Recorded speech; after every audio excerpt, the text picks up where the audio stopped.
Good evening. Or afternoon, rather. I normally stream in the evening. Habits die hard.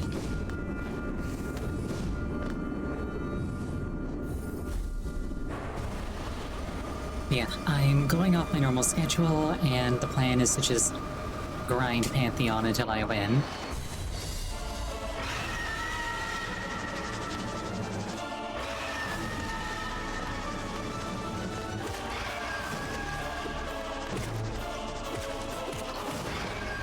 Normally, I would do things during my normal hours, but I don't know how long this is going to take, so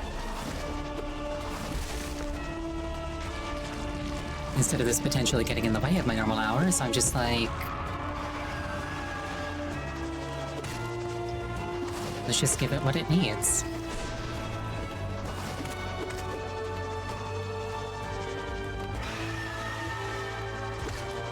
I have roughly 5 hours, but I imagine it won't take me that long. Unless Benchfly King keeps stalling. Never mind, there we go.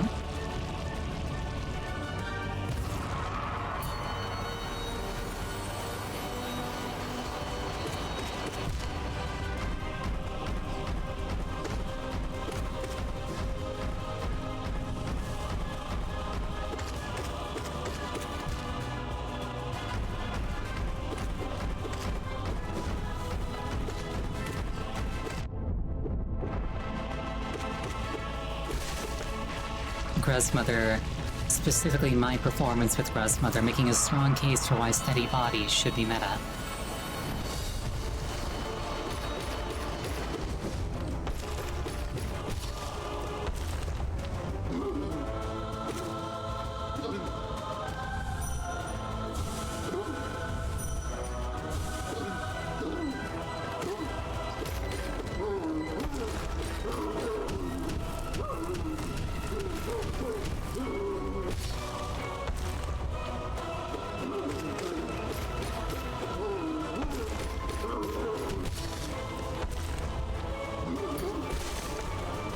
And False Knight is dead. Something I found out the other day was, while he's stunned, if you hit his armor, it resets the stun timer. So you can just keep him stunned permanently. Just like you knock him down, and you could do something like Dream Nail him, hit him, Dream Nail him, hit him, heal yourself, hit him, and just like fully replenish your resources every time you get a knockdown. So, when relevant, I'm going to be abusing that.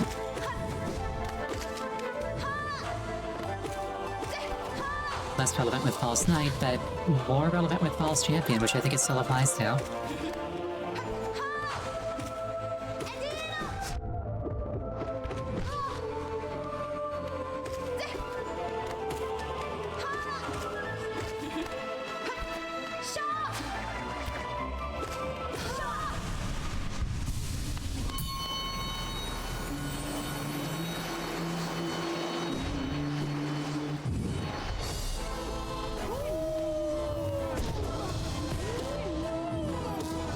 Surprised I didn't get hit by one of those.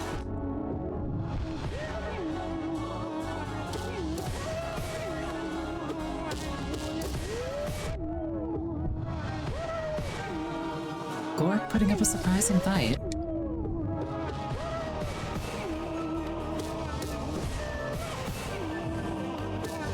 I like this guy. He was the first stream warrior I ever came across, I believe.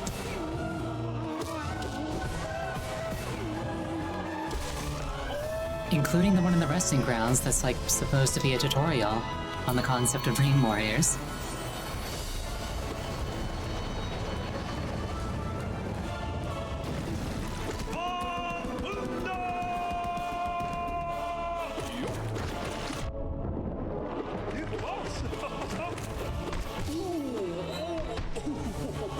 Just a silly little guy. I like him. Okay, so that's the attack you can knock him out of. And he's dead already. Alright.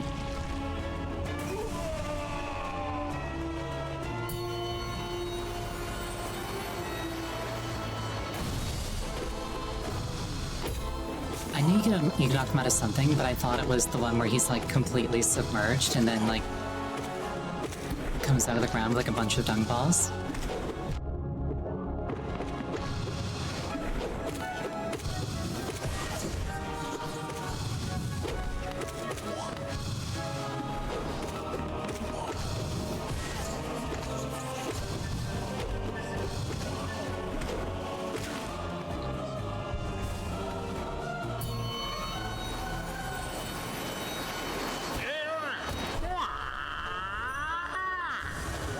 Oh, Tiso, you tried.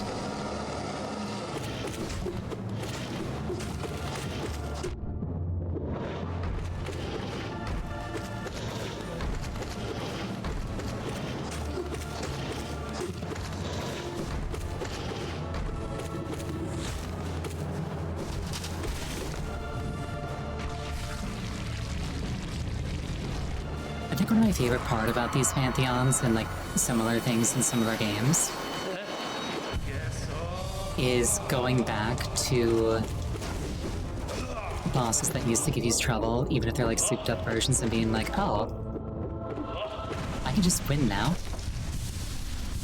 You think this is about where your internet died last time? Oh no. I made it, I believe, to Nightmare King Grim and then wiped.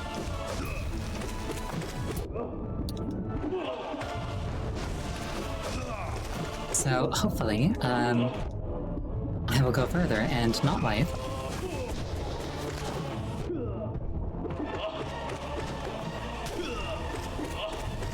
I'm being a little cavalier with Oro and Mato because once one is down, the other one's a lot easier to take down, and I really don't need to preserve health here. Because I believe there's a hot spring on the other side of them. So I can kind of just go aggro. Spinner.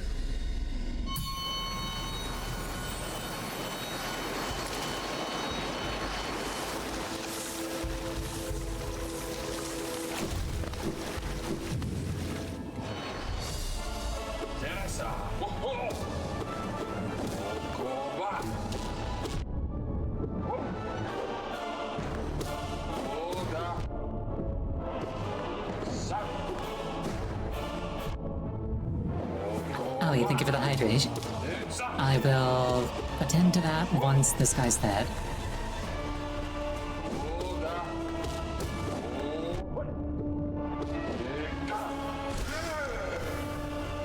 Thank you for the head pats as well.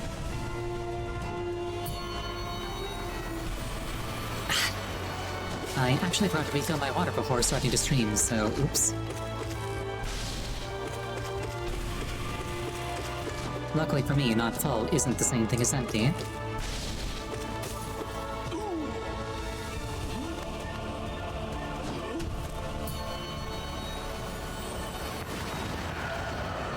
You know, I sat here, I started stream prepared to like marathon this. There's a non-zero chance that I just one-shot this.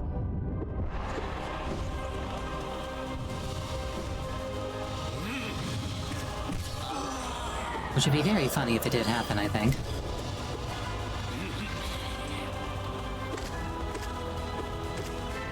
Yeah, I do want to expand my streaming hours, so like you could like expect like more often streams, more early streams. But I'm waiting until my new model's done before I do that. Trying to like patch up all of my major shakeups. The most theater kid death in the game.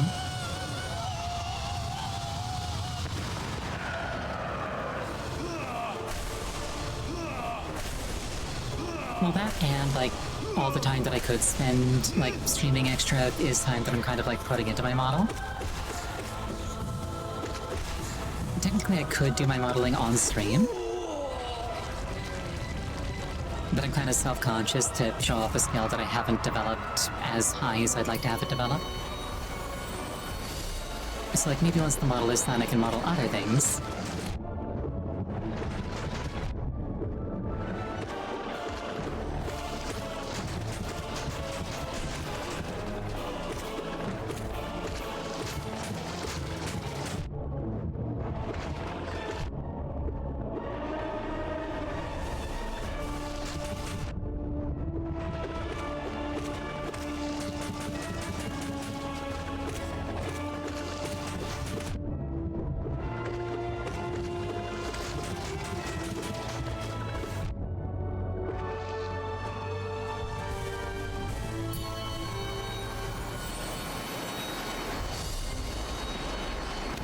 I gotta lock in for this.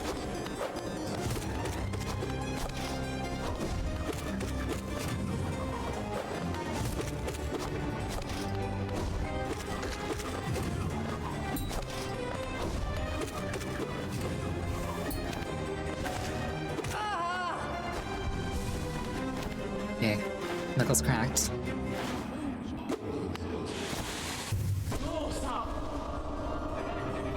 I love this fight.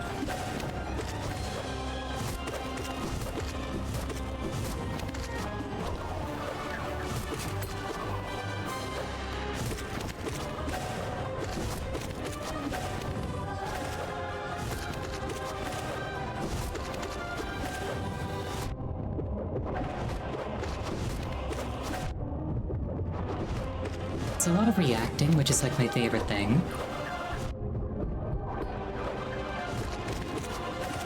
Like, I'm the type that can but prefers not to memorize patterns. I'd rather, like, recognize attacks and be like, oh, I'm gonna handle this on an attack-by-attack basis.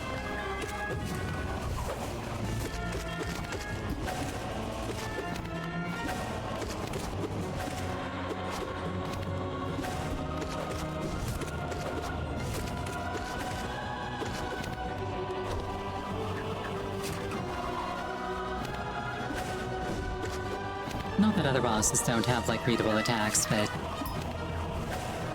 this boss in particular is just, like, relentless, but relentless in a way that you can respond to.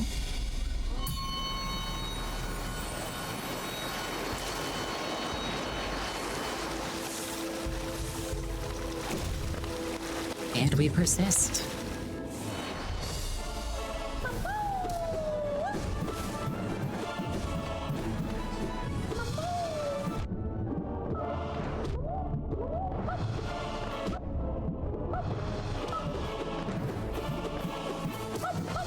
No matter how many times I do this boss, I never quite understand the correct way to anticipate it. Luckily, it runs out of health pretty quickly. And then this one is just a free refill of all the resources that I spent while fighting the previous one. Never mind. I might be the first person to ever take damage from Flukmarm.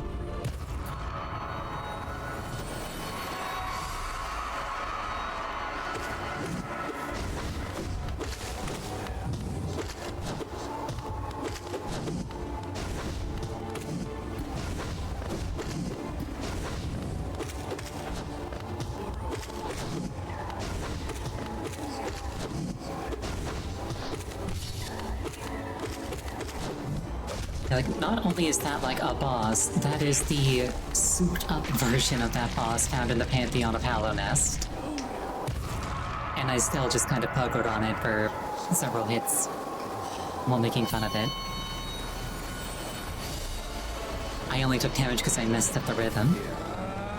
HK's Pinwheel, good comparison.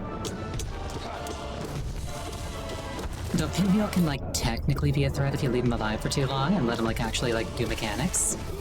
Flukmarm kind of just doesn't do anything.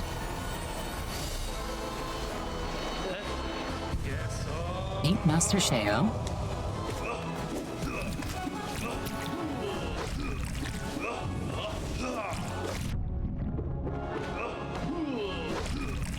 Much like Oro and Mato, I can be a little bit aggro with this guy because I'm pretty sure once I beat him, there's just another redstone behind him.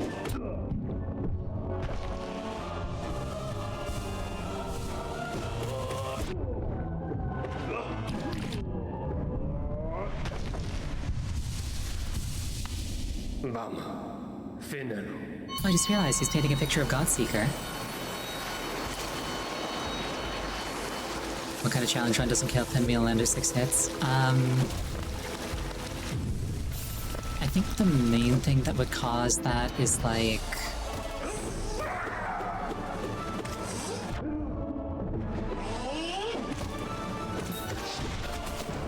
Honestly, I've got nothing. I can't think of a scenario that would consistently give Pinwheel an opportunity to do anything.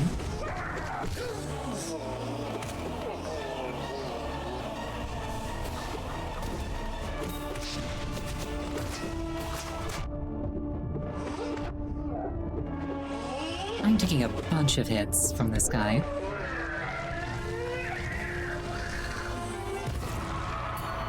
Luckily, that is what soul vessels are for.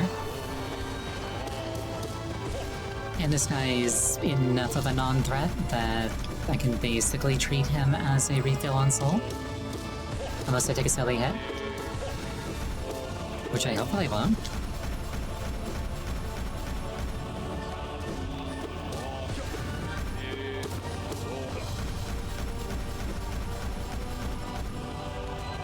Yeah, Bare Fist might do it,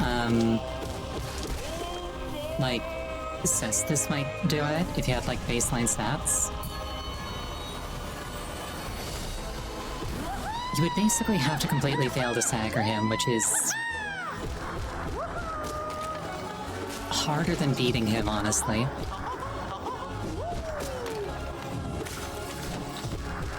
Because I'm pretty sure any build can use the Reinforced Club.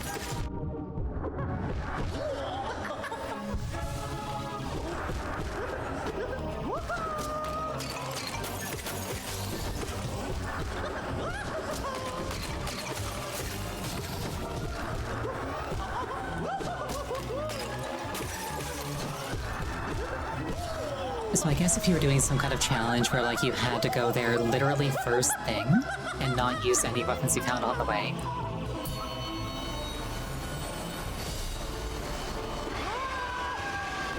You know, whenever I do a run with like a weird weapon requirement like that, I always give 3 Reinforced Clubs. I make 1 Chaos, 1 Lightning, and 1 Divine. Which is basically the spread for like any elemental weapon build. 1 Chaos, 1 Lightning, 1 Divine. And the Divine is honestly optional.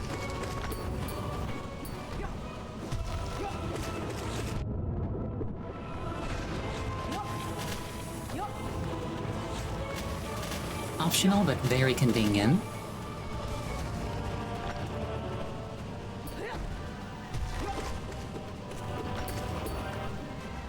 Fun fact, speaking of the Divine modifier, the Silver Knight's Spear has a Divine modifier, but the Silver Knight's Straight Sword doesn't. Which is why you can buff the sword, but not the spear.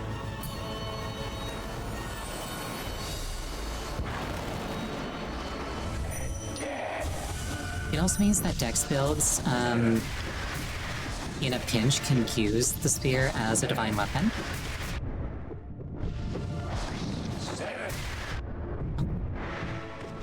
Okay, I need to lock in. Like, this isn't even the difficult version of Grim.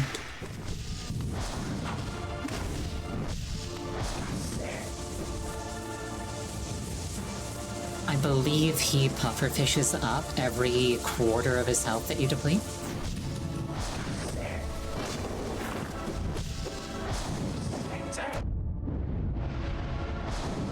Also, yes, any hit at all to Quelaag's face staggers for 100% of the time with no diminishing returns. So you can do that with bows or with spells. It's just a lot harder to, like, properly aim spells.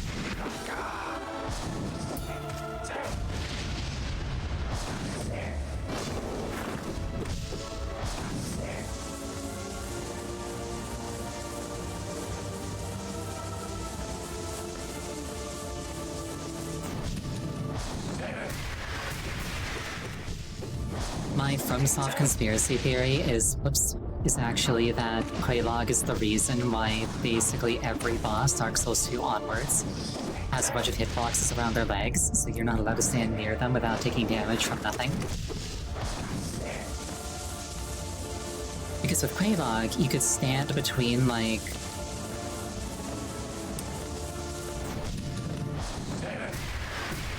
could like stand between like her pedipalp and her forward leg, and she could not hurt you. There was not a thing that she could do to reach you.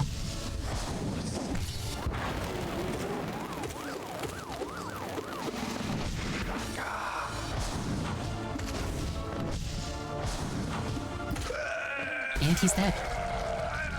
Have a good one, Grim. You're cool.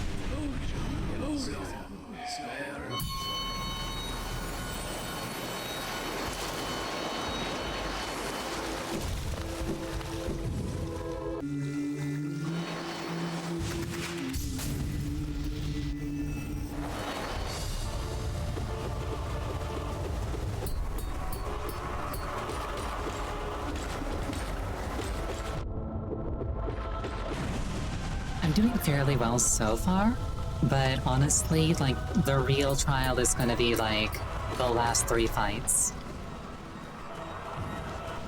Like, everything is just a prelude to MKG, Pure Vessel, and Absolute Radiance. Although if I at least see Absolute Radiance, I can practice her.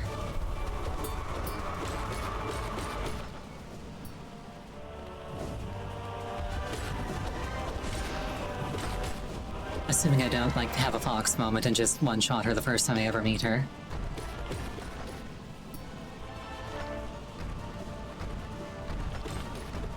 Which could happen. I've done sillier things before.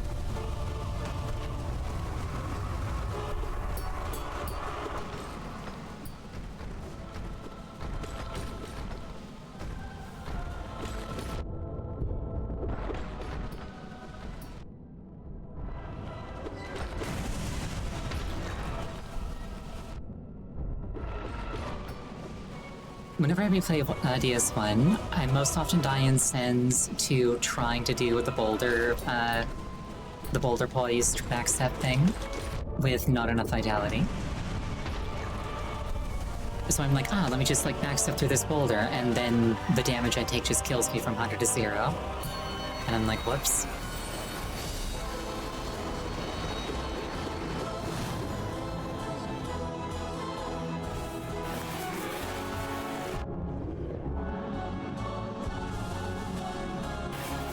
Five goes before the fall.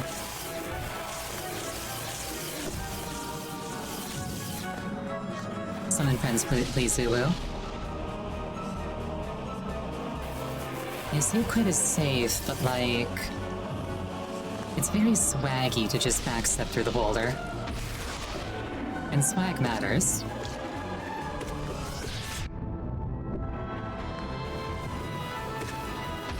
Or I guess the kids these days would call it aura.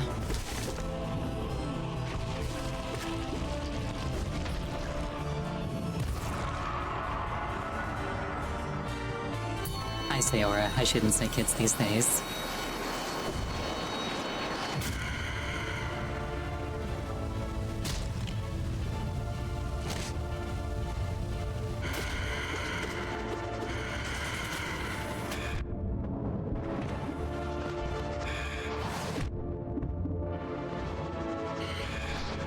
I still don't quite...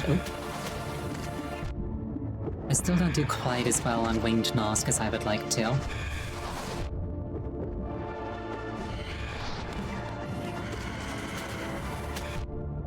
And again, I don't do as well on most bosses as I'd like to, because what I'd really like to be able to do is to just, like, no-hit them in, like, super cool ways.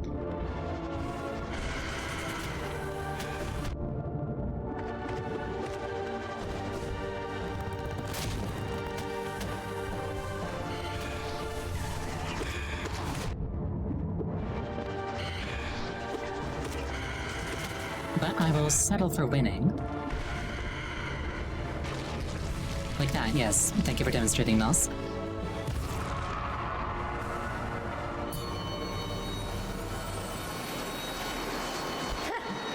Okay, Sly's got a real chance of killing me, but I'll probably be fine.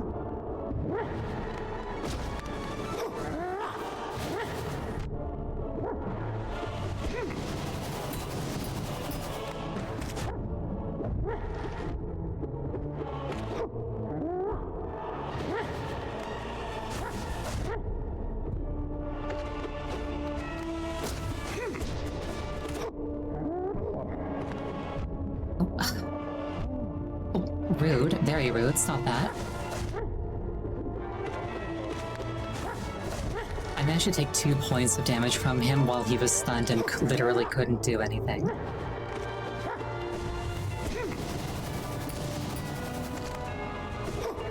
like I say, Sly has some of the best laws of killing me. That's entirely on me. Like, that was dumb, but that was on me. I was like trying to heal when I should have like not stood directly on him when healing. This is fine.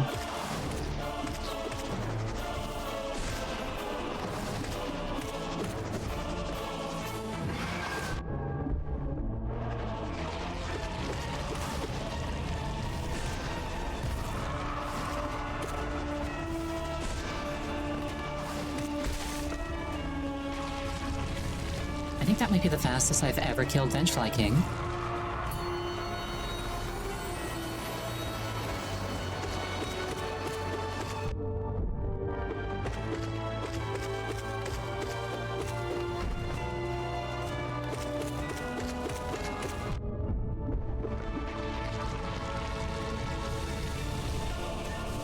And I'm not sure if that says more about the Vengefly King or about me.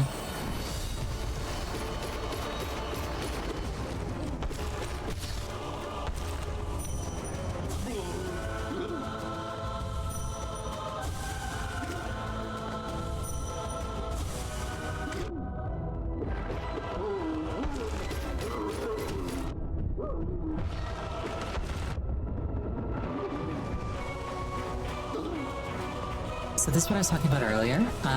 You just hit him in the armor, and it'll reset his stagger timer any number of times. So you can just Dream Nail and focus your way back up to full resources anytime you get a stagger on him.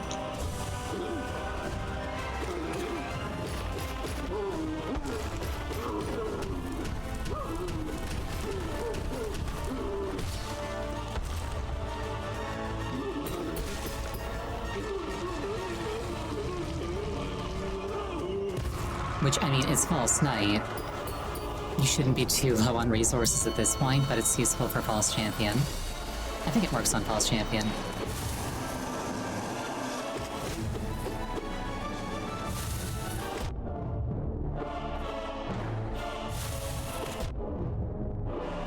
I should stop standing there.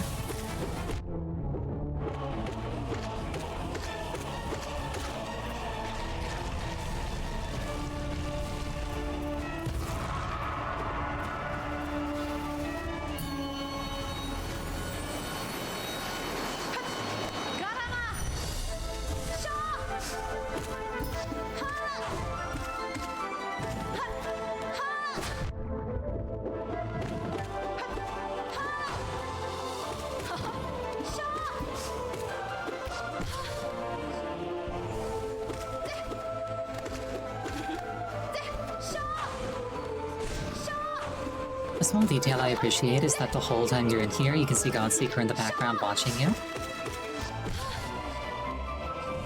Judging you. Being like, this potential god is small. But we're all small because we're bugs. So it's not actually that big of a problem.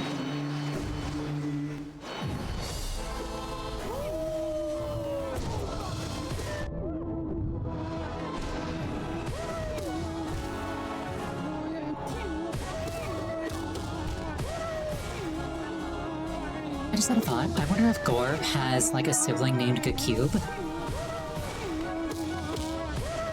Or, like, an entire sequence of, like, other G-shaped sibling names? Trapezahedroid? Octahedron?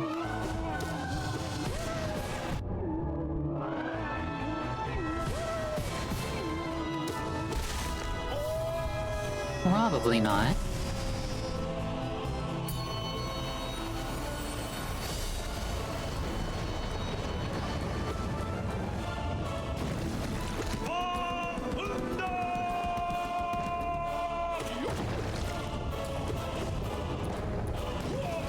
Dark Defender is the epitome of if you love your job, you'll never work a day in your life.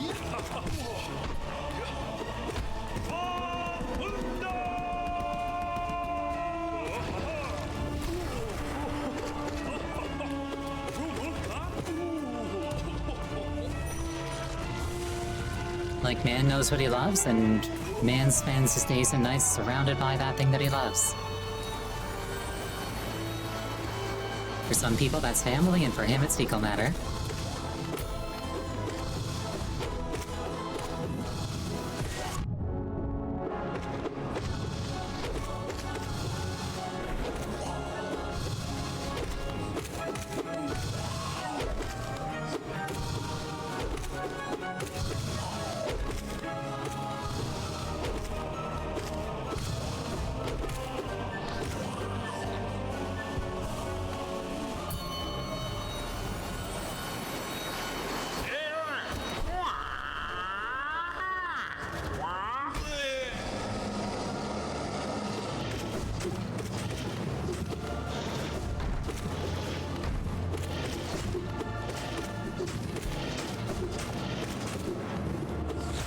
I'm just thinking to myself that like a person with similar disposition would probably have a really easy time finding work as like a septic tank maintainer, IRL. I wonder how many other like abnormalities make people uniquely qualified for jobs that most people would find distasteful. Yes.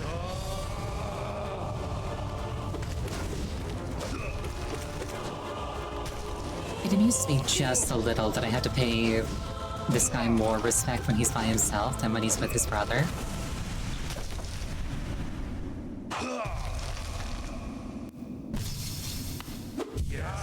Like, he's obstinately more dangerous when he's working together with him.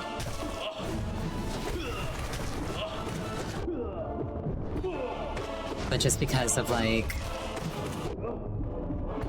the nearby full heal, it's a lot easier to hold him in contempt.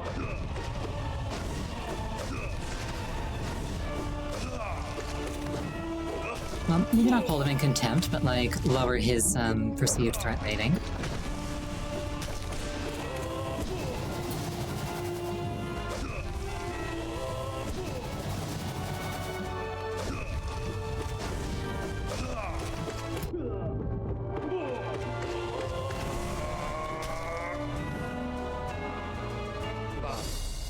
Winner. I like bowing to them. It feels respectful.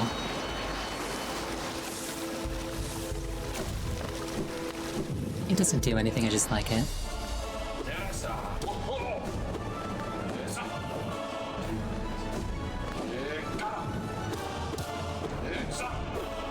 It's like they say, being polite is free.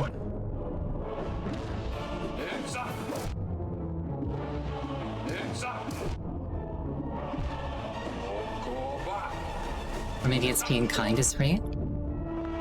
Either way, I like doing it. It feels nice. I'm about to lose to this guy because I keep falling out of the ring. And now I'm suddenly Ultra Instinct dodging his swords. What? Never mind.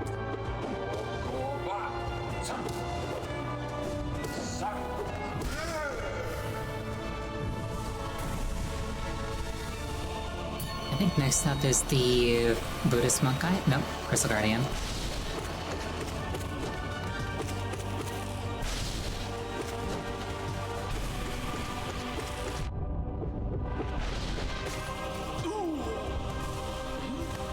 I feel like if I had access to crystals that like shot lasers, I would want to bedazzle myself with them too. Because like I'm pretentious and I want to bedazzle myself with crystals just out of the box, so if they could also do things, that's just like gravy.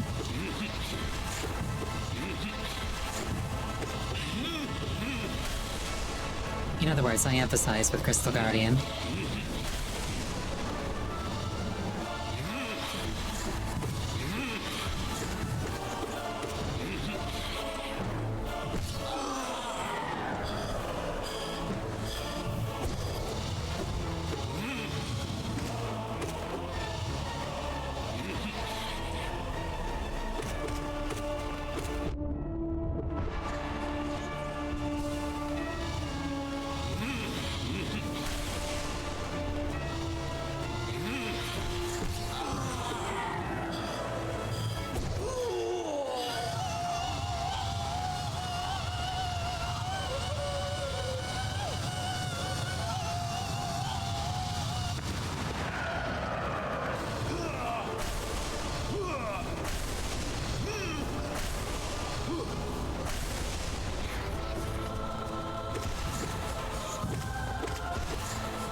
Why does that remind you of SpongeBob Fish? Probably because of, like, the way his body gets kind of, like, all rubbery. It's very cartoonish.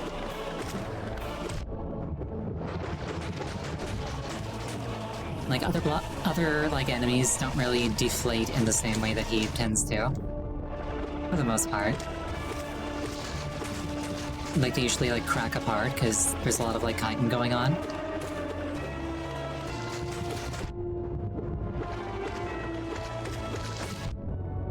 And then on top of that, he's just, like, got very silly voice acting. Alright, lock in. Favorite fight. Let's go.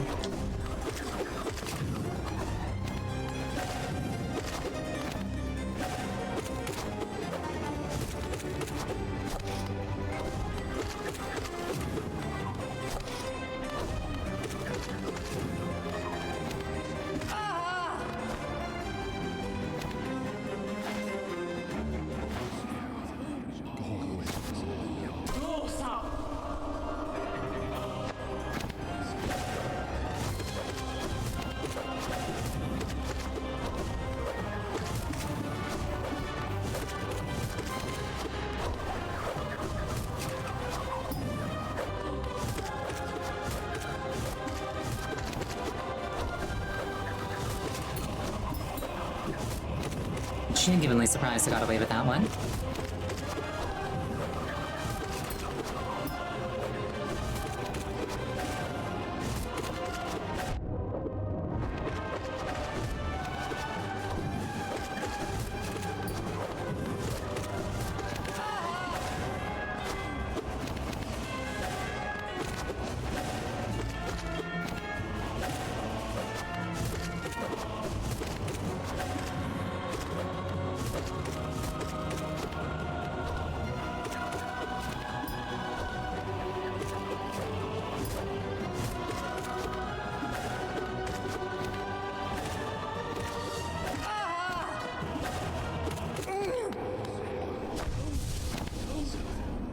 I like that fight.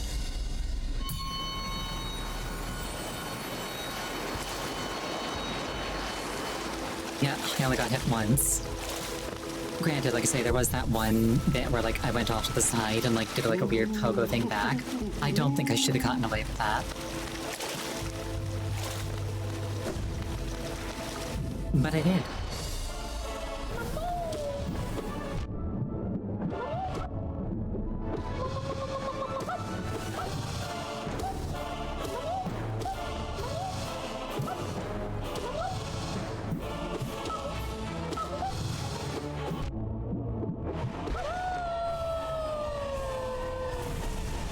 This boss reminds me of the voice acting for Blue from Blue's Clues. Like that kind of voice acting.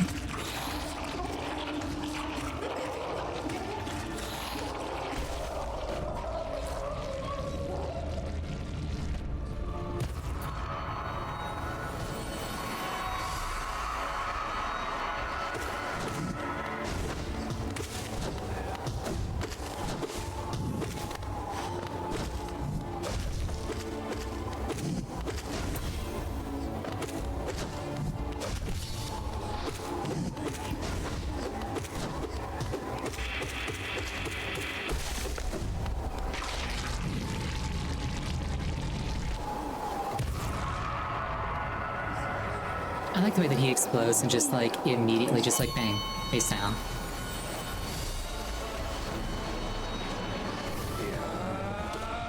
It's very, like, unintentionally comedic. At least in accordance with my sense of humor.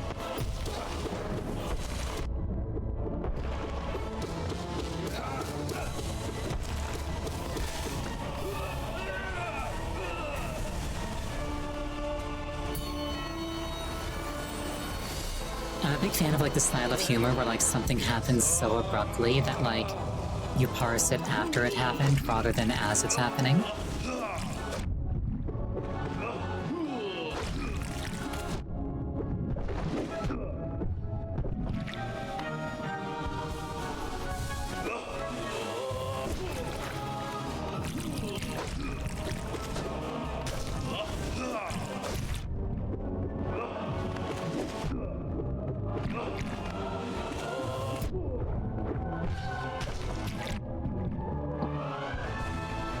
got me with the magenta.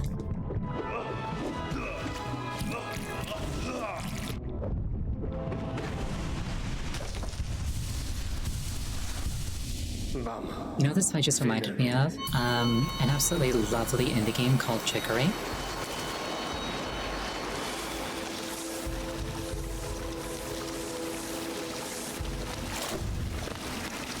If you're a creative type and you ever suffer from like imposter syndrome or burnout, I suggest playing Chicory.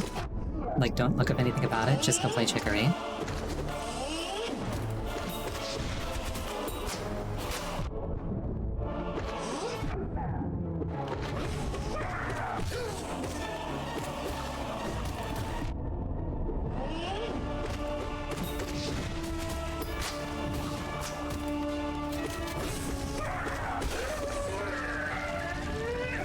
And unfortunately, if I kill him during that phase, I am accosted by bees, so I can't really safely heal.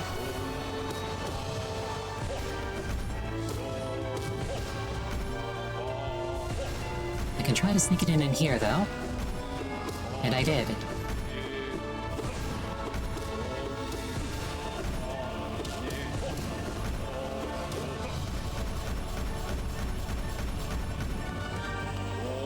I can't remember exactly where this boss is fought during the main game, but I get the impression that he's not really balanced around Shade Cloak. But that's fine.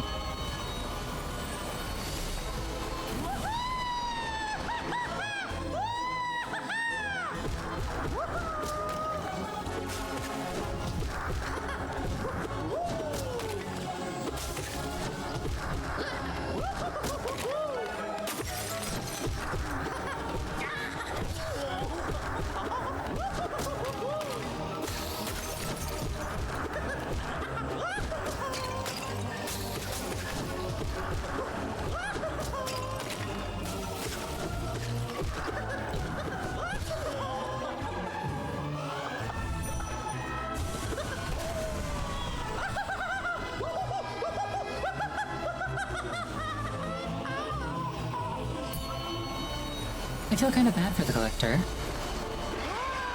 Like, by the sounds of things, he's not evil, just crazy. Like, he's a void creature, not an infected creature, so like... It's not like he was unsalvageable.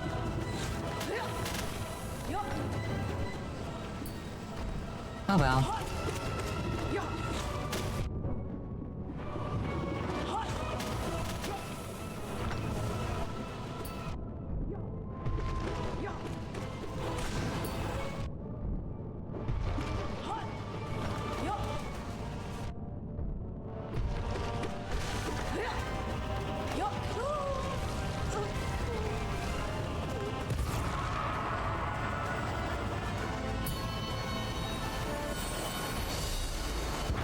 Right, Grim?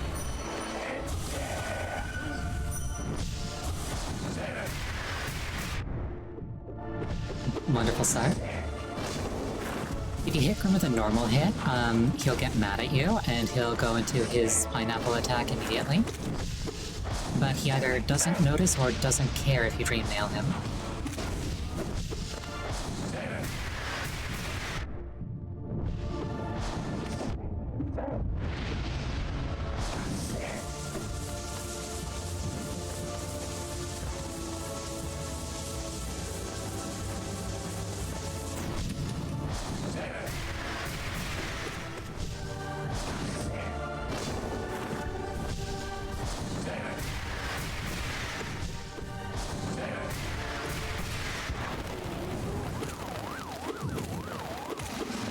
Big focus for the win.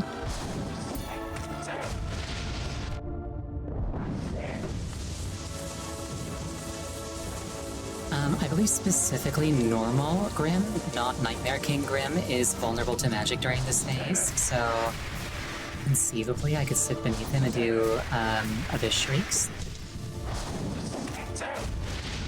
But I'd rather just do the mechanic right, not take damage.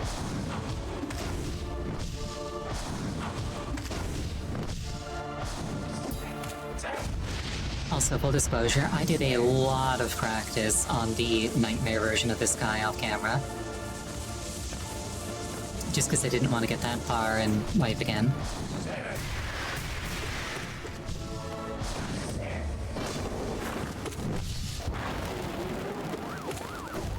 But the tricky bit isn't beating him, it's beating him at the end of a gauntlet. And then beating the other things at the end of the gauntlet.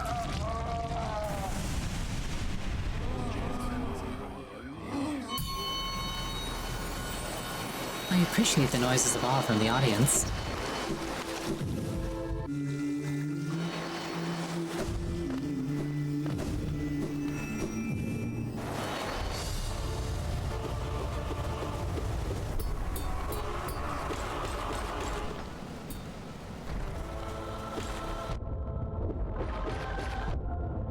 Something I need to get better at is reacting to these guys' attacks. Because, like, if they change their idle animation at all, they're going to do something.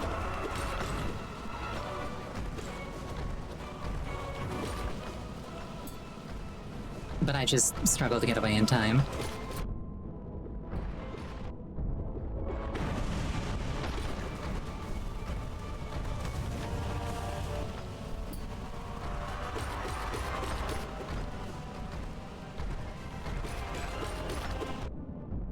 Like that.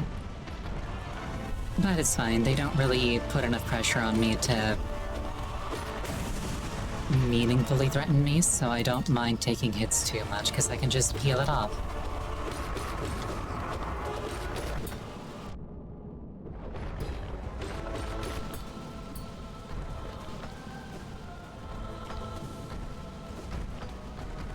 Speaking of bindings, if I make it to the end of this Pantheon and I'm just like, oh man,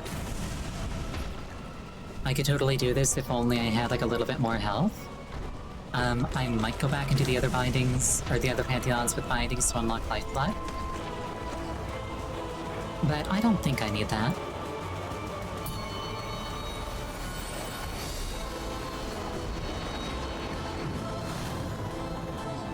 ELDR, nah, I'd win.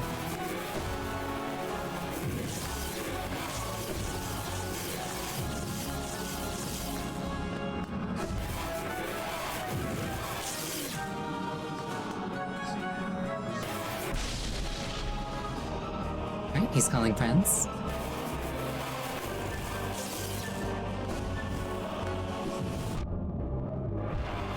I call shenanigans on that one.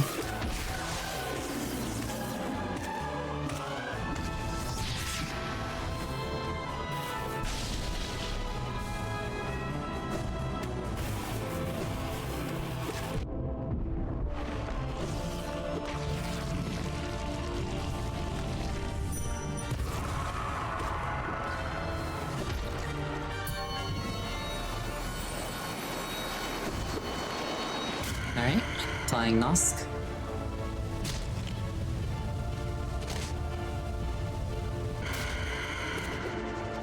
I wonder if there's a reason why it looks like Hornet in the Dream Realm. Like, is hers a face that it has been coveting this whole time or something?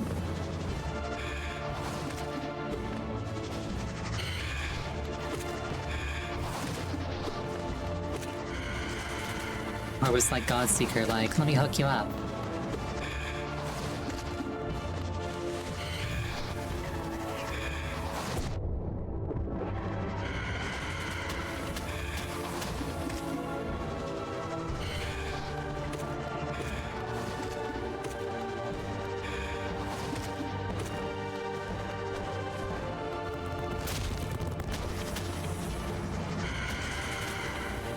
You know, I just remembered that I've got a gun.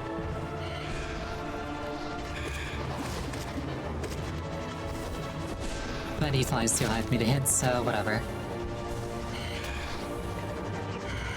Or it, I suppose?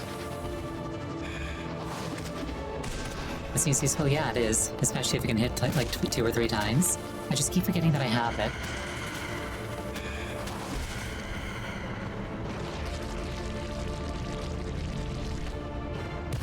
Plus, much like in America, it seems that my ability to use a gun and my ability to heal myself are mutually exclusive.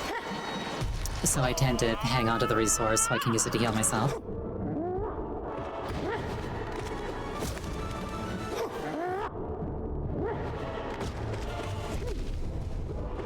Ow, my bones. This little Yoda wannabe is ripping through me.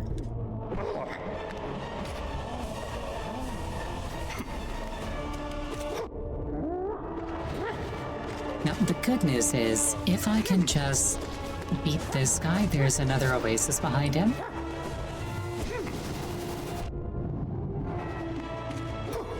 The trick is beating this guy.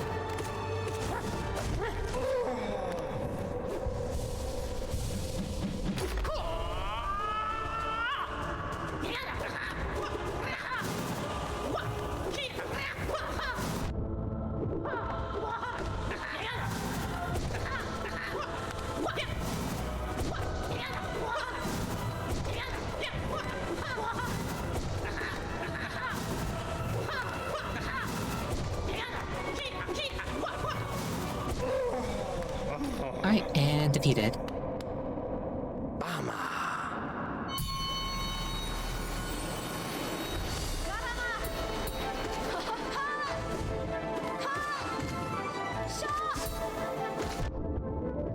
I got greedy there.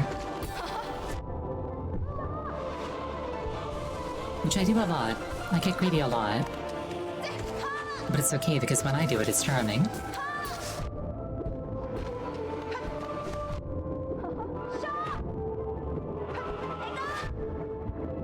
I should patch myself up.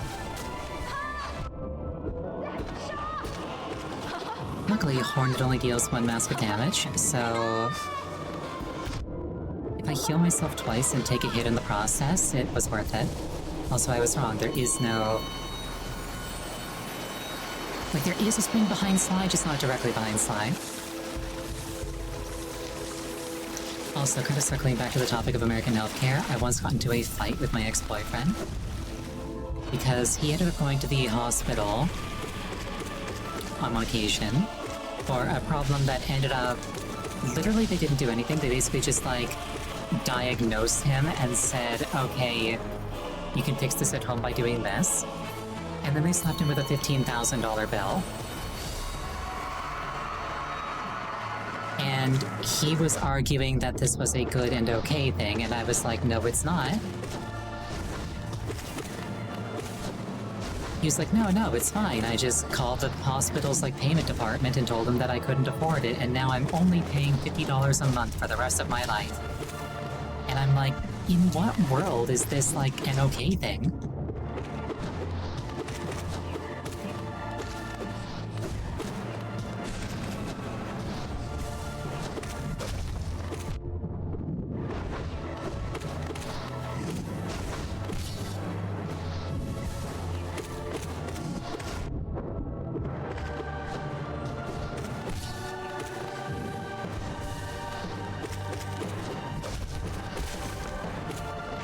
Unfortunately, indoctrination is a hell of a drug. Yeah. Ooh, no eyes.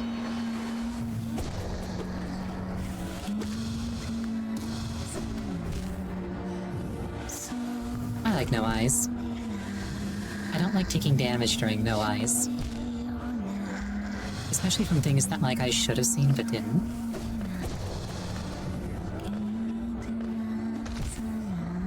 That one was on me for being greedy.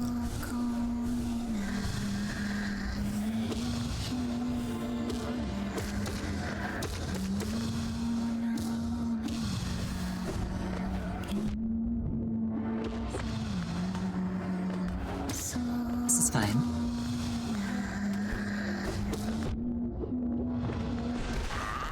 And gun. Castlevania Medusas. You're not wrong. Trader Lord is fun because, like, when you start fighting him, it's like, oh no, this guy's relentless, and, like, how do I ever beat him? And then you actually get used to him, and it's like, oh, you can kind of just clown on this guy.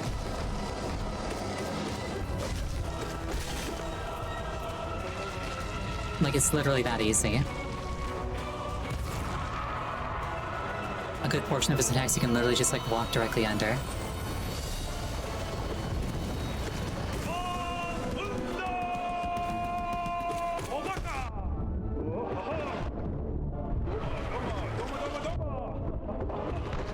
I believe that there's a rest area after White Defender, so I can be a bit cavalier with my health here.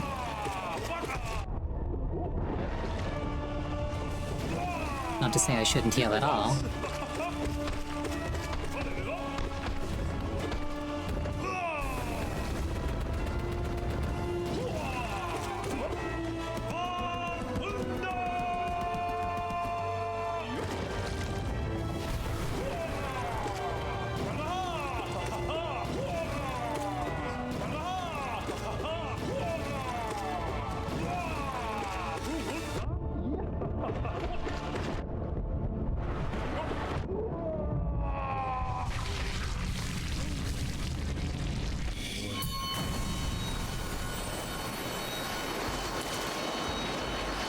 And we take a rest. And speaking of taking a rest, we're going to take a 5-minute break here. Please use this time to refill your beverage, go to the bathroom. Anything that would take you about 5 minutes. I will see you shortly.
I return.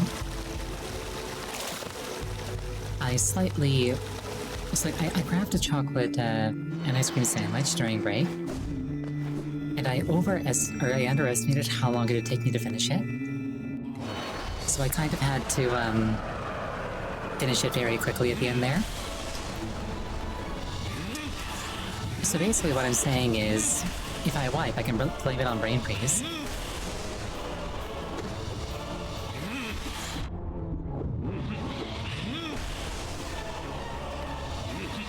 It's not my fault, it was the chocolate ice cream.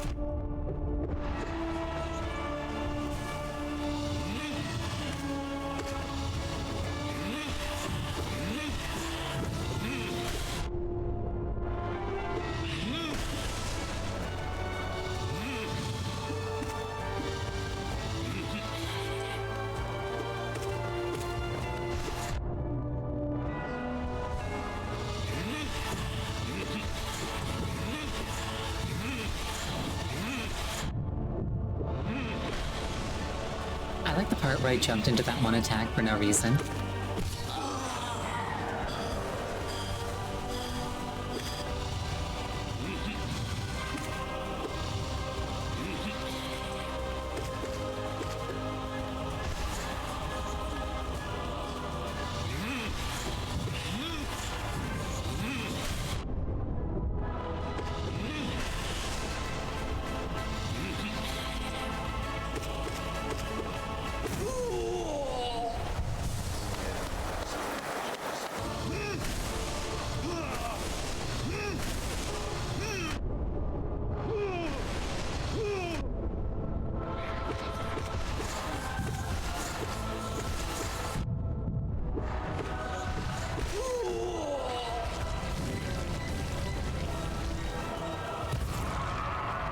This is fine. I don't mind taking hits, as long as over time I don't take too many of them.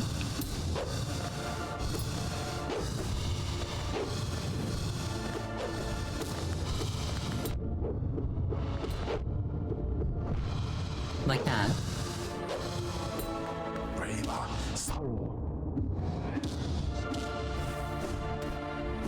Imagine if I could just like ring him out and it's like, okay, he's disqualified.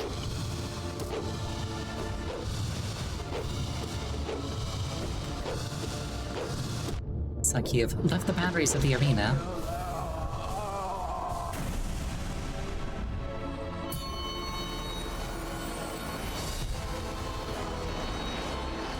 Yep, health is a resource. Spend it. Alright, Zote.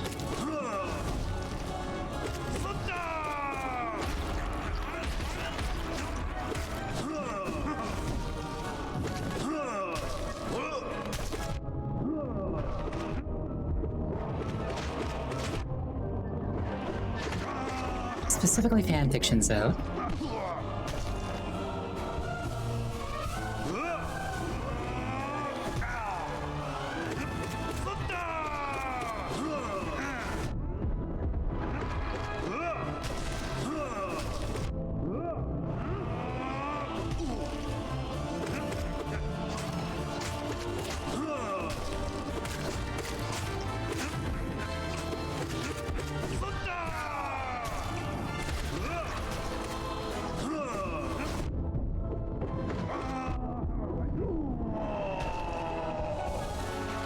It still amuses me that, of all the characters to end up as like a legitimate threat, it was Zote.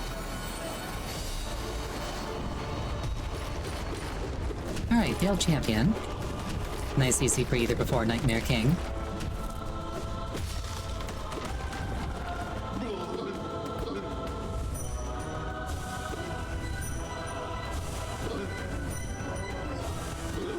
Just gonna casually refill all my soul.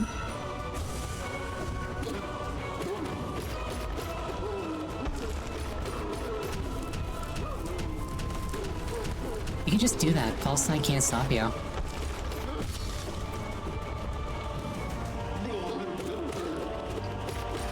Also, I found out that you don't actually deal damage to his head. He's technically got infinite hit points. The way it works is every time he's knocked down, it like advances a phase technically, and at the end of I think it's 4 phases, is like when the fight ends.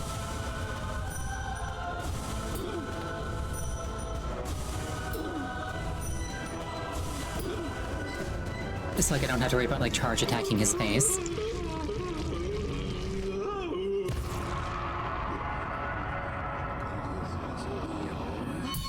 And I can move on to the next boss with full resources, and this is Nightmare King Grim, which is where my best run so far ended.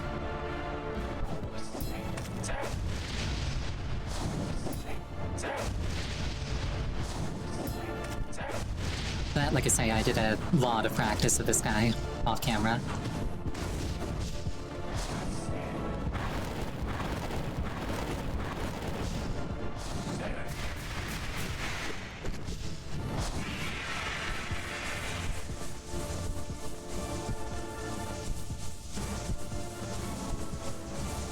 It's like I shall not put forward a shameful performance once more.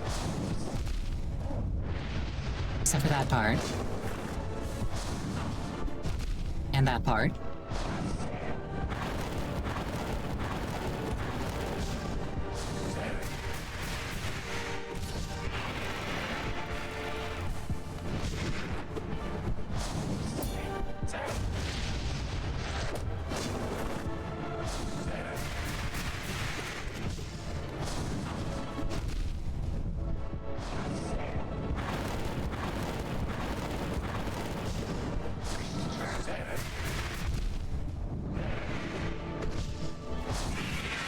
This is fine. He does a lot of damage, but as long as you keep a cool head, you can actually just like hold your ground just fine.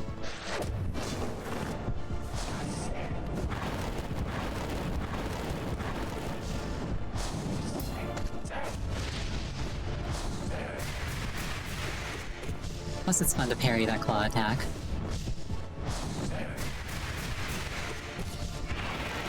This is fine.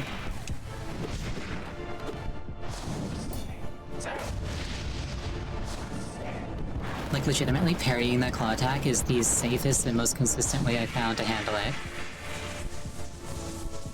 Although apparently speedrunners don't like parrying because of the, like, freeze frames that it does. Like the dramatic, like, tink. Because freeze frames are slow and speedrunners like to go fast.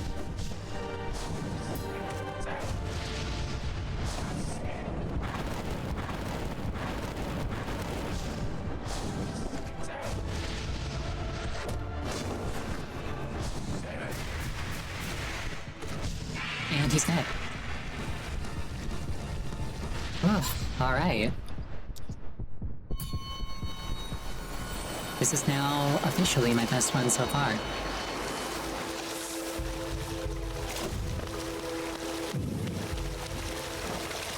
Is there anything that I would change?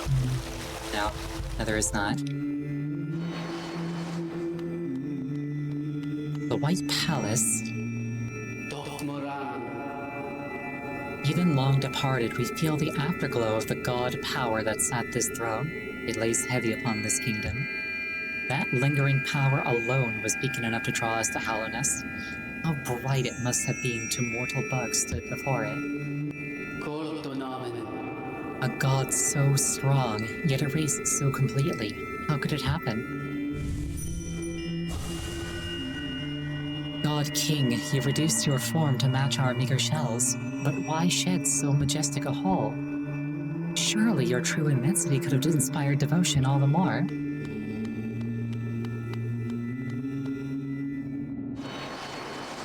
Also, yes, I've also got ADHD. I like going fast.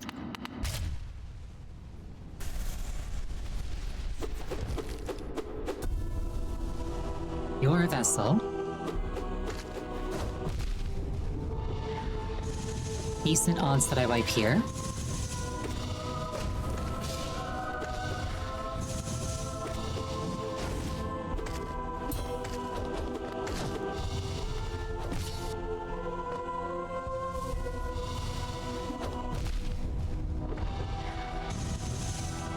because Pure Vessel also deals 2 masks of damage. Oh, my butt.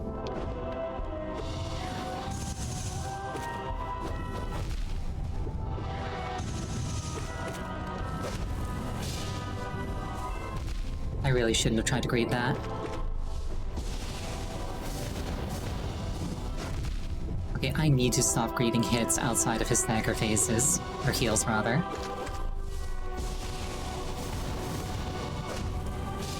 Like, it is going to get me killed.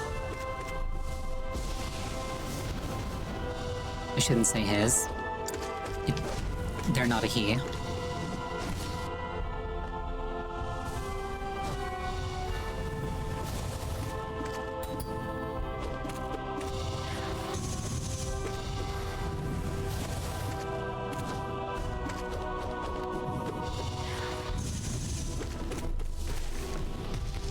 And that's Pure Vessel.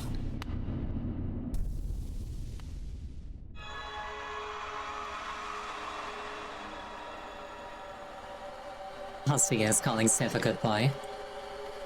I'm in danger.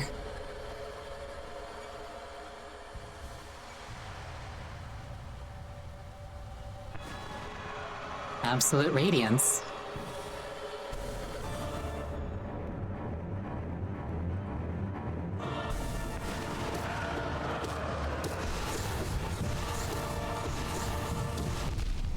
I've not done this before. I am ad-libbing this fight.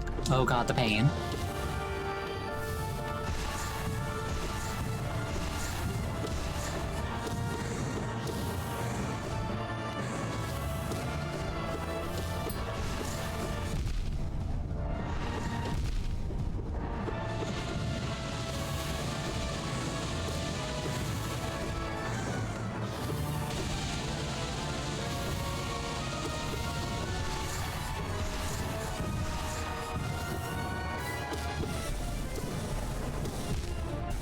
Shoot.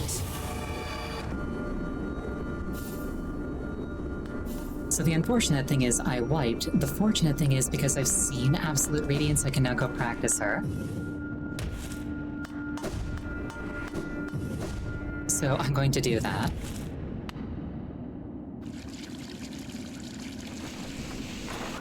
Still, I'm pretty pleased with how well I did there.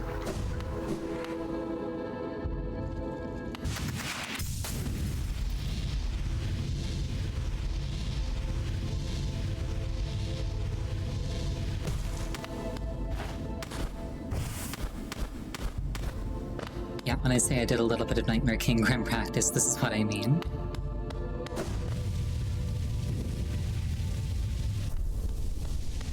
Yeah, like, if I had to do the full run back to retry, I would, but you can just challenge the fight here. So I will.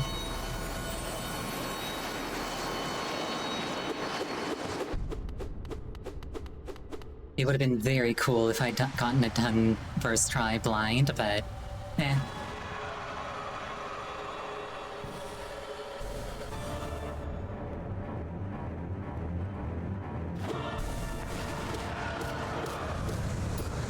Oh, that's a whole new attack.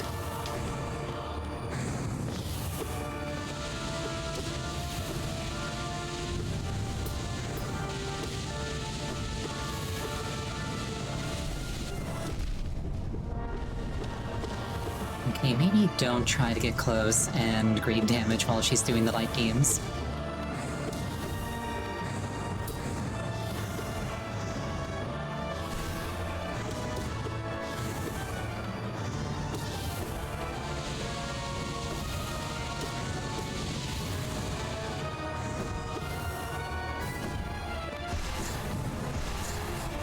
Okay, so far, all in all, while relentless, it's not, what's the word? It's not unpredictable or something that I can't handle. Ow.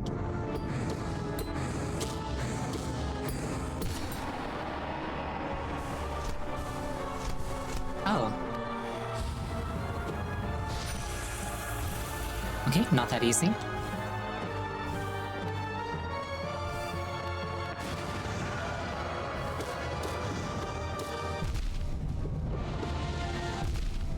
mistakes were made.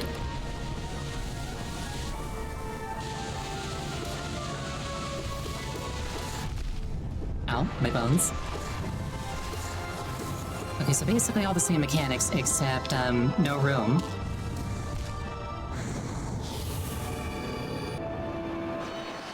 Okay, that's not too bad. That's actually not too bad. I got this.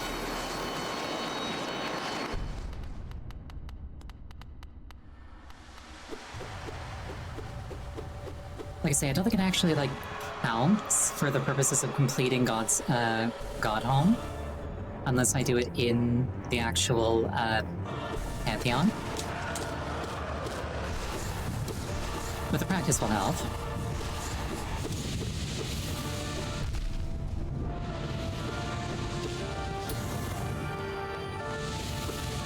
Like, every failed attempt here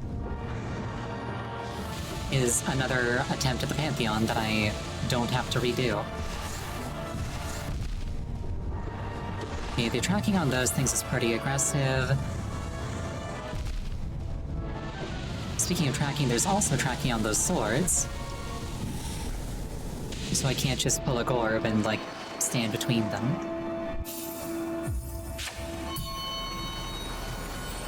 Something I'm also not seeing is places to heal myself. So I should probably be looking for those.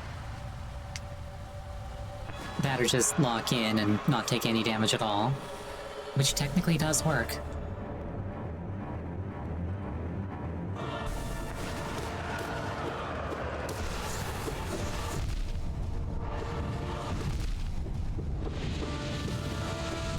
A thought occurs to me.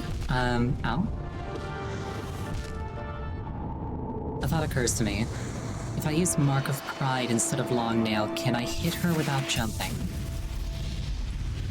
Because if I can hit her without jumping, that's actually kind of big.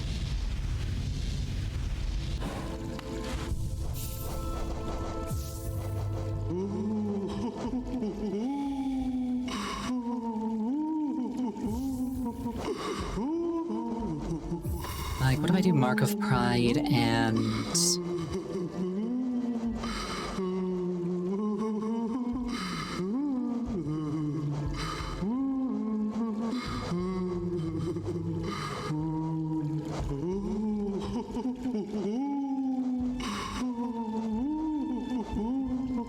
What else could I do?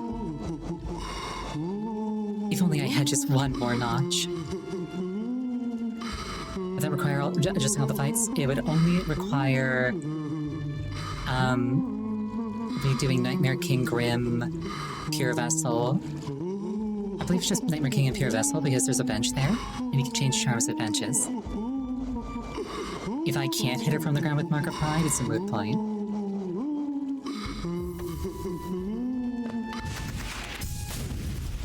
Checkpoint after NKG, then yeah, I just need to do Pure Vessel and Absolute Radiance.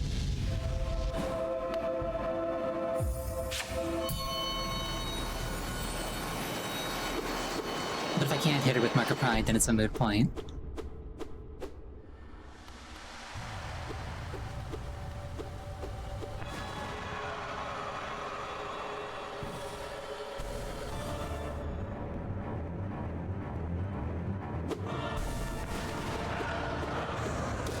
Okay, I still need to jump, so my existing build works. Granted, Mark of Pride has an easier time reaching her.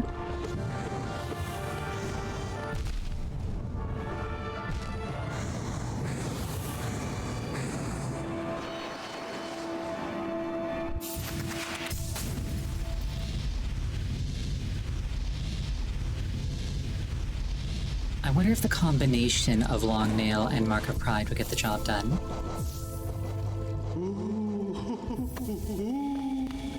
If this doesn't work, then I'm just going back to the build that I was using. But if it does, I'll consider it. I just picked the wrong difficulty. I'm in danger.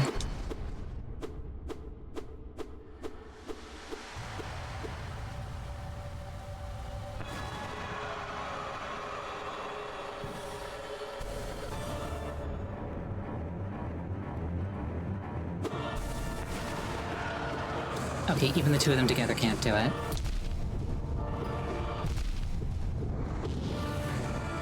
Well, Ascended Absolute Radiance should, yeah, clean my clock in no time at all. It was worth experimenting.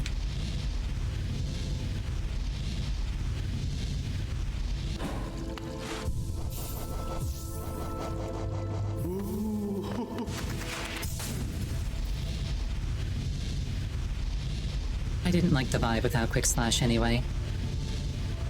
I like going fast.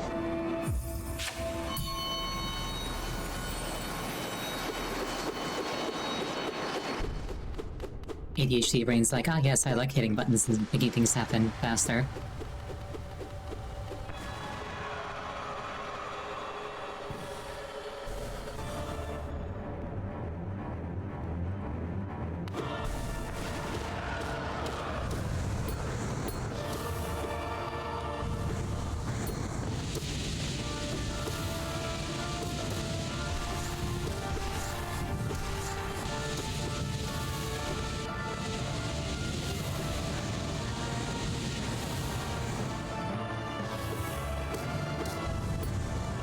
Yeah, I'm gonna do what I usually don't do and try to play out. Try to play safely. I actually completely missed the first beam there, but luckily the first beam there also completely missed me. So it evened out.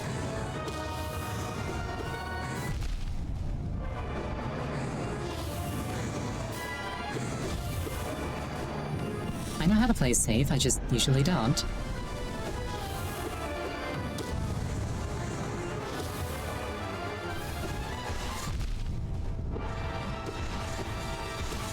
Okay, I need to direct those things into the ground ASAP.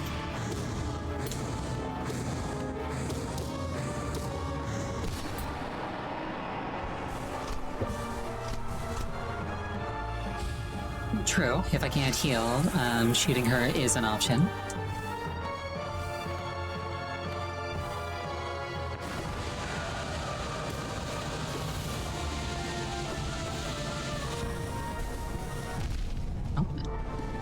It's kind of hard to see those beams. Oh no. It's kind of hard to see those beams against the background.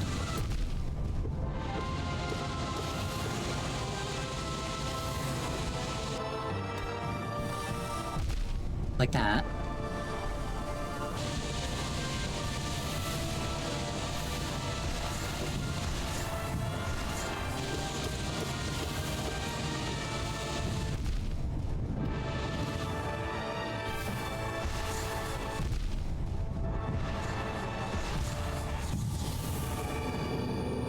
That was on me getting greedy.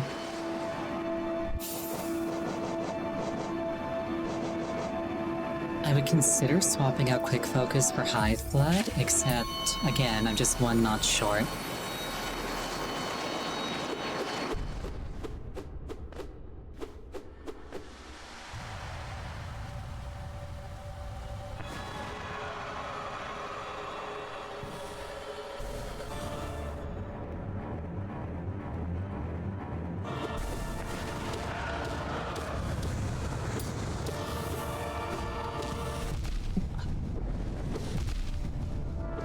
It is hard to react to those light beams in time.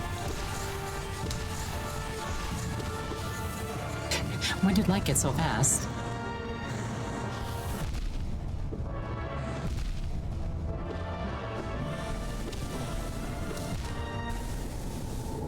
I think I need to just dash away from the epicenter as soon as I see those light beams, or they're going to hit me.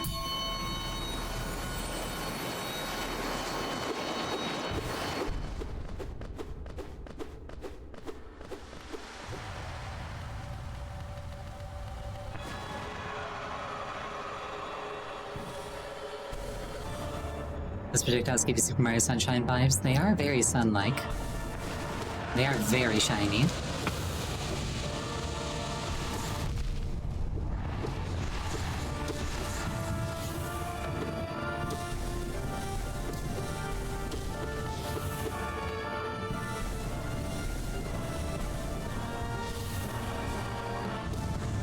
Okay, so...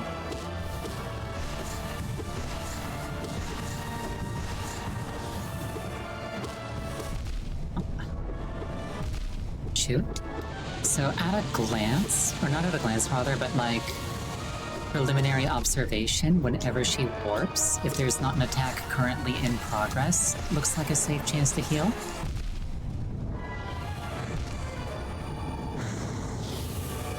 The difficult part is there not being an attack in progress. So I should probably keep looking.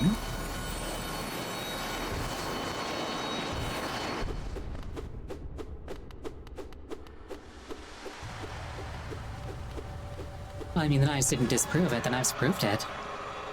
If there's an attack in progress, it's not safe. The knives were an attack in progress.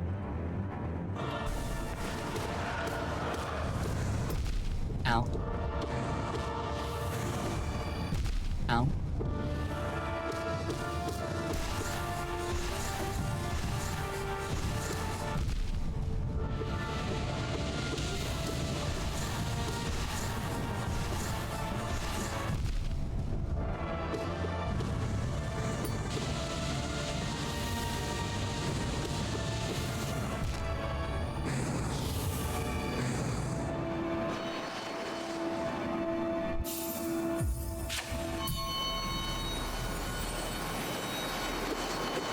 I think it's kind of cool how Radiance, like, even in the Hall of Gods, is just, like, head and shoulders above everything else. Like, superficially, any of the bosses could become their new god, but, like, this is the one that they're aiming at.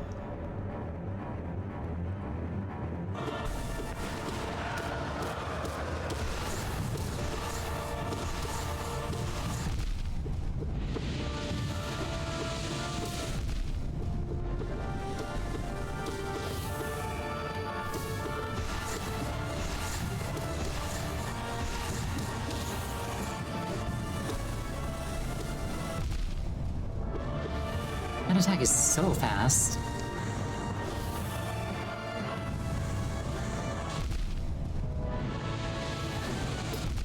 All of these attacks are very fast.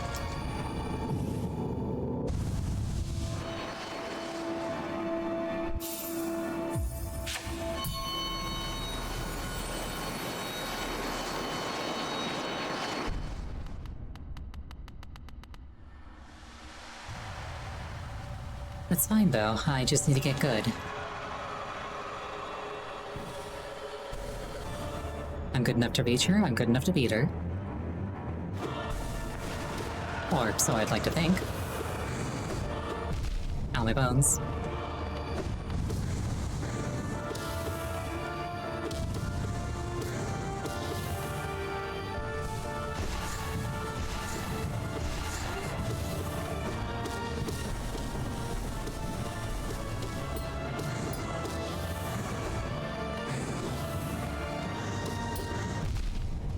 I almost got away with that one.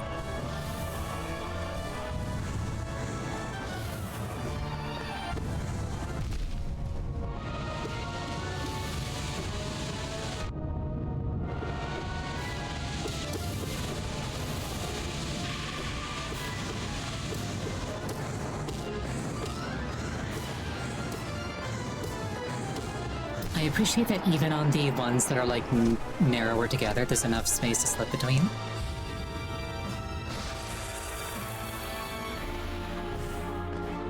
Like, I'm not just like waiting for opportunities, I can like claim them.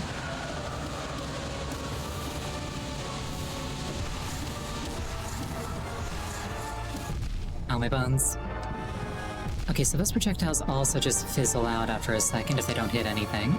So I don't need to steer them into the ground, I just need to dodge them long enough. Which, to be fair, easier said than done. Ow, my bones.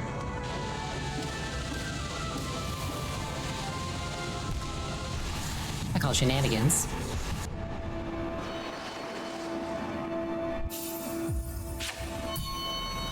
It's fine though, I'm a fox. Shenanigans are what I do.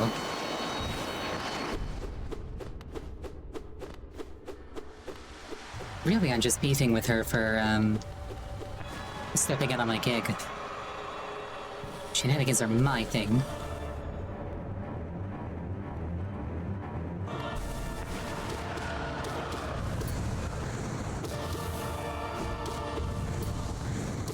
Looks like if I wait a second to hit rather than hitting as fast as I can, I can get a second hit on the way down.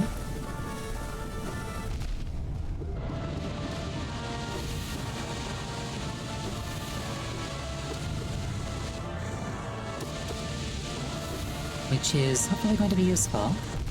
Ow, my bones. Ow, my other bones.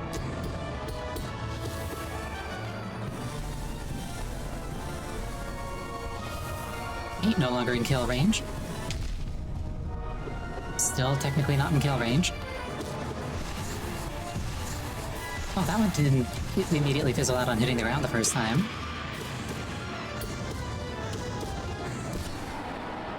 Alright, this is fine. Base one wasn't that bad. Can't dream nail her for bonus soul.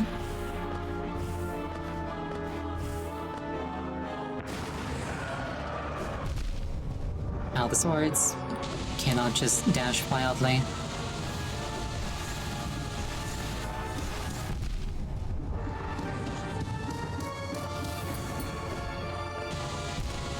Ow, my bones. If she hangs out under a platform, though, that's an opportunity for a lot of damage.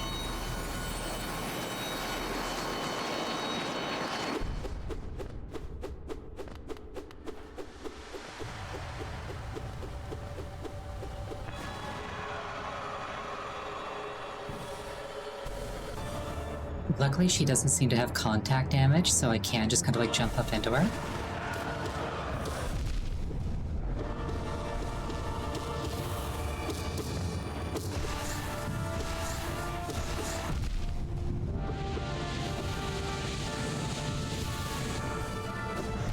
Ow, my bones. Ow, my other bones. Oh dear lord, every one of my bones.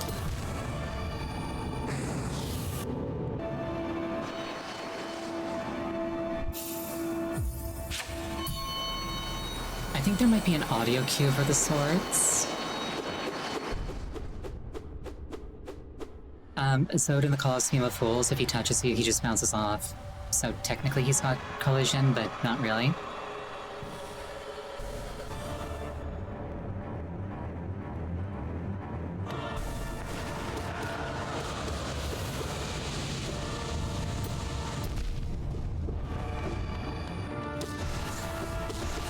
A thought occurs to me.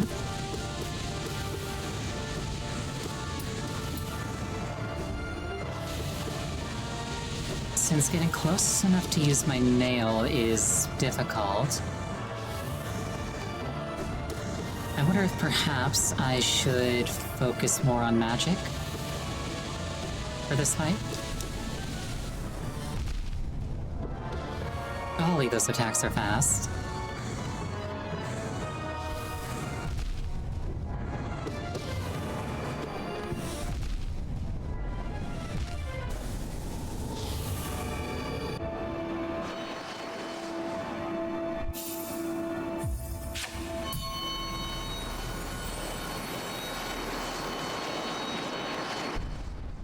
This is fun though, I'm having fun. I like a boss that can kick my butt.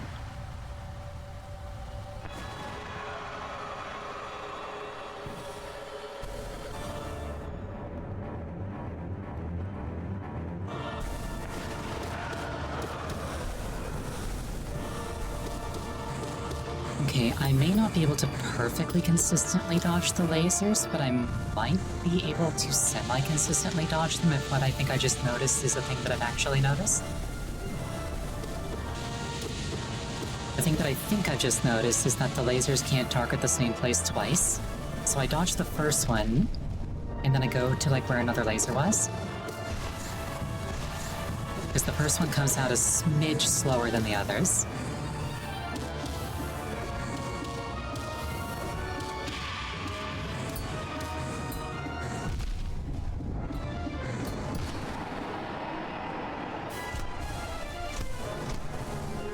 Also getting a buffer during that attack is very funny.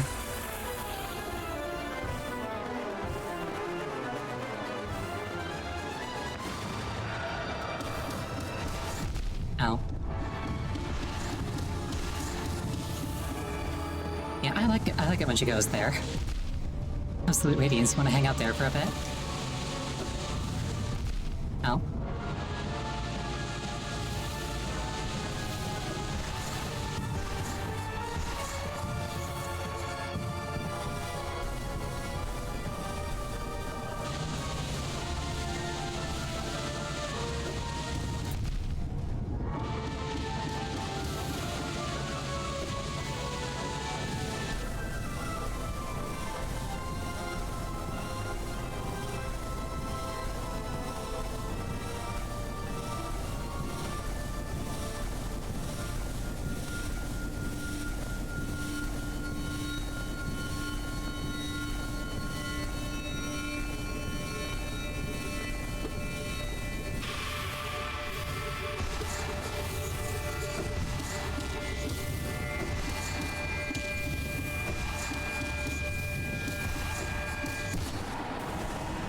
And that's Absolute Radiance. Alright. I think I've got her number. Woe, thou spec, to achieve victory if only against mere imprint of that most brilliant deity. Thine battles prove strength enough to impress. But couldst thou ever hope to overcome that mighty god tuned at the core of dream and mind when met in perfect state at peak of all others? We think not. So essentially, Godseeker is like, okay, you beat her, but like, you didn't beat her in the Pantheon. So it didn't count. Alright. I got this. I'm confident. With a K, because I'm a fox.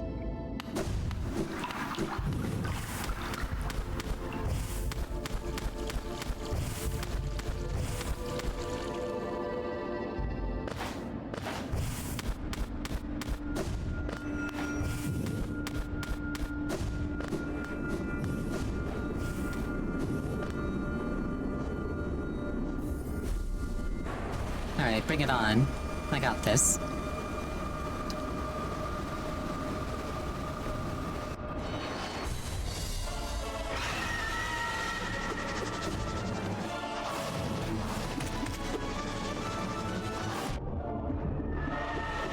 Mistakes are being made. Imagine the timeline where I beat Absolute Radiance and then lose to Vengefly King. We might be in that timeline. I hope we're not in that timeline, it'd be very embarrassing.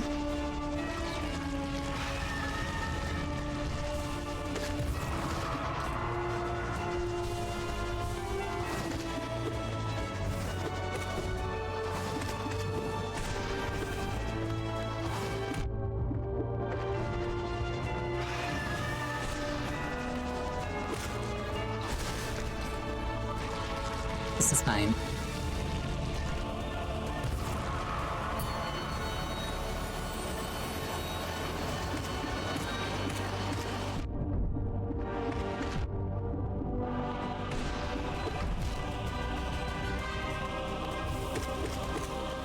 I'm being kind of cavalier because I'm thinking of False Knight as a free refill.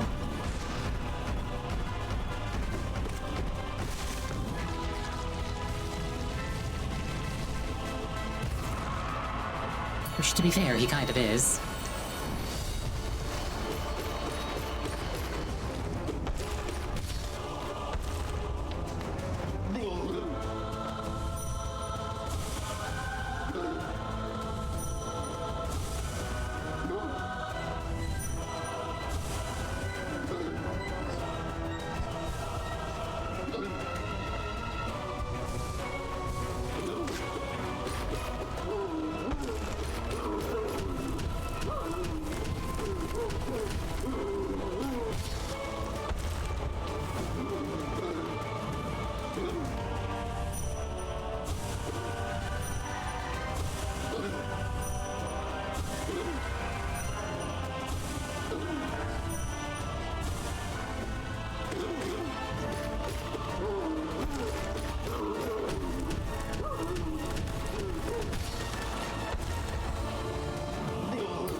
And he's dead.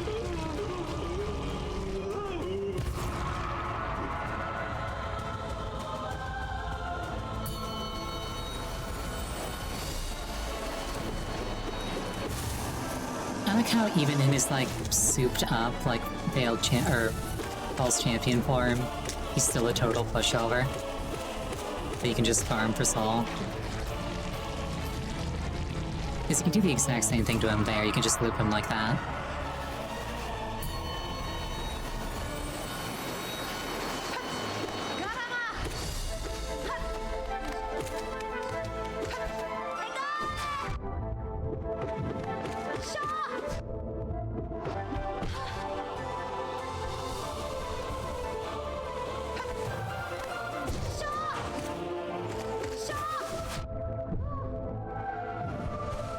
This is fine.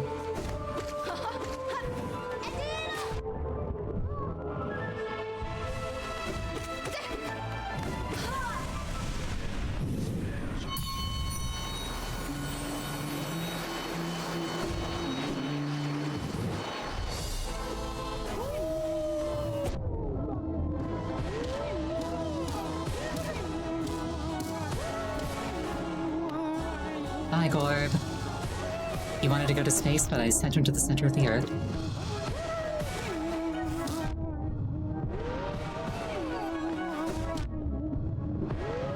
And then he teleported out, proving that he probably could have teleported to space at any point.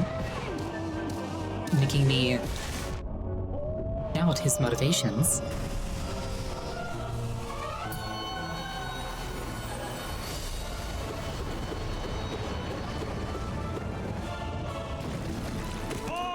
Also, I figured out which one of Dawn Defender's attacks you can knock him out of. It's the one where he's like doing a breaststroke.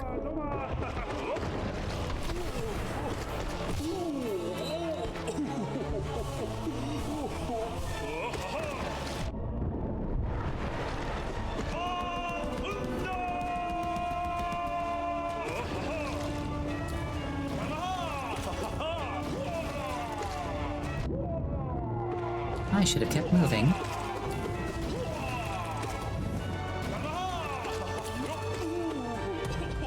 And he's dead.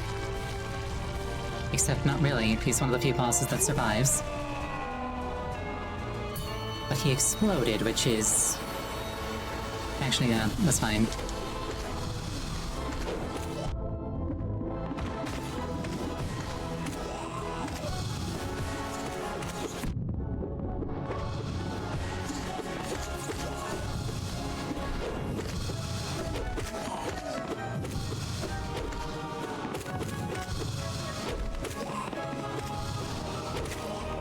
And he's dead. That guy's more or less a regular enemy later on. It's kind of fun to see him get a souped up version. I'm a sucker for games where, like, enemies that were like bosses in the early game become like standard enemies in the later game. Or like the other way around, where like an ordinary enemy, like, for whatever reason, is presented to you as a boss fight, and it's like not a meme. One of my favorite games, Zelda Minish Cap, does that, where the first boss in that game is literally a completely ordinary green choo-choo. The catch is, you're Minish-sized. So, it's a completely ordinary green choo-choo, except from your perspective it's the size of a kaiju. And I love that.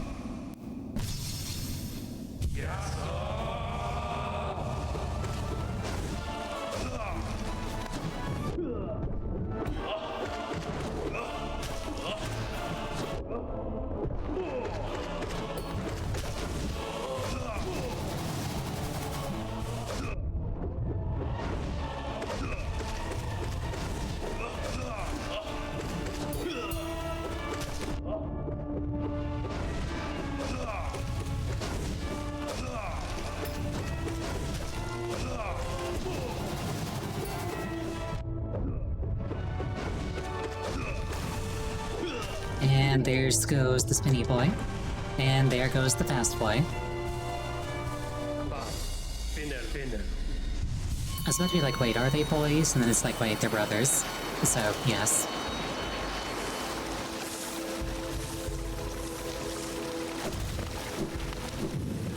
They are not vessels, so they have genders.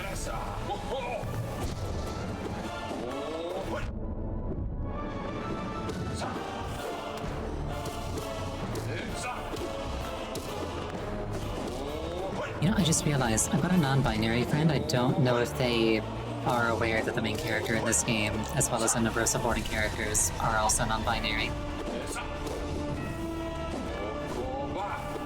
I should tell them. Because the bugs have genders. It's specifically like the void creatures that don't have genders.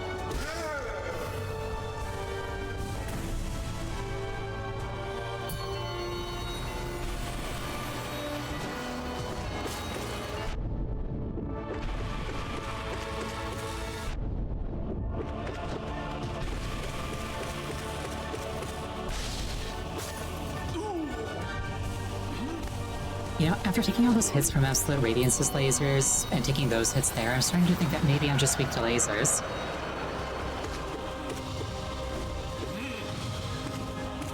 True, bugs can be a little bit gross.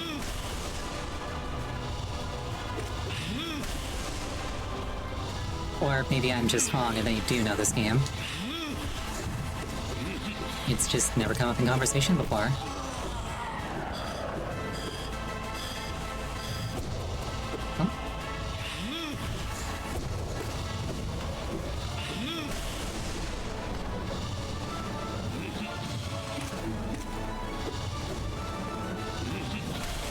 We used to talk a lot more. These days, we mostly just send Minecraft clips to each other. Just one of those things where, like, naturally people drift apart over time.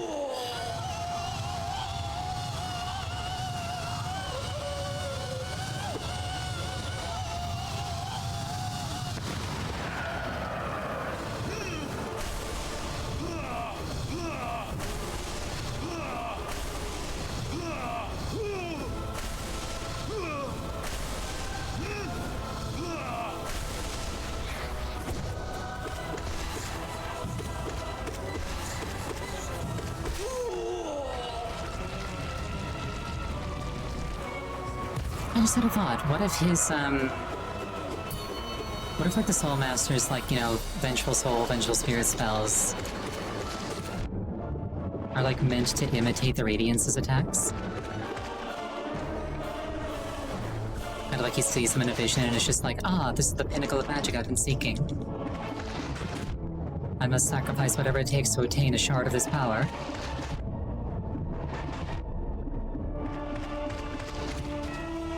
It don't. It's fun to speculate on more.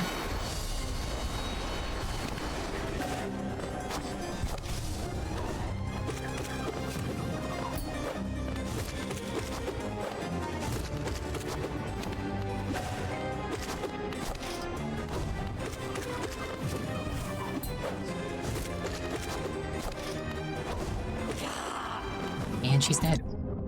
And I took a hit in a very silly way that I didn't have to. That's fine though. The real fight starts here.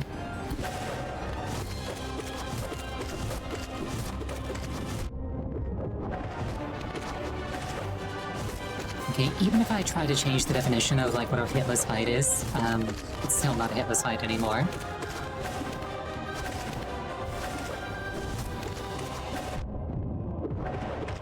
It's like, oh, it doesn't count until all three of them are in play. It's like stopping a child, it's not a hitless. I need to stop trying to heal. And lock in.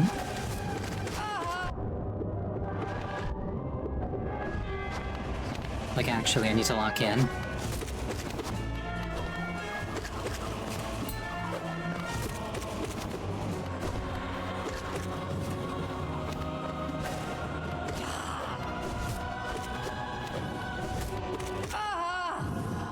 Okay, this is fine.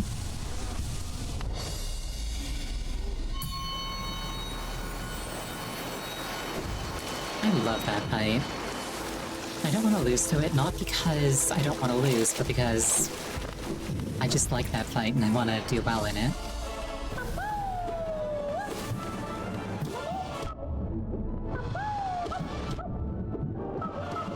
Pardon my French.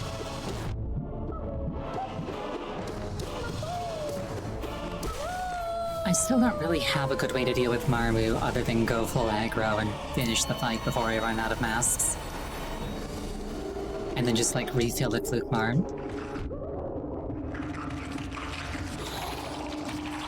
I may have just set the record for the most damage taken during a Fluke Marm attempt.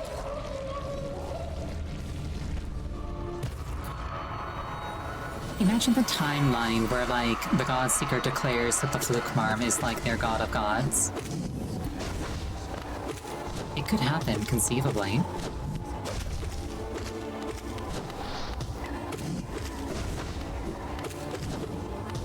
Like, it's here because it's a contender.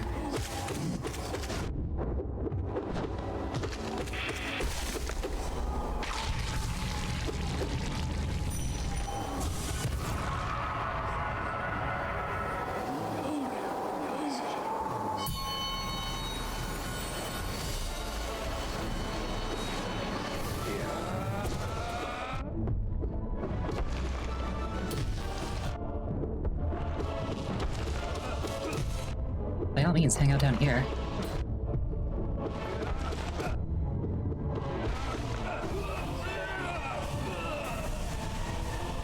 Alien also kind of falls under that. I'm not very good at him, but I can just go full aggro and it doesn't matter. Yes.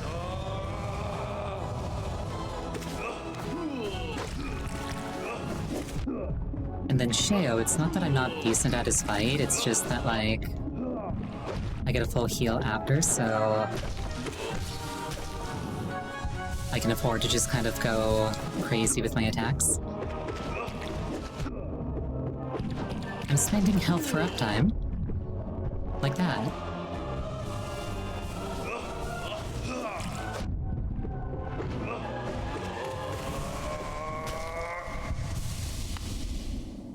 Vamos. Finish.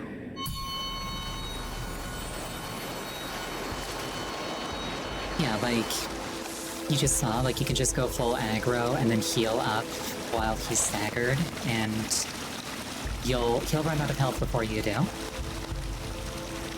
Anyway, we're going to take another 5-minute break here. Please use this time to refill your beverage, go to the bathroom. Anything that would take you about 5 minutes. I will see you shortly.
I return.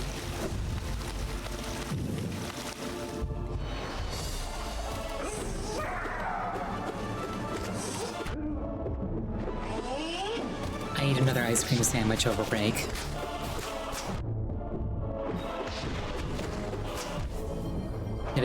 Thank you for the hydration. I will attend to that momentarily.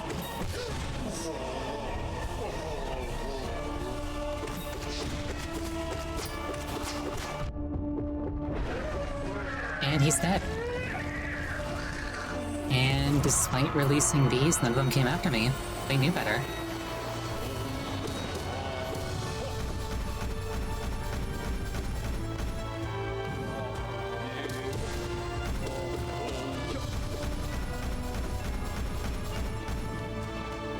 It's a combination of like a cavalier attitude towards brain freeze, and also I haven't actually eaten anything else today. So like the sum total of my food intake today is 2 ice cream sandwiches.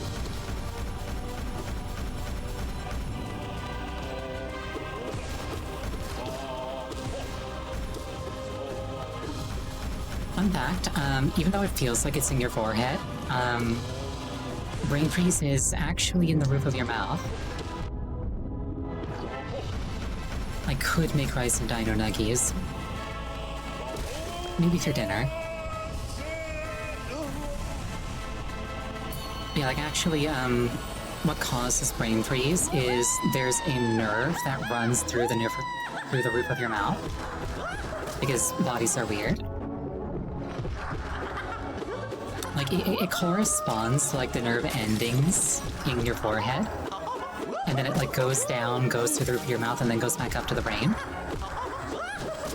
So, if you eat cold things, that nerve gets cold, and it transmits the signal that your forehead is cold. So, if you get brain freeze, the way that you fix it is actually you press your tongue to the roof of your mouth and you hold it there.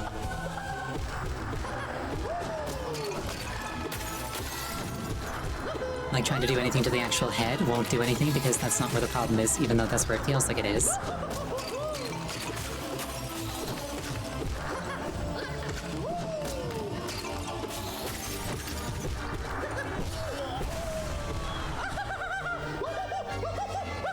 Another fun cursed anatomy fact, by default, your body is always trying to hiccup.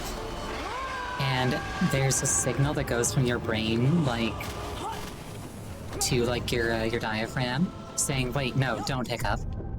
Every single time.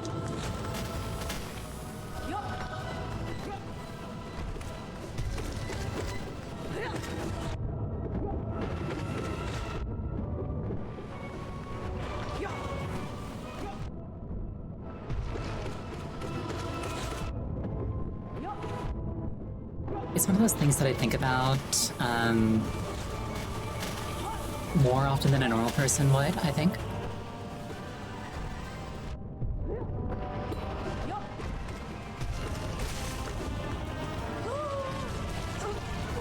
Yeah, in some extremely unfortunate people, they have like a type of nerve damage that prevents the signal saying no hiccup from happening. So they literally just permanently have hiccups, and there's nothing they can do about it because bodies by default are hiccuping all the time.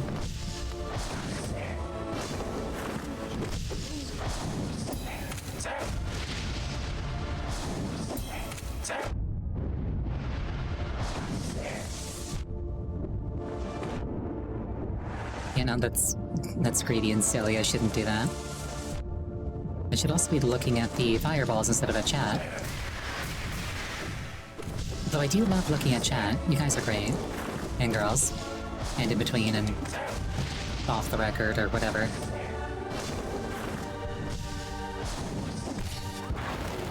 The axes get weird.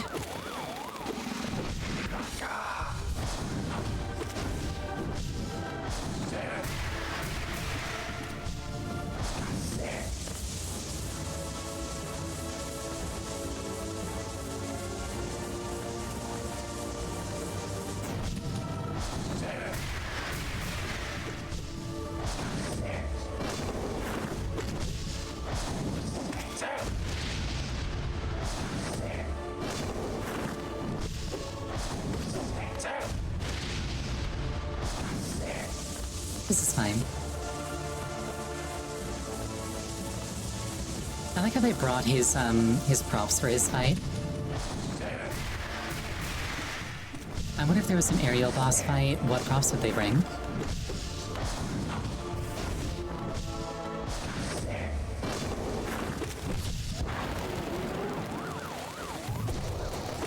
Like maybe chicken nuggets, and if you don't eat them yourself, she eats them to heal herself.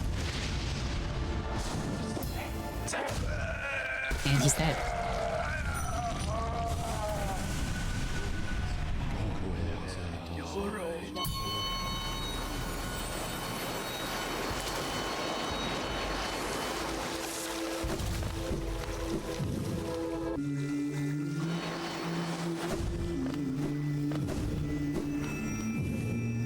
Alright, I think this is Ulu. No, it's not.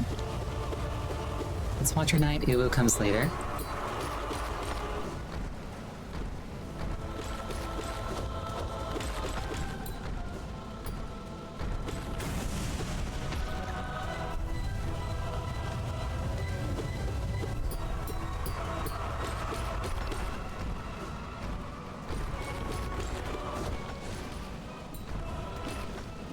I was gonna make a sassy comment like, they call them the Watchers, but what do they even watch? And then I'm like, wait, no, they're literally like the last line of defense for one of the Dreamers. I know what they watch.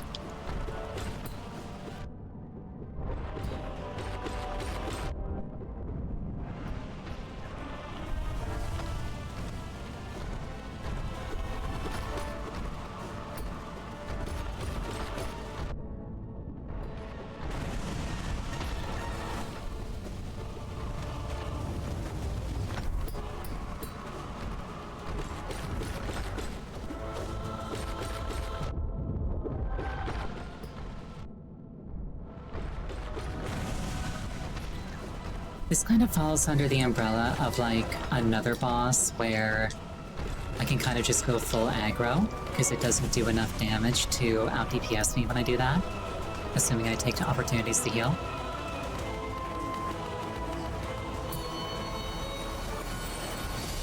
Alright, here's Zulu.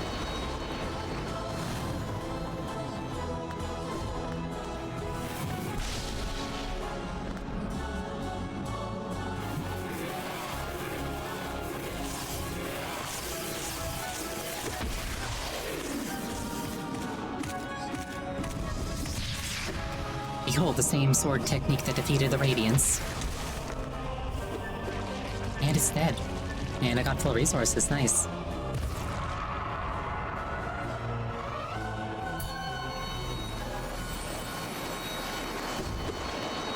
And now Nosk. I would consider Nosk an actual threat. I have to lock in a bit for Nosk. Specifically Winged Nosk.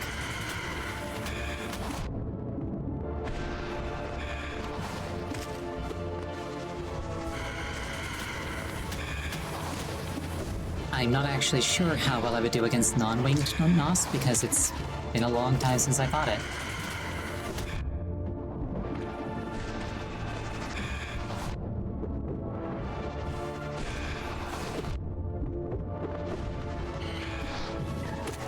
You think this one's way easier?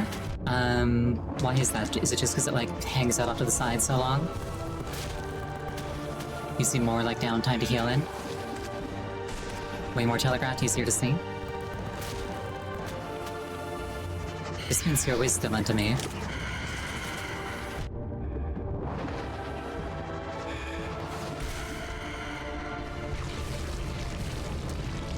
You just mentally project Venge Viking onto him and that makes him weak enough to defeat. I respect it. Alright.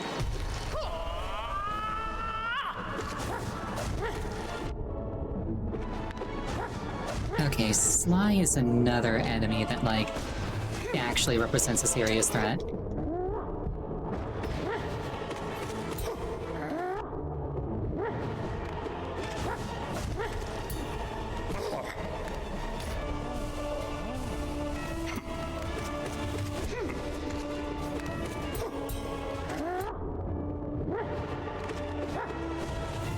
He's gonna do a spinny, and I'm gonna be like, no.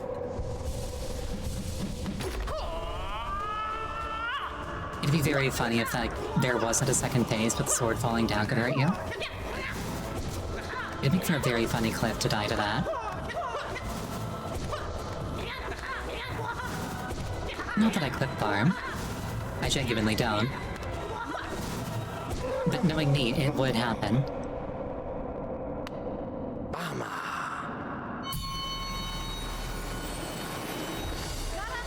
Speaking of clip farming, here's Hornet. Sorry, Silksong. And I am just taking a bunch of hits that I shouldn't be taking.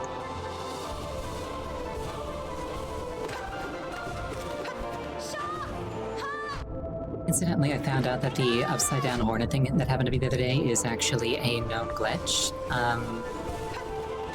You just defeat Hornet while she's specifically doing like her diagonal air dash, and she'll be upside down for whatever reason.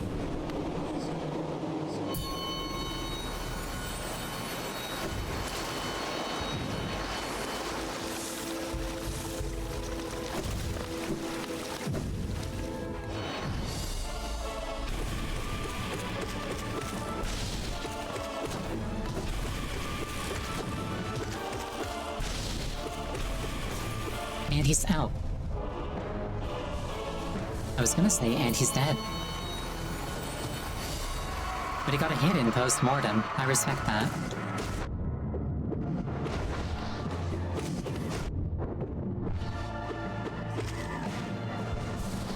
I have Irish heritage, so post-mortem vengeance resonates with me.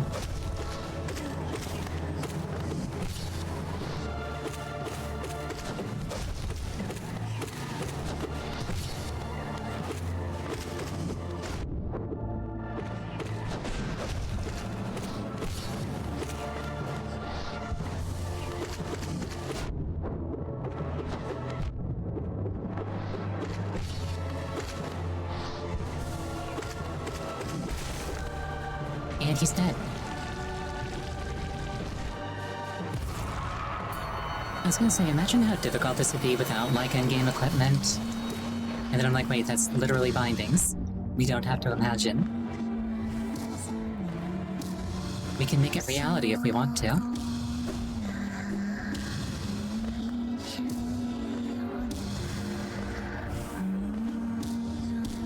Plus, I think technically you could unlock... Oh. Technically, I think you could unlock God Home as early as you had the Dream Nail. You just have to, like, find the junk pit. And she's dead. Though it wouldn't necessarily be filled with bosses if you didn't, like, go through the game first.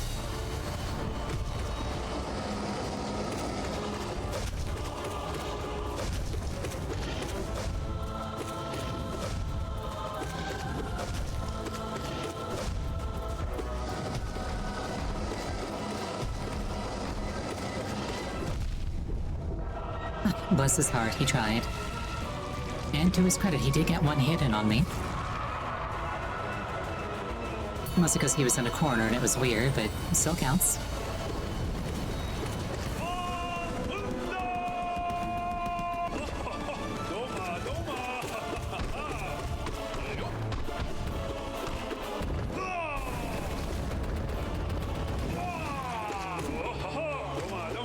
People struggle with different bosses, I think.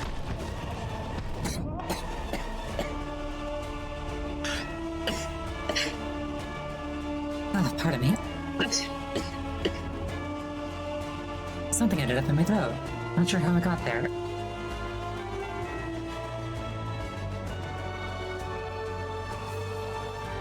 Thank you for the hydration, we had the same idea. Ugh.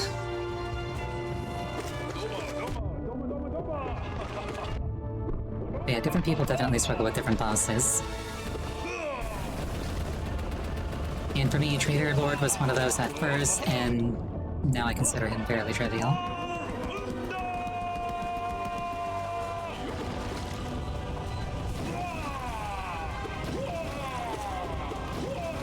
Yeah, so the kind of solid must have snuck in during the ice cream sandwiches.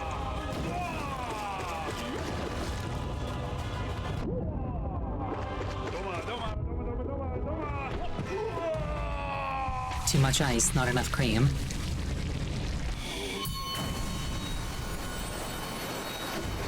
And already we are back at a spring.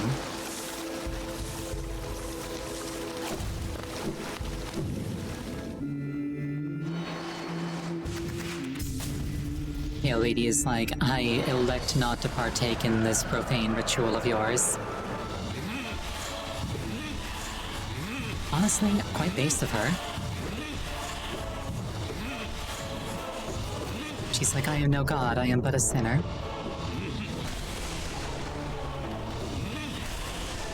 Yeah, like her and Anna are both like, yeah, no, we're not interested. Radiance is like, on the other hand, gimme, gimme, gimme. I want worship.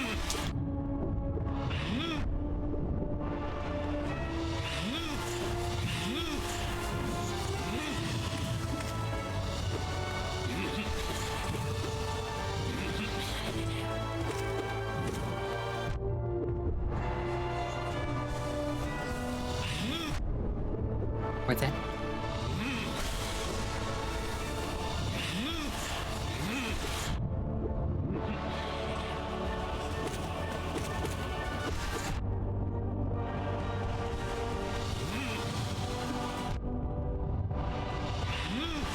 I regrettably missed that slash.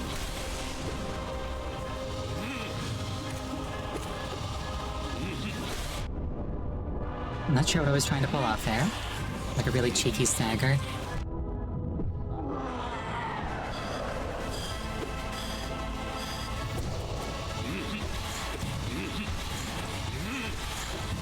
Okay, I need to lock in. This isn't a fight that... This isn't a boss that deserves to defeat me.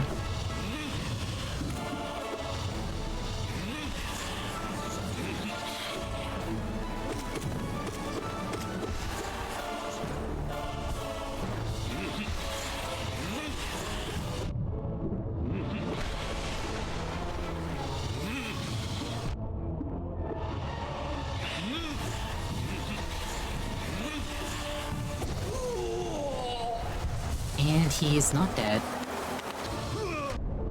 Good.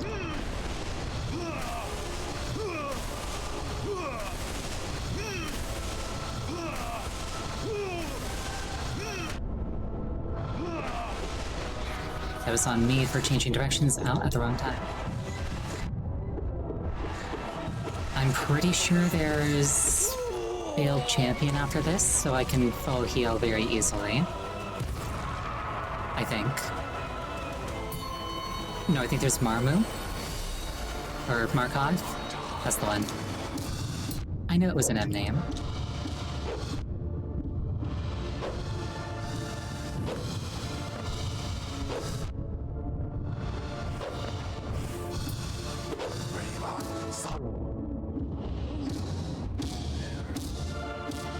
Get down there, nerd.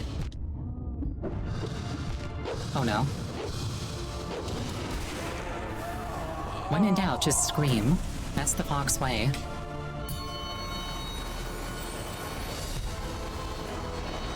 Okay, so he could win. Overall, I'm not too scared, but he might win.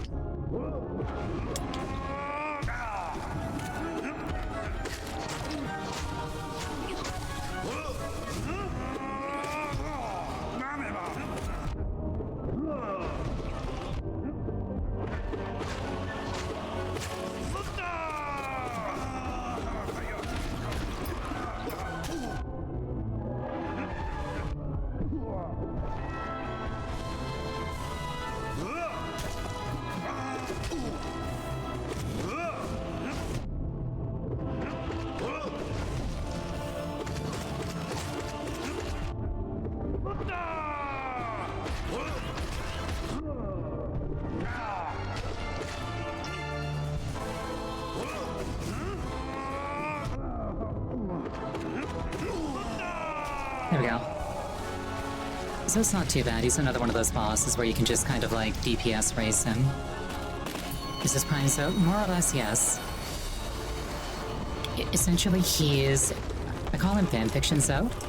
He's essentially the version of Zote that exists in the head of a fangirl after he lied to her about his accomplishments. Like, that's actually canonically what he is.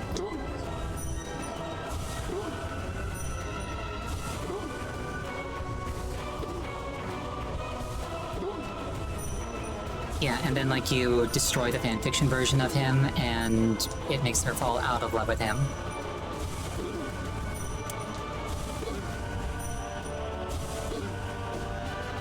Yeah, failed champion, more like all you can eat.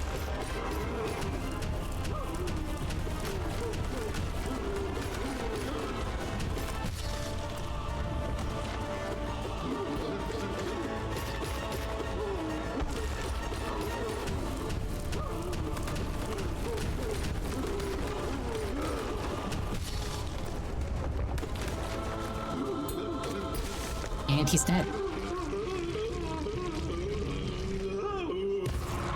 Literally a free meal ahead of Nightmare King.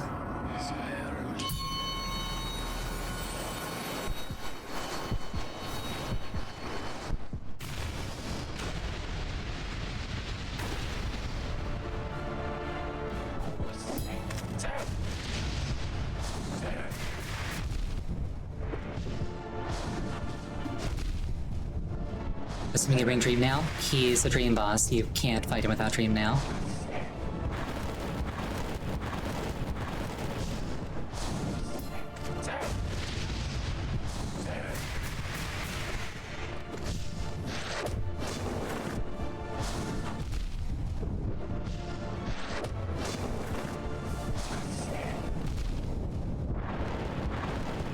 Okay, I am off my groove for this fight. The charm? You don't need the charm for it. I'm not using the Dream Nail charm.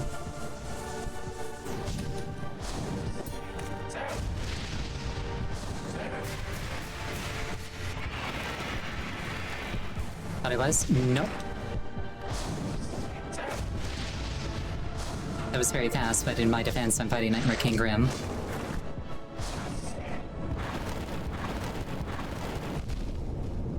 Ow, Goomba Stomp. Self-inflicted. Ow, that was dumb. Parry, hit. Dodge the fire. Parry, hit. Dodge the fire. Porcupine. Pineapple. Other prickly things.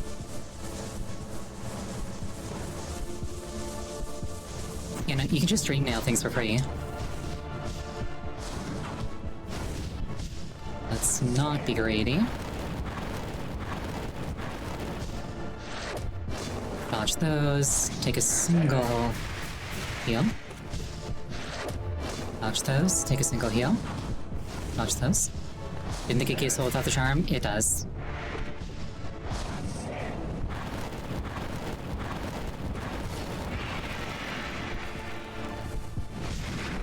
The charm for Dream Nail just makes the Dream Nail come out way faster and give more soul. But like you can still use it at like vanilla speed, and it gives basically enough soul for a single spell of any choice.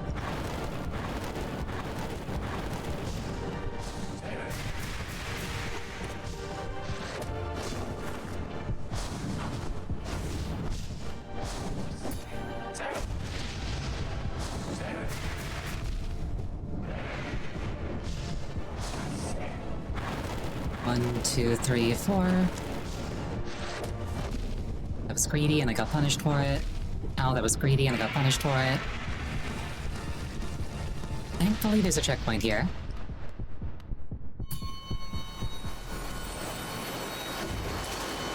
If I had to go into Pure Vessel with 4 masks and no soul, I don't know if I could pull that one off. You know, my build is Void Heart. Reaches out and gently like caresses the picture of King Soul where it once was. Unbreakable Strength, Quick Focus, Long Nail, Quick Slash. It's a very boring build, but a very, very functional build.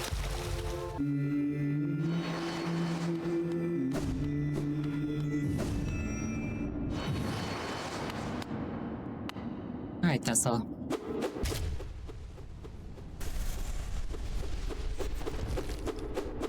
And like specifically, False Knight and Veil Champion, you can keep Sunlock forever. So you can permanent soul off of them.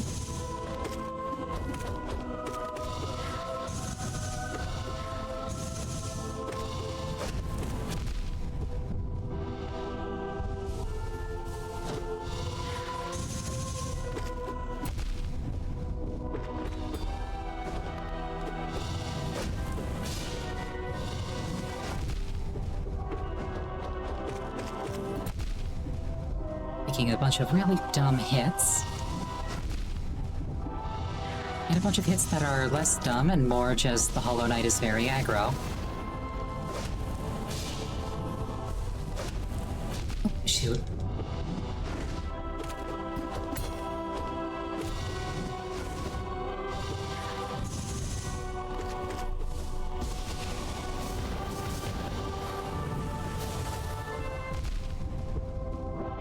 Okay, I'm in kill range. I'm no longer in kill range. If I can get 3 heals off. Excellent. I can now tank 2 hits from him without dying. I can now tank 1 hit from him without dying. Or it, rather. It's large, so I think of it as masculine, even though I really shouldn't.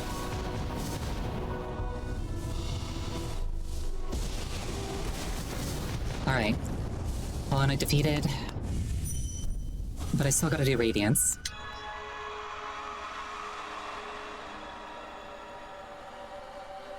Alright. Yeah, I'm coming in with not a lot of health. This is going to be very, very difficult.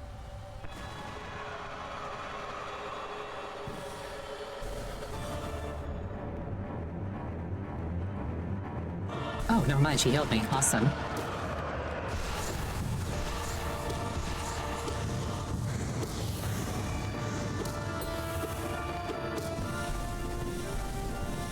I can fight with my heart at ease.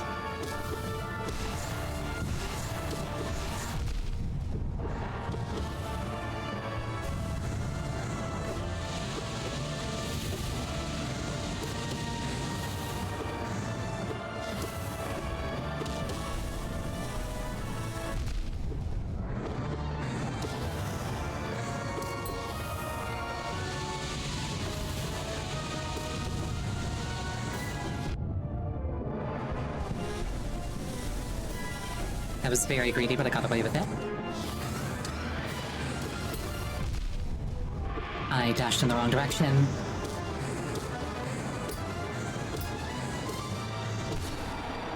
Alright, she's down. I'm going into phase 2 with full health. Let's go.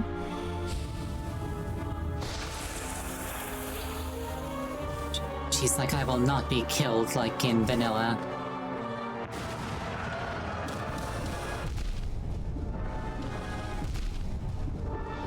That was greedy and dumb. Okay, I need to lock in and not die in dumb ways, if at all possible, please and thank you.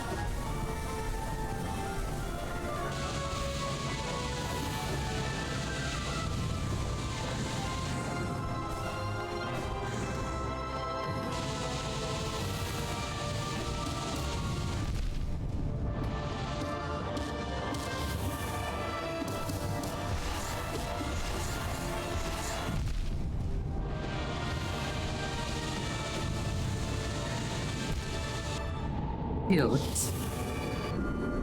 I panicked. This is fine.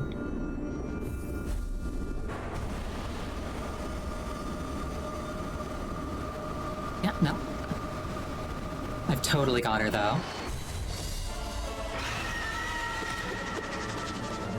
Like, the more I see her, the less I will panic while fighting her.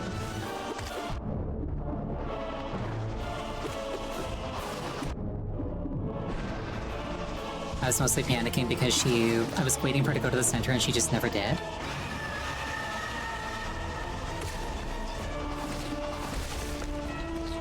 Yeah, like, I totally got this. I just need to keep a cool head. I totally got this.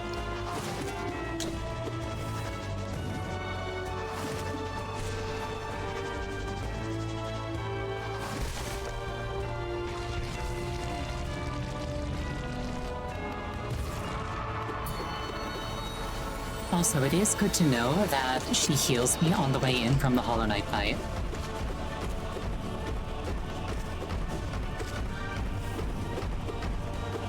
So, like, I can kind of apply the same mentality to Hollow Knight that I do to, like, Nightmare King and, like, Sheo and Oro and Mato and Sly. Where I can be very greedy and go for the win if I see it. because I'll get myself back.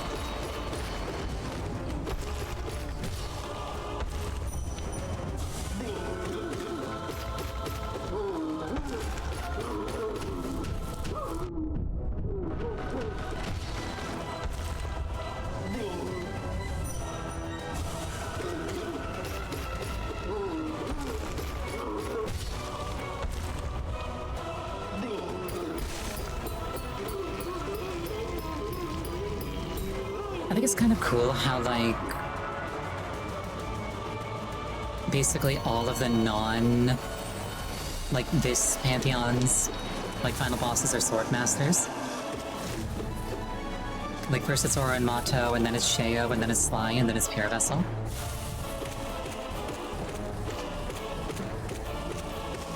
Basically, swords are cool. And I think that that's a platform that everybody can get behind.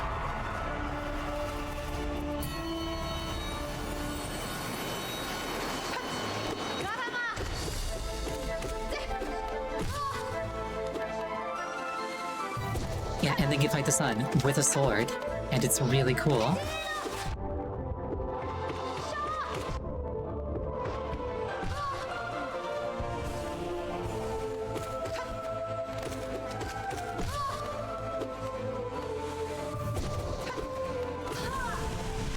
And she's dead. Except not.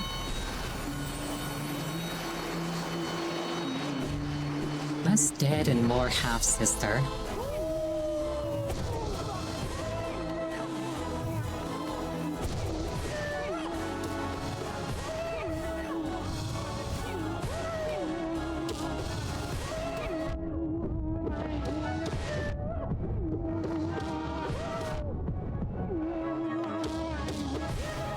Even her lore, I think it's kind of cool how Hornet ends up being, like, completely instrumental to the true ending.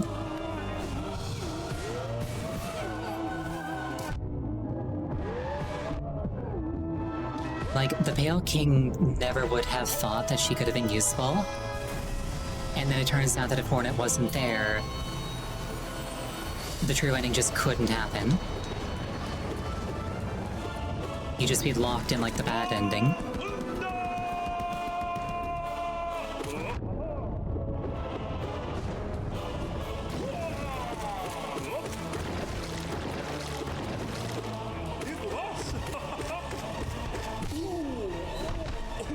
Yeah, like, you can only get into the Hollow Knight stream because she holds it down. Like, I've actually tried dream nailing it during the fight, and basically you can't dream nail it. Like, even if you land the dream nail, it just doesn't do anything, it, like, bounces off of the seal. So without Hornet there to break that seal, you're just screwed.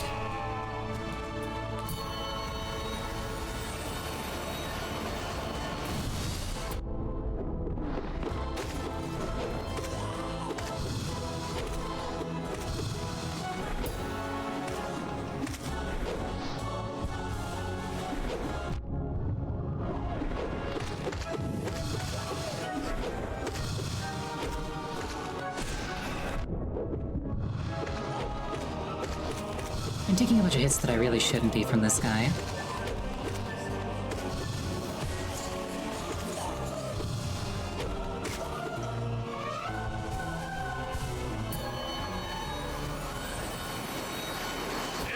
Random fun fact, Rubber Flyology here, which is basically like the Master Sword from Zelda, where it gives you a sword beam if your health is full, actually has a secret interaction with Fury the Fallen, where it also gives you sword beams at 0 health, or at 1 health rather.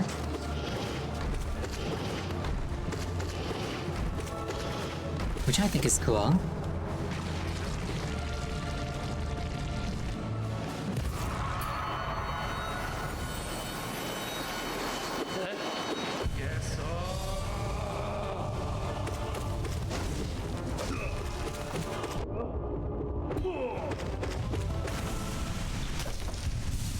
And he's dead.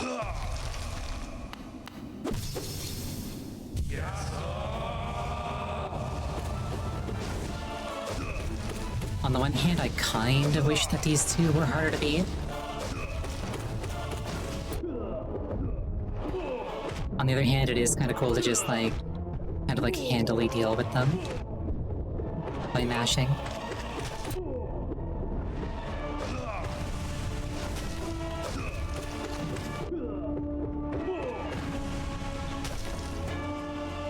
Like, I don't even think that I healed once they were both in play. I just kind of like held forward and did this.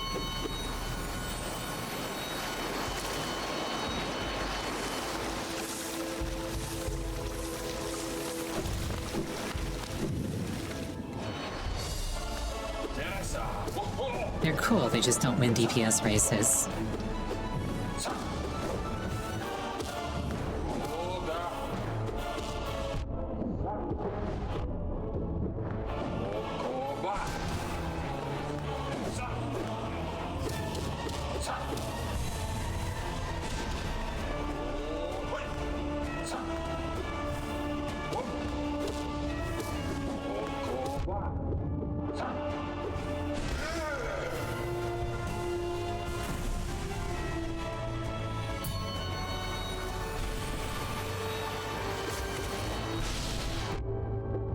Call shenanigans, that beam had dissipated.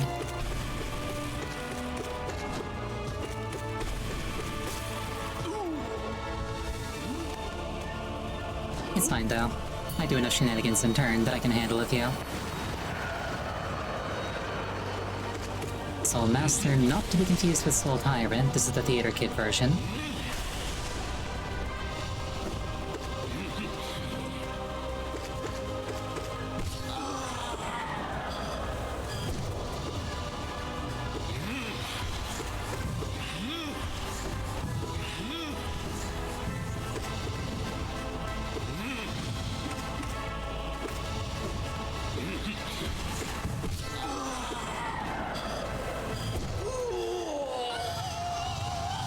This is what I mean by Theater Kid.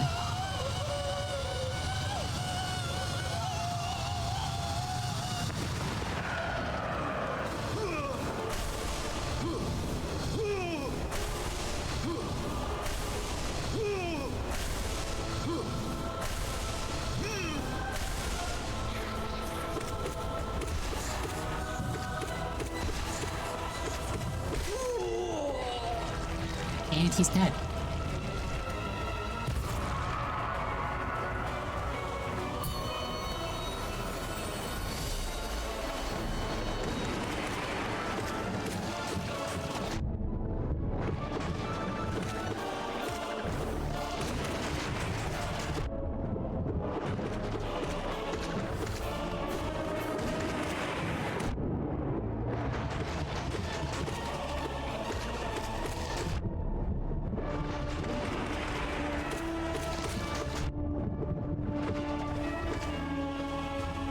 And they're dead.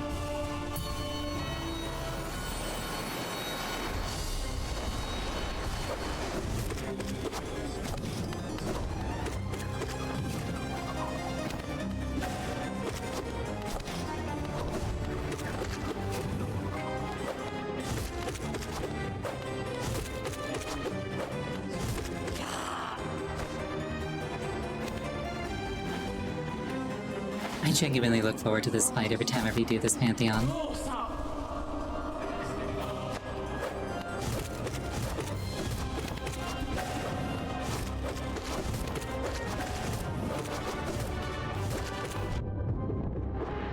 Oh, sadly not a no-hit.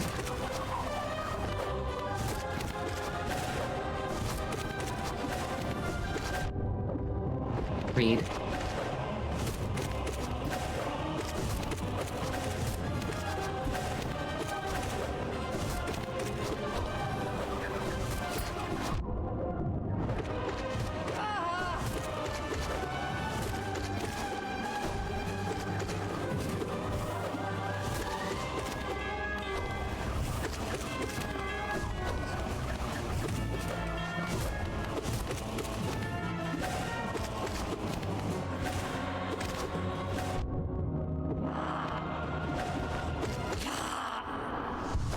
GG.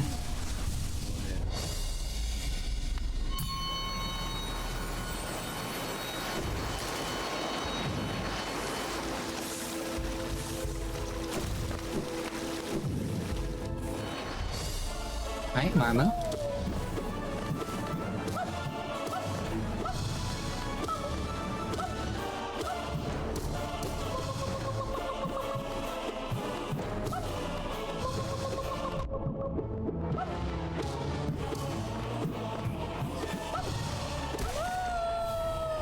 I think that's technically my best Marmu fight to date.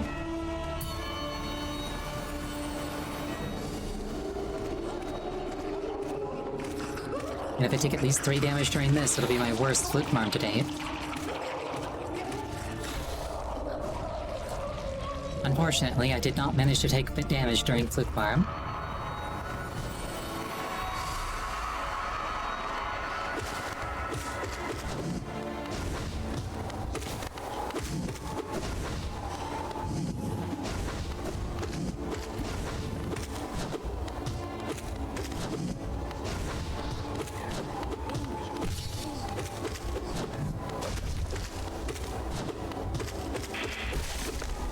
And he's dead.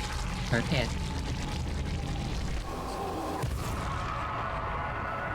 I'm sure if I keep playing this game, like, an absurd amount, maybe someday there'll be a time where I just straight up take an Elder Fluke Marm. But that day's probably not today, realistically speaking. This guy, on the other hand, proper threat. I think this is No Eyes? No, it's Sheo. You drove to my heel, how rude.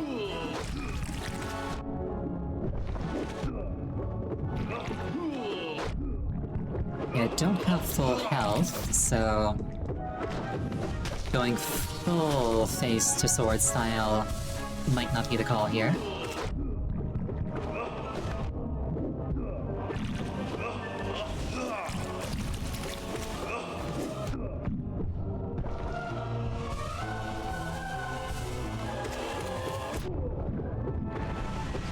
Never mind, it worked out. Bum. Finneru. Oh, pinwheel with dung pies. Yeah, that could do it. That could do it. That would take long enough that he could do mechanics. Although it would also, like... the dung pies would also, like, hard counter pinwheel because, like, the one that was real would be taking damage that you could see. So you could just, like, ignore the ones that weren't real.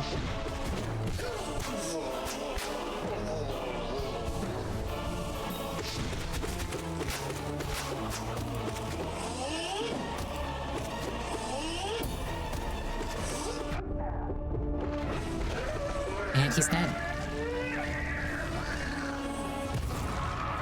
Fun fact, the toxic status effect from the Blow Dart snipers in Blighttown is actually more virulent than, like, any other toxic in the game. Like, it does way more damage than, like, any other thing that is called toxic. So if you're going into that area, what you can do is actually deliberately poison yourself with dung pies. And once you've got, like, the weaker strain of toxin, they can't give you the heavier hitting strain of toxin.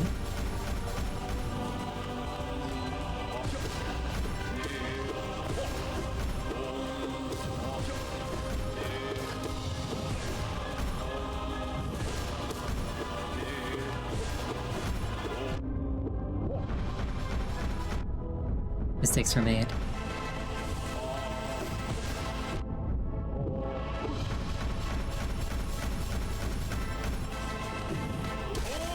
And he's dead. That said, you can also just, like, block their darts. They're really hard to see, but, like, once you know what they look like, they're not hard to block. And it doesn't entirely stop the build-up unless you're using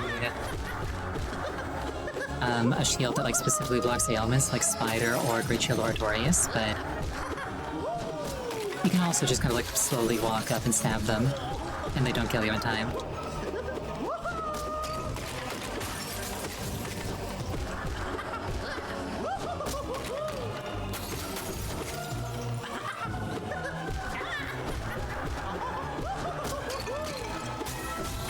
Yeah, like, no matter what build I'm using, the spider shield goes into my utility kit.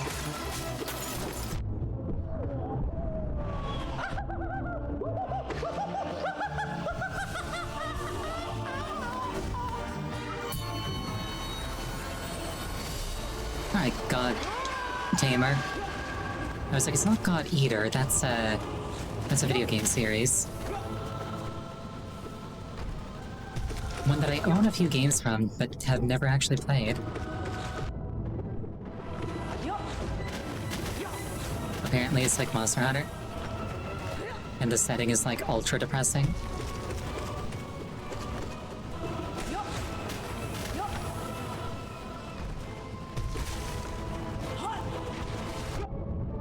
Rude.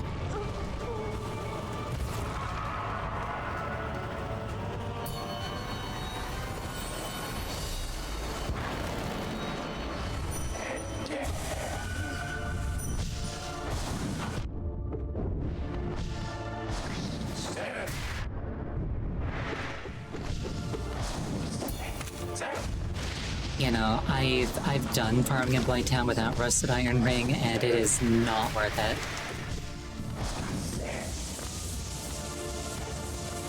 Like, if you're going for like an early fire or magic weapon, or like the an early enchanted weapon using the ember from the forest, you're gonna want that Titanite.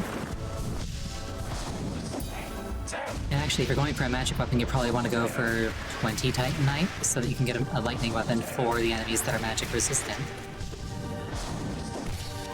So you get very acquainted with the swamp.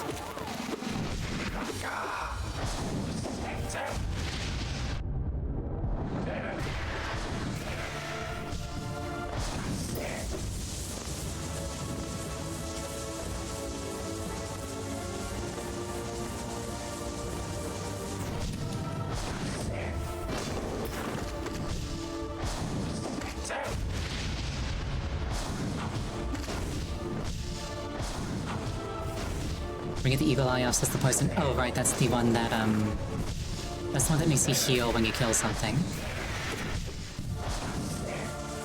I was like, Evil Eye? Isn't that the one that makes you take double damage? No, that's the Ring of Calamity, I think.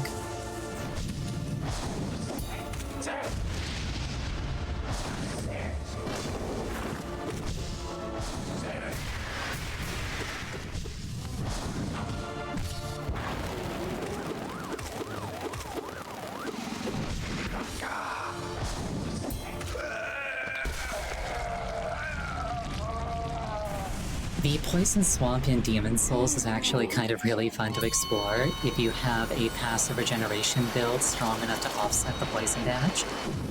Because then you can just kind of like run around and there's like absolutely nothing stopping you. I like to joke that I'm the reason that they nerfed the heck out of regen builds in every game past Demons. Because what I would do is I had a full tank/regen build and I would go and I would be the old monk. And my goal wasn't to kill people, my goal was to keep people in that room for as long as possible. The fight did not end until it was dinner time or they pulled their Ethernet cable. It's really fun too, because like if they didn't have a proper build up and running, like I wouldn't even have to do anything, they just straight up could not do enough damage to out DPS me. Or to out DPS my regen. Because I had a maxed out blessed weapon, I had the Agitator shield, I had the Ring of Regeneration, and I had full Old King's armor.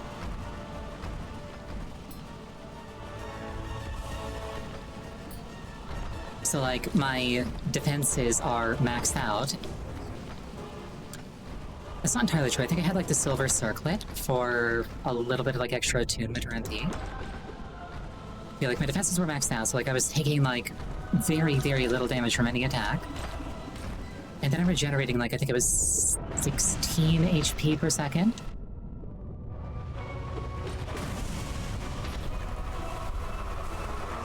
I'd have to run the numbers, but like, it was a lot of healing.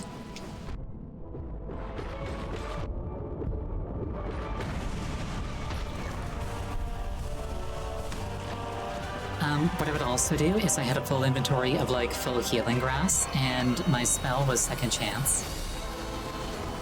Which is why I had like the silver circlet instead of the old king's helmet. So even if you actually did manage to get through all of my defenses and get a kill, no you didn't. My health just jumped back up to 50%.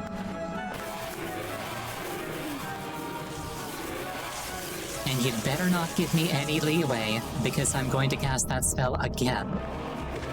If you do.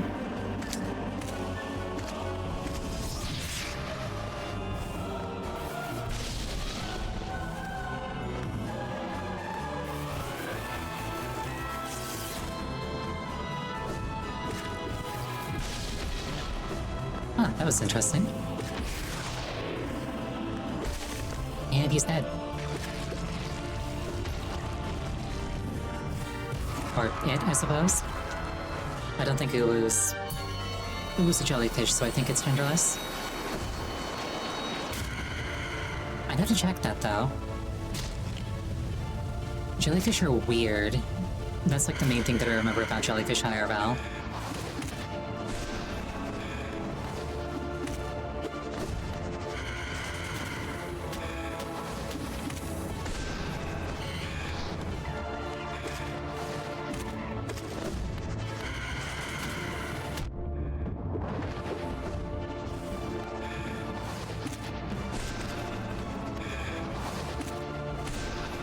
Jellyfish are actually, if memory serves, kind of like bugs in the sense that they don't really have like a complex enough internal structure to really have like thoughts or feelings. They're closer to like constructs than like sapient things, even though they are technically alive.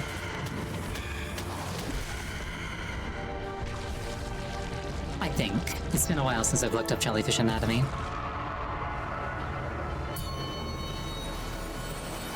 Doesn't exactly overlap with my interests. Like, honestly, that might even be why it's in Hollow Knight, is because they're kind of similar that way.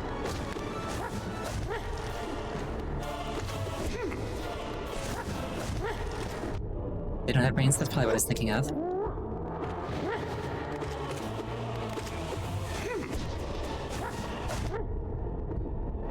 I greeted and it did not pay off.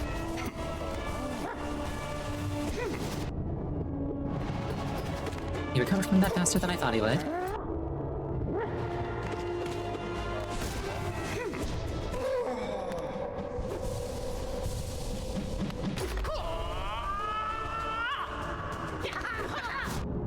Oh right, I forgot that I actually have to fight him.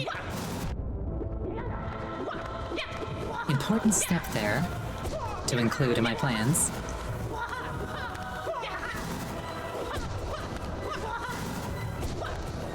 Yeah, I will say I'm glad that, like, as a society, we have, for the most part, moved away from plastic bags. I actually had to buy a new, reusable bag today because my previous one, fell apart after years of use.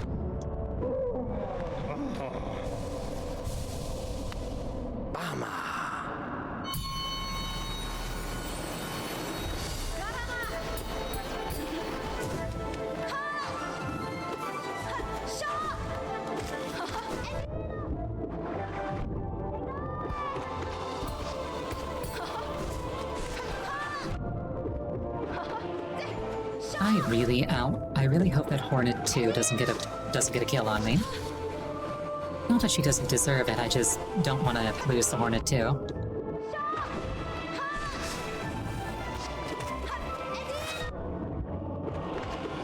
Like, I don't want to lose to anybody, really, but like...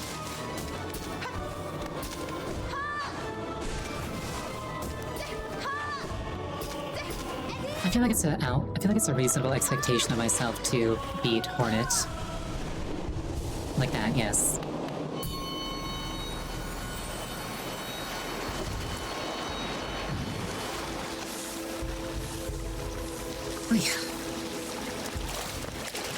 Alright, time flies. We're gonna take another break here. 5 minutes, please. It's time to refill your beverage, go to the bathroom.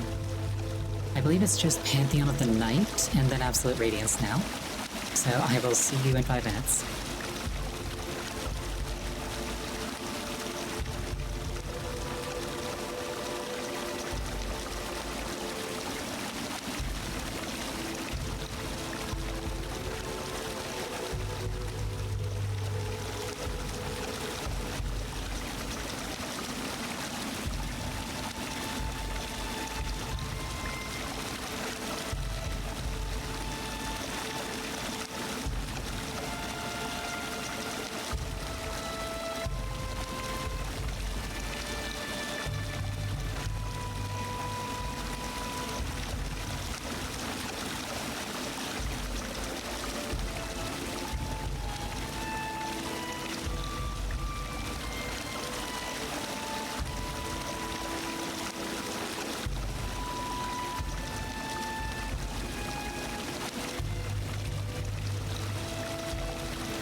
return. I think I may have mentioned before, but on top of just, like, wanting to do the cool thing, one of my biggest motivations for getting this done is then I wouldn't feel weird modding the game. Because I want to do, like, randomizers and maybe even, like, some other modded content.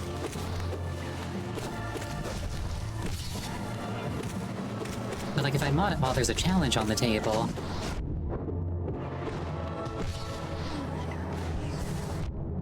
I don't know, it feels like cheating, even if it wasn't, like, a gameplay-altering mod. Plus, I don't actually know if the randomizer is compatible with a vanilla save, so... I don't want to risk accidentally breaking something.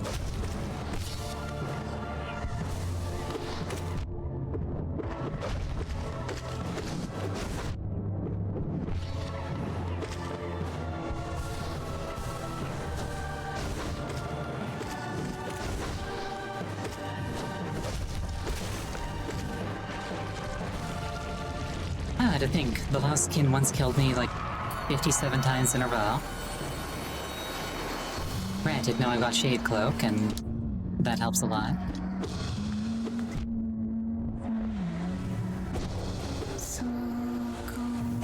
But also, mostly I'm just better at the game now. Like, substantially. Almost falls into the thorns. I'm good at this game, she says.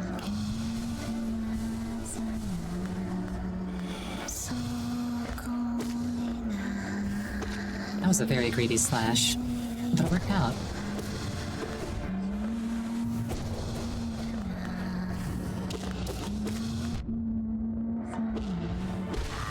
And she's dead.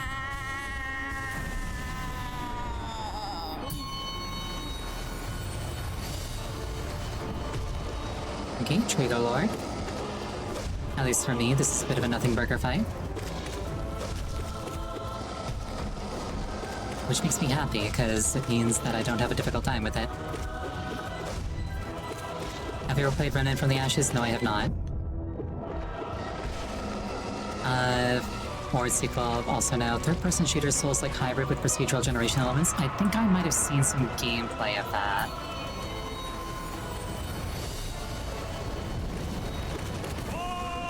If I remember later, I'll put that on my list of games to potentially stream.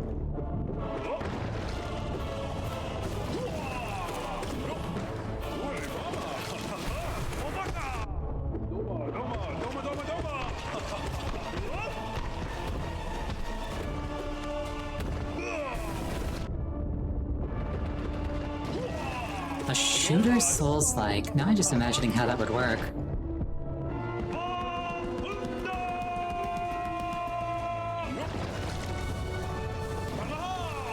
My first thought is something like Counter-Strike, where, like, positioning, like, really matters, more so than being, like, a run-and-gun type game.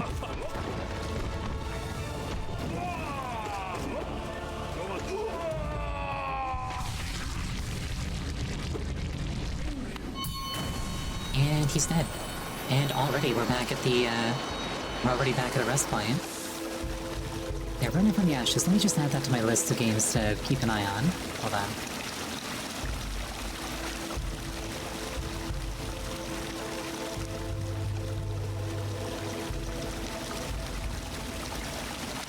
There we go. It is now on the list.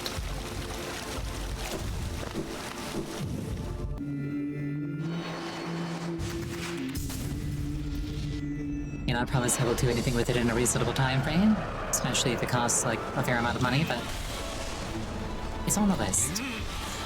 I can do that much.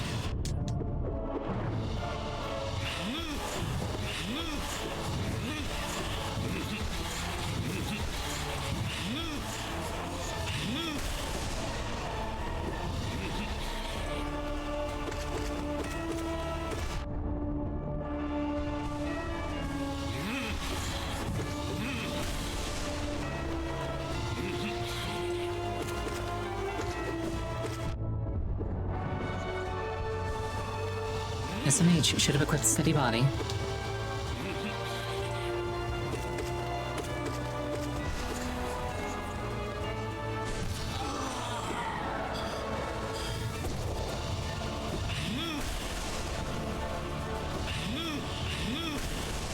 don't always remember that I have a gun, but when I do, I shoot somebody with my gun.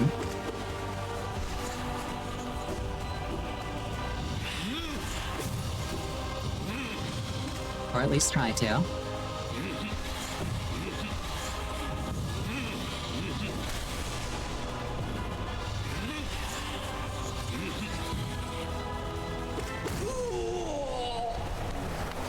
No theater kid. Freak out this time.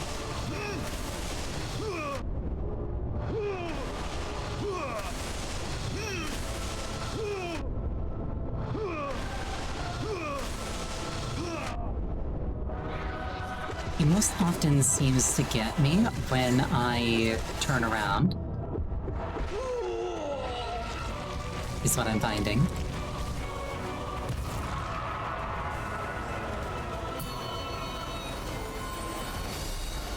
But he doesn't get me enough, so it's out fine.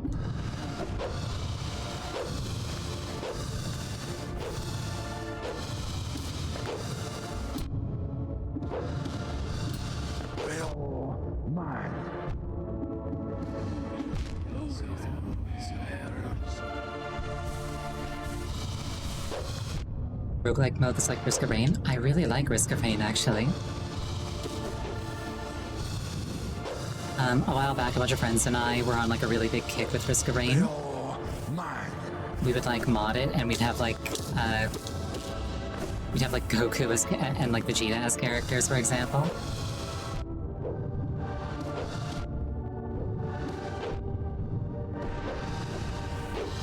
We also ended up kind of like making up our own lore for like our versions of the characters. Specifically, what would happen is like my friend would play engineer, then I would like play the robot. And we decided that like the robot's name was Dutiful Son because it'd be like the engineer would die, then the robot would like go looking for him. It's like, Father, I am searching for you. It's like, I'm sorry, son.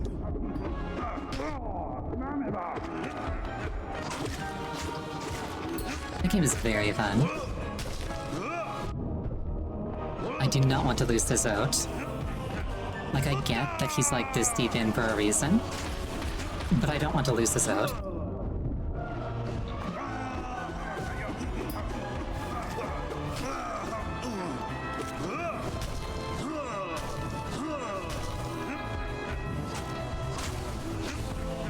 I like how at this scale you can also like easily see that his sword is made of wood. Ow. Because Lighthander is canonically a wooden sword. Oh, that was ridiculously dangerous. I cannot believe I got away with that. Oh boy, oh goodness. Okay. I got this. Ow, I got hit.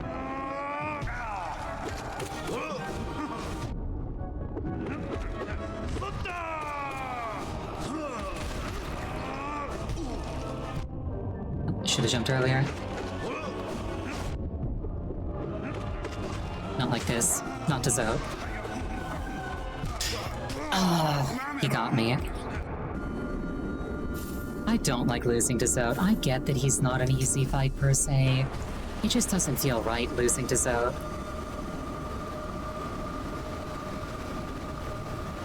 I've used the phrase deserves to get a win a few times. Thank you for that, Pats. I've used the phrase deserves to get a win a few times. Zote does not deserve to get a win.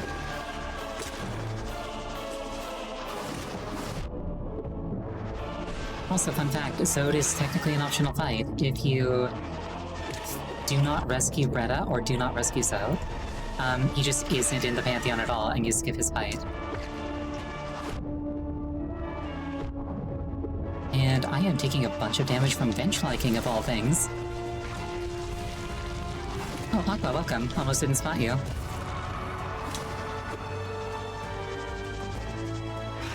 Well, actually, I didn't spot you. Other people talking to you clued me in that you were here.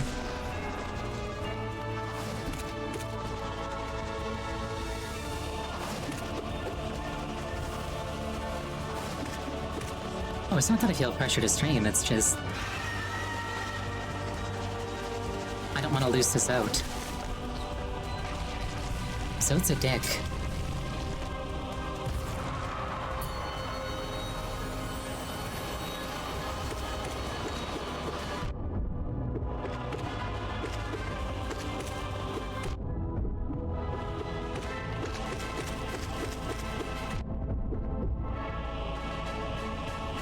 Pass your exam? Well done.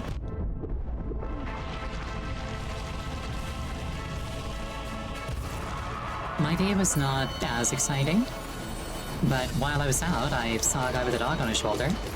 Like a tiny dog. Which would have been like, you know, a wonderful development. Except for the fact that the guy was also smoking with a tiny dog on his shoulder. I didn't say anything, but like... wasn't cool of him.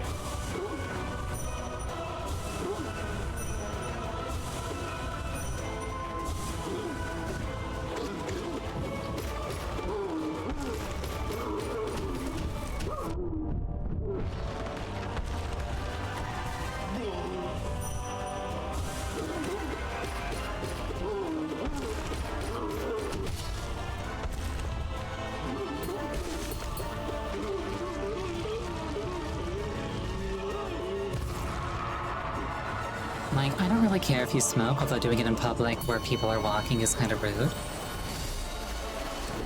But like, a dog's nose is like 1,000 times more sensitive.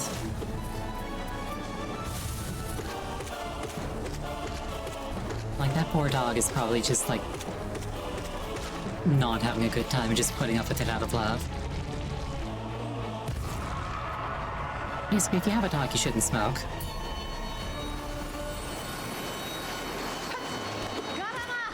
Yeah, like at least he wasn't ignoring a no smoking sign, but you do get people who ignore those.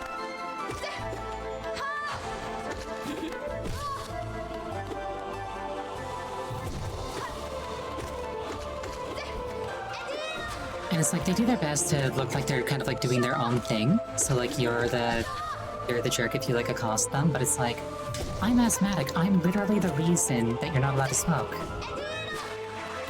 Because it makes it so that, like, the entrance to this establishment is a breathing hazard for me. So it's like, hey, could you please not do that?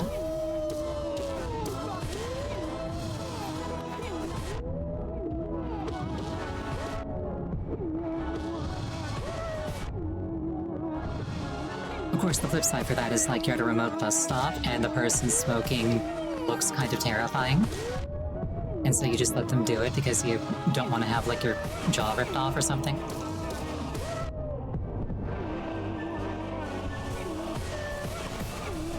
Like they're one of those people that just, like, goes through life with a glare on their face.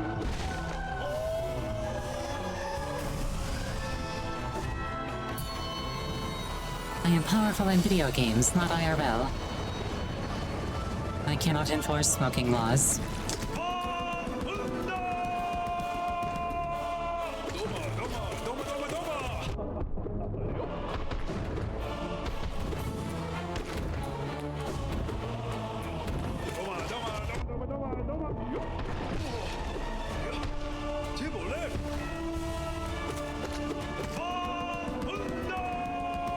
I gotta pick Trini back up. Wonderful. I hope you have a good time with it.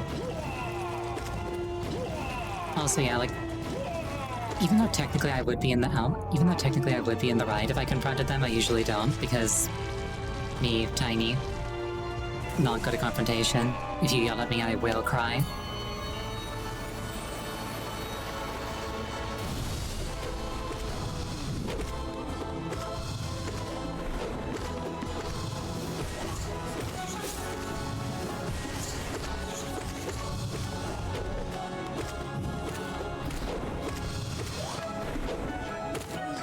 Like, normally I'm in the vicinity of these people for, like, a handful of minutes, and then they're out of my life forever. Not worth the effort.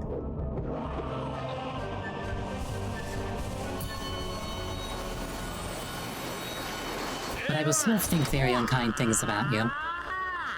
Like, ah, what a selfish jerk.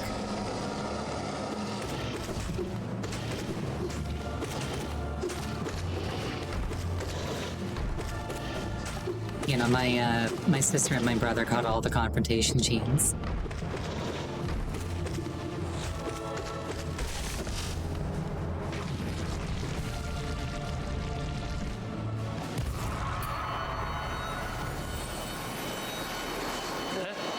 Yes.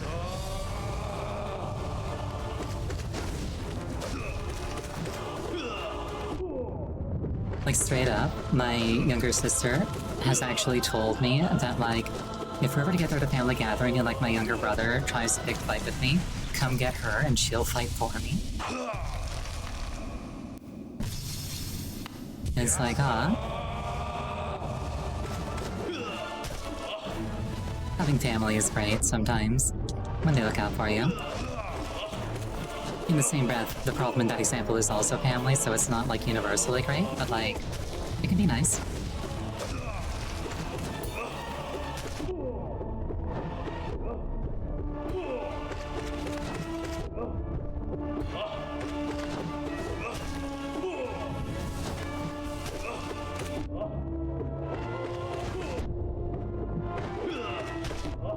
I feel like these guys have lived longer than they normally do. Never mind. Finner. The damage is just more evenly spread that time.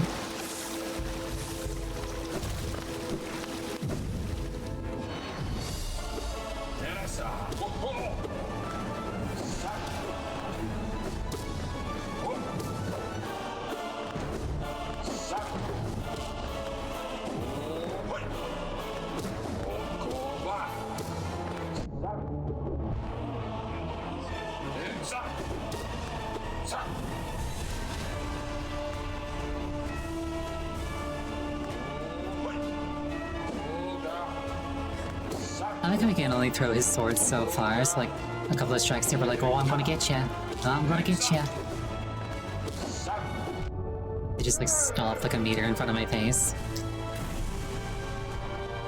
Or I guess everything in this game is really small, so like it starts like, it stops like a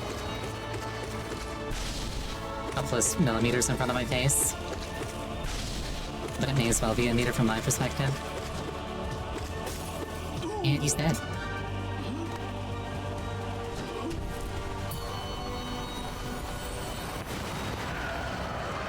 People who don't, like, reasonably yield when, like, on the same path as you are the worst. It's like, you should be walking on the right side of the road, and if you're, like, by yourself, you can, like, walk down the middle, but if somebody else is also walking, you should both just go to the right, and then you walk by each other. But there are people who just go down the middle and just keep going down the middle and expect other people to move for them. And unfortunately, again, tinies, I'm always the person who ends up moving. They just kind of like... I don't even think there's malice, I think they just expect it. There's like a societal expectation that like the smaller person moves aside.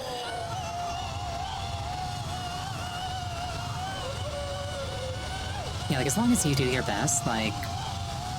if they're the ones who are like, okay, we're gonna collide, it's on them if they go flying.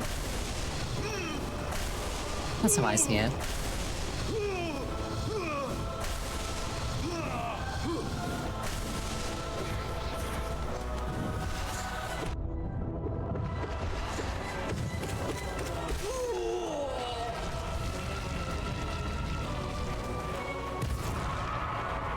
Like, the only people that I could knock over would be, like, literal children. And if I do that, I'm not... It doesn't matter if I'm in the right. I will never be perceived as the one who is in the right.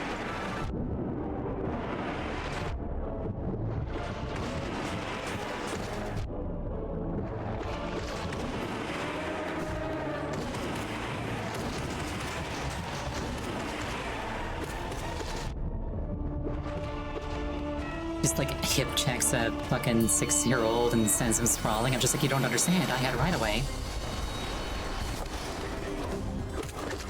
This was morally okay.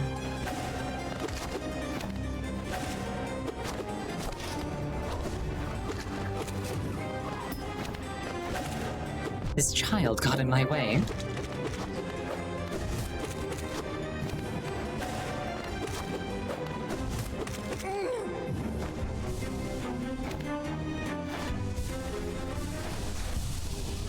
Alright, full health. Sisters of Battles. Technically, they didn't get a hit on me.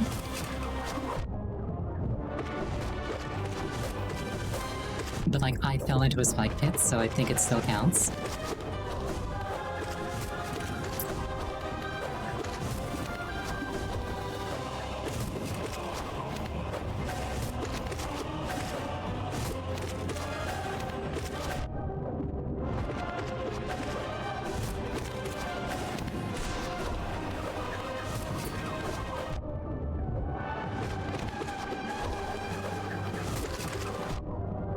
Jump too early? Oh no. I am taking avoidable hits.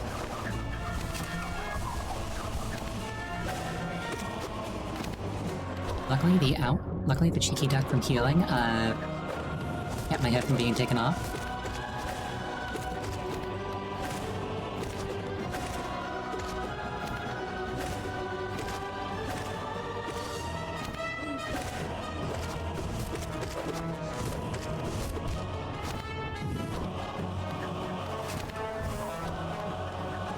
Six-year-old might be one of the only people that can hip check, period. No, like, that's what I'm saying. Like, regardless of right away, the only people I could, like, actually physically brush aside would be literal children.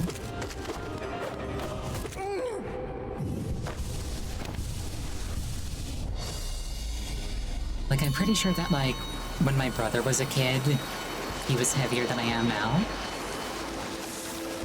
So, like, honestly, even being able to, like, hip check a child is not a guarantee.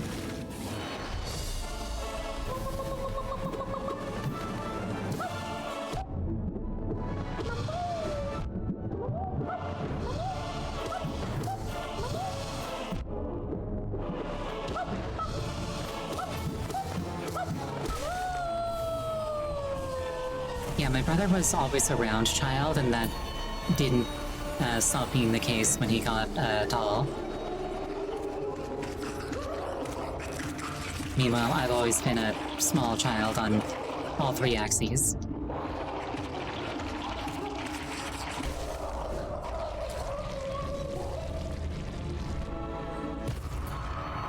Like, at one point, I kind of, like, let go of my... I kind of, like, didn't take care of my weight, and I got what was, for me, obese. And my obese was 199 pounds.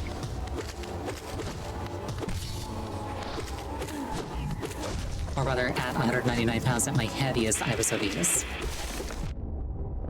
Like, the actual threshold for obesity for me is something like 165.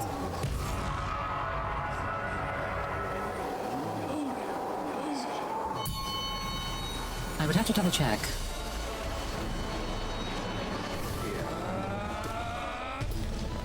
Yeah, I think there's not a lot of shame in being like overweight as a child, because more often than not, you don't have control over your diet at that age. Like, adults put things in front of you and they're just like, clean your plate or you're grounded. At least that's how it was for me.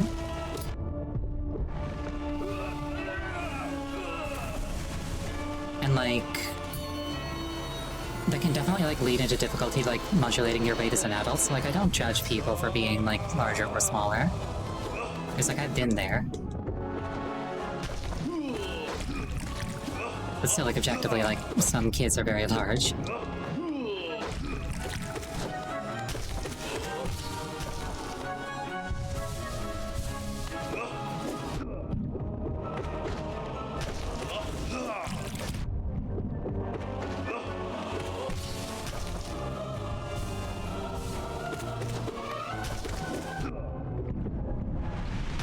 And Sheo was dead. Super TLDR, poutine is a threat to your waistline. And just because you can have poutine every night doesn't mean you should.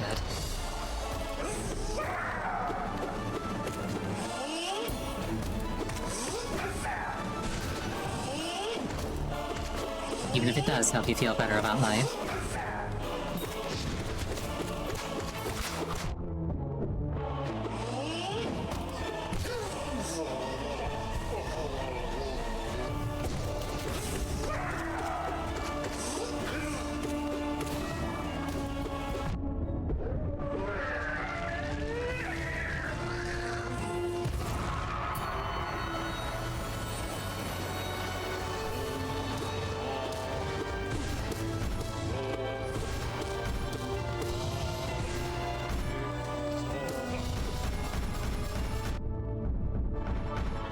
I was like, I wonder if I can just, like, cheekily walk between those.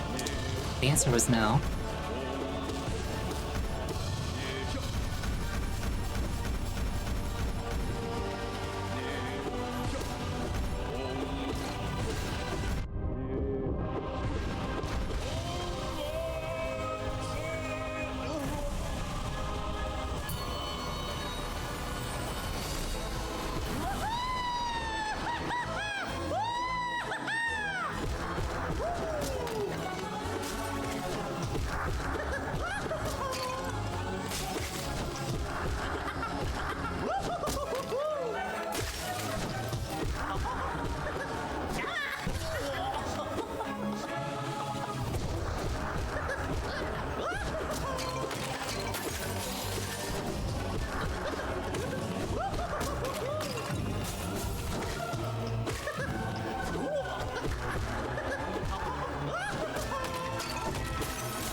R.I.P. Collector, you were a good one, just... not necessarily going about things in the way that people would have preferred.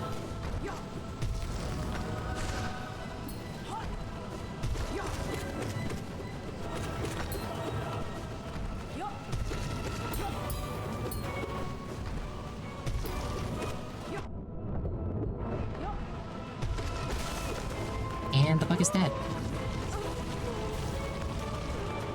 Well, there are a lot of dead bugs in this game, but I mean specifically like the large one. Alright, normal King Grim. Or Troop Master Grim, rather.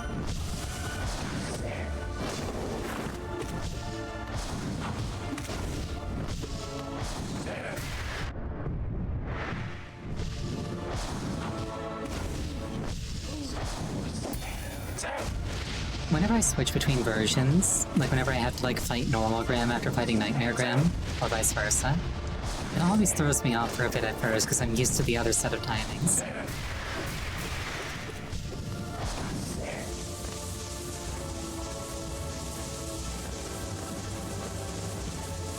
It's like, oh, these attacks and this enemy are the same. It's like, technically, no, they're not.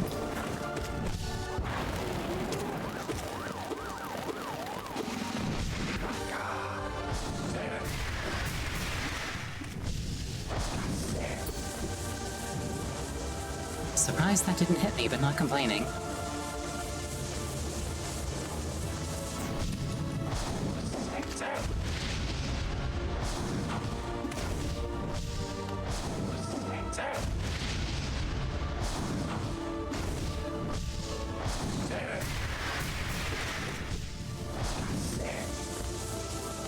Is this the second or the third pineapple of this particular fight? I don't recall. I suppose I'll find out shortly.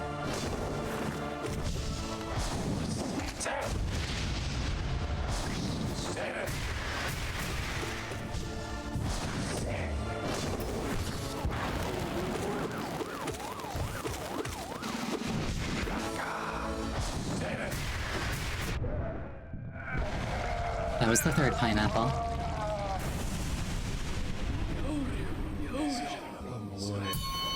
Or if it was the second pineapple, he didn't have time for a third. One or the other.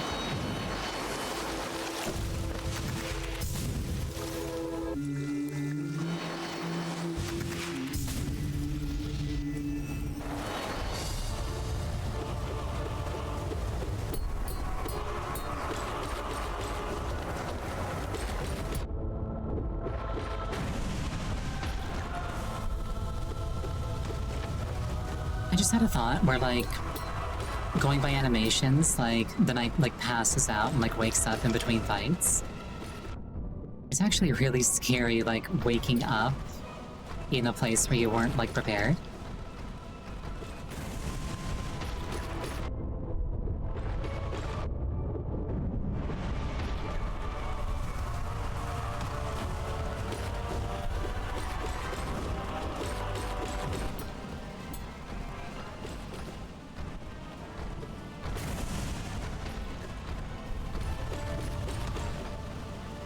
It's like if you wake up and you're in your bed, you're like, okay, cool, I planned this. If you wake up like somewhere else, but like it's either a bed or adequately bed-like, you're like, okay, either I planned this or like things are planned by somebody. You wake up on like a street and you're like, oh, what happened?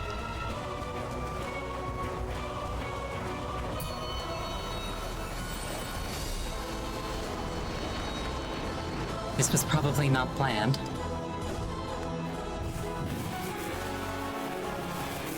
You be scared waking up at the street? Yeah, happened to me the other day. It was very scary. Luckily, there was a very kind gentleman who ended up, looking out for me.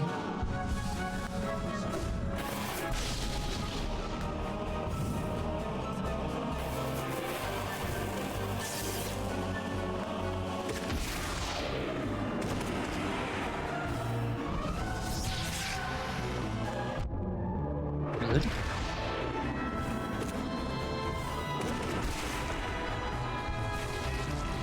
Okay, didn't come out of this with as much soul as I would have liked, but I came out of it with full health, which is the next best thing.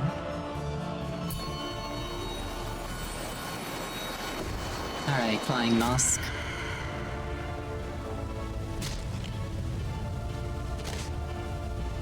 It's funny, I went grocery shopping today. Kind of like in relation to, like, you know, passing out. When I passed out on the street and I fell, I hurt my leg. Today I was, like, going grocery shopping, and I was like, huh, why does my right leg hurt so much more than my left one? And it took me a second to remember that, like, it was quite badly bruised.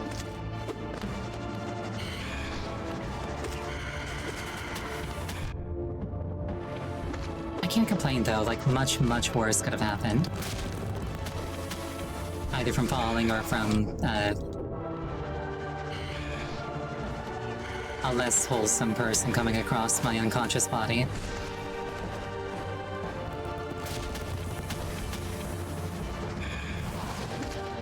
You have a very hard time bruising. Your body might be better at dissipating shock.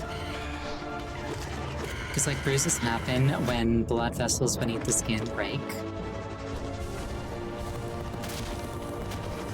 So, like, if your blood vessels just don't rupture, you won't bruise, even if your muscles end up sore.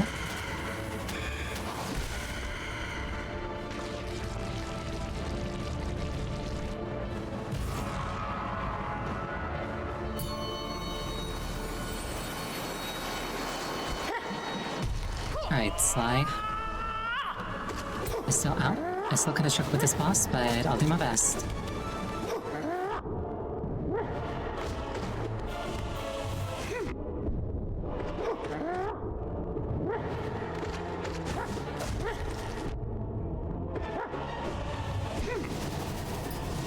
It might also just be a case of bodies are weird and each and every one of them is unique.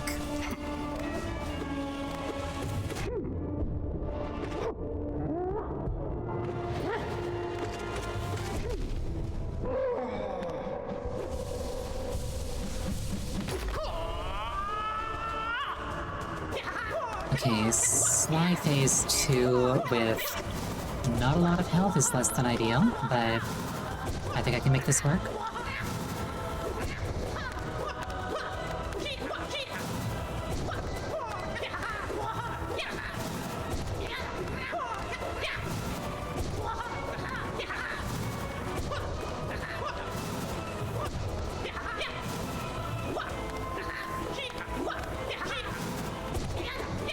I still think it's kind of cool how, in my opinion, the best way to handle, like, the Nail Master's final phase is with nail arts. Like, you don't need them, it just... The spacing is so tight, it feels like the intended way to do it, I guess.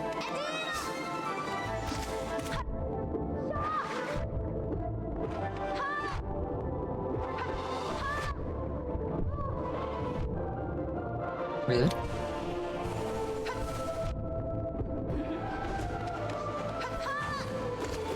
Or it's like I've been to the fungal wastes, I've learned the ways of the mushrooms. Behold, the Goomba stomp.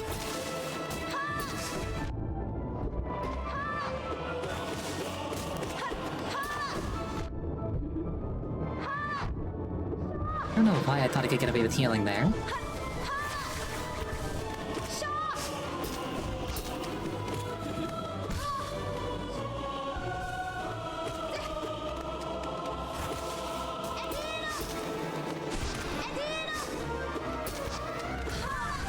And she's down. Another Silksong fight? Yes, I wiped on Zode. So I have to fight Silksong twice. Because she fights you twice in the main game. Once in Green Path near the beginning of the game, where she's guarding the Mothman Cloak that lets you dash. And one near the end of the game where she's guarding the King's Brand, which is, for all intents and purposes, the first component of the Void Heart. So there are two of her. Like, canonically there's one of her, but there are two fights with her. Kind of like how there's two fights with this guy and with the Dung Defender. It's like they don't die in the first encounter and then you fight them again. And then Silksong also survived her second encounter and went on to have her own game.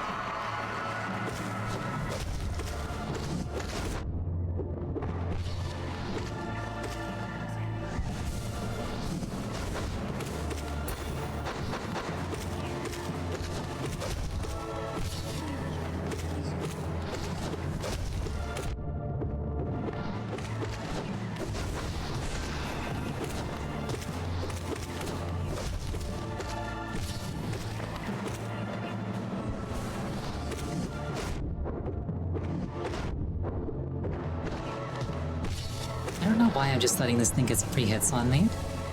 I'm pretty sure it's not right in front of a healing thing. So I probably shouldn't be doing that.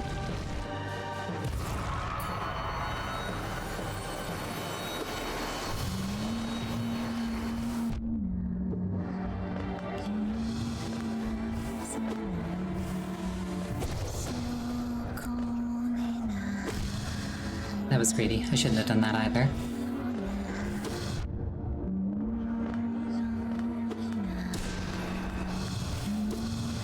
I feel like, oh no.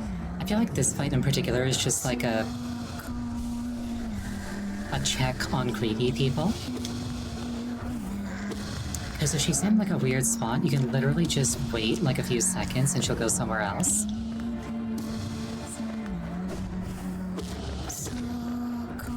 You don't have to chase her absolutely everywhere.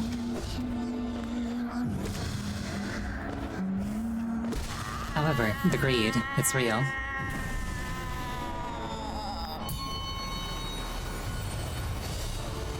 Okay, Trader Lord.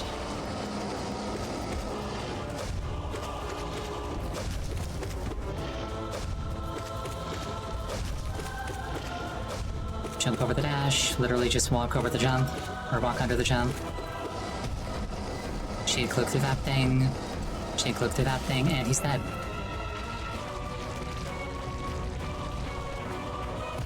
Crazy to think that that's a fight I had trouble with once upon a time. Like, a lot of trouble with.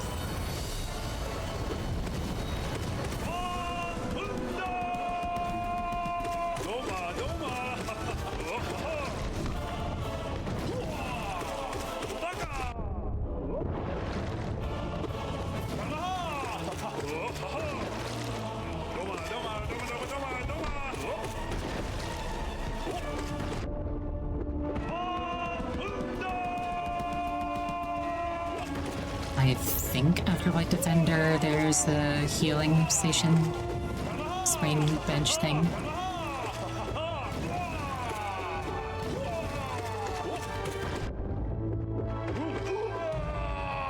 All of the attempts are starting to blur together.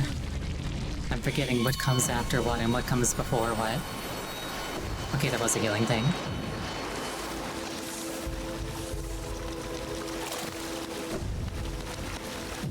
I feel like if I had to be like an NPC in this game, I would choose to be like one of the people who are just like hanging out in the hot springs in Godhome.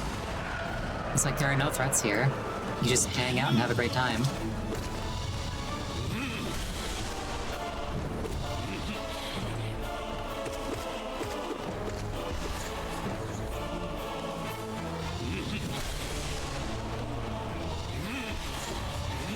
Oh yeah, the controller inputs. Yeah, I thought it would be fun for certain games to actually have controller inputs. Be like, behold what I'm doing. Slash backseat if you see me doing something like egregiously wrong. Charmer.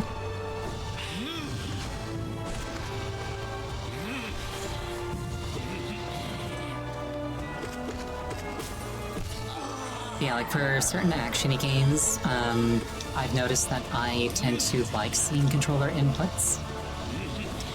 So, much like most things in my stream, it's like, well, I like it when other people do this, so I should do this. I don't do it in every game, but like, in games with tight inputs like this, I think it's suitable.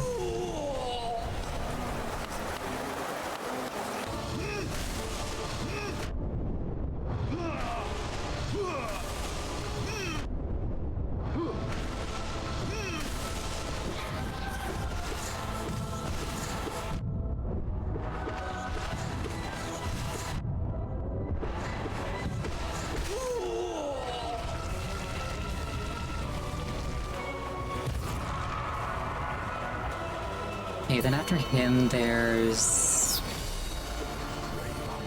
Markov.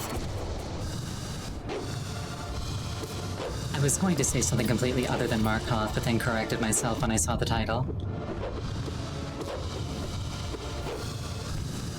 I actually gotta salvage that one, I think.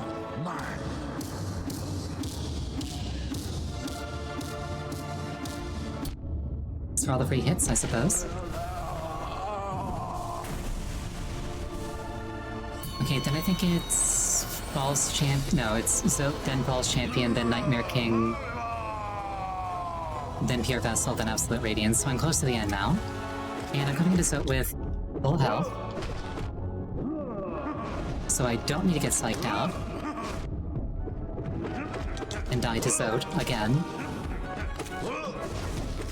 The correct number of times to die to Zote is 0. I forgot about the shockwave.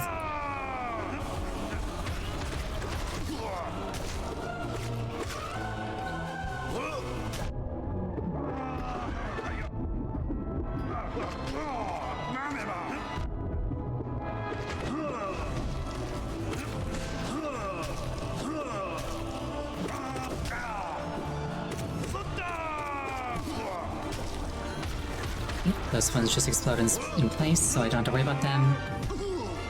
Big shockwave on that is the real threat.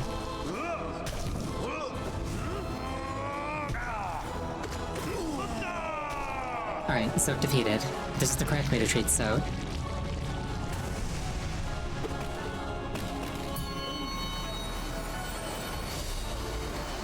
And this guy is basically a free meal. Ow. Except for that part. There we go.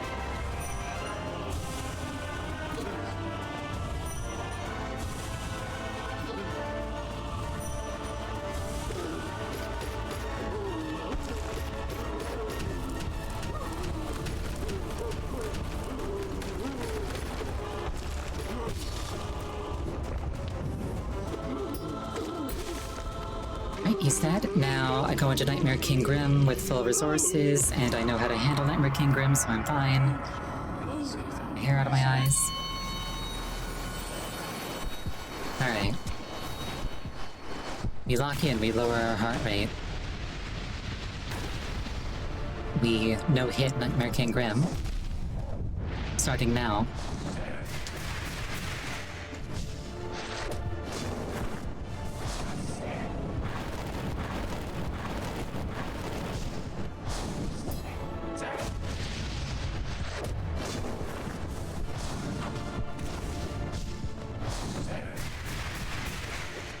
I did not deserve that dodge, but I will take it.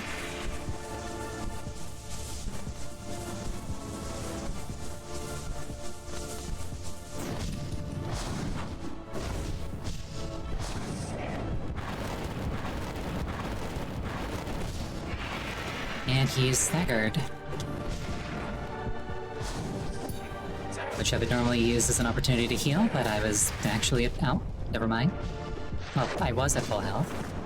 That's another good opportunity out to heal. Ow. Oh no. Oh dear lord. Stop. 2, 3, 4. I'm not in kill range, but I can only take one more hit from him before I am in kill range. I should not have healed there. That was really dumb. What I need is his cloak spike attack. That one, yes, thank you. Or this one.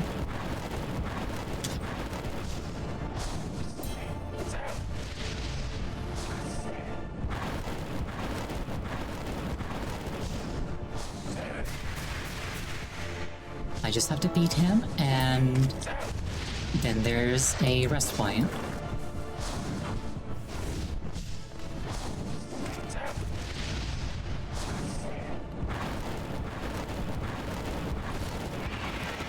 Okay. Big heals. Love to see it.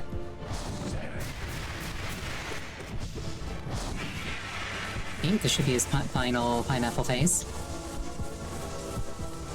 Pineapples don't usually look like that, but for some reason my brain doesn't want to say pufferfish.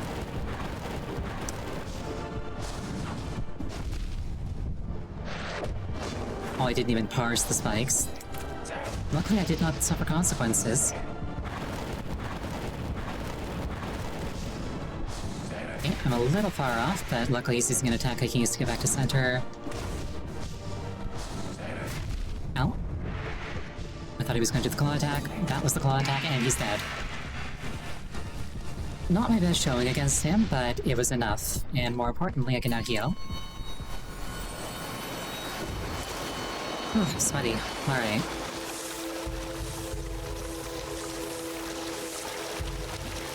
Number up the fingers.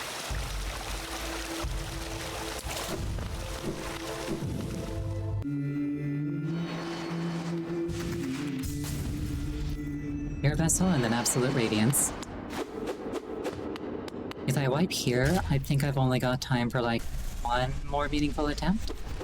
So hopefully I win.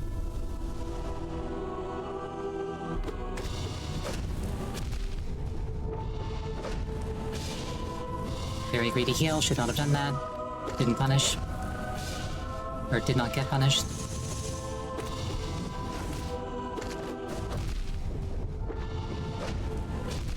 Ow, ow, ow, the pain.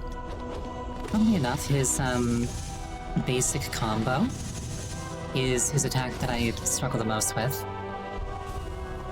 The one where he just, sort of like flails his sword 3 times. Like the sweep on that is so wide, I struggle with it. Like that. And that.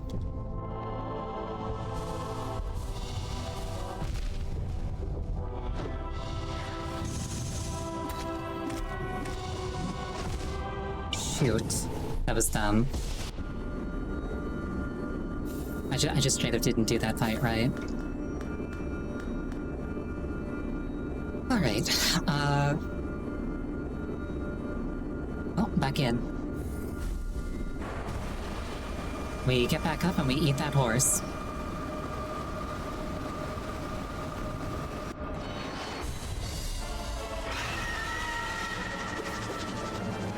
Thank you for the hydration.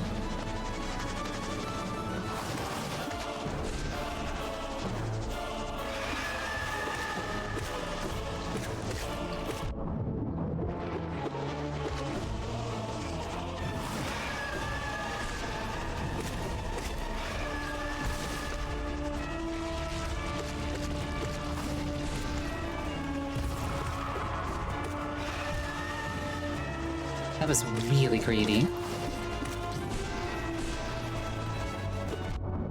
Ultra Instinct Vengefly. There we go. Hydrating.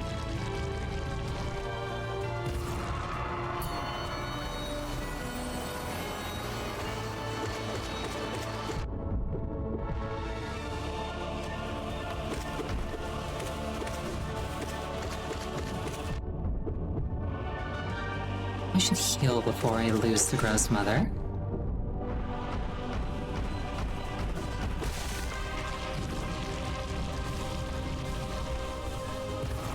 That was almost a loss to Gross Mother, which would have been embarrassing.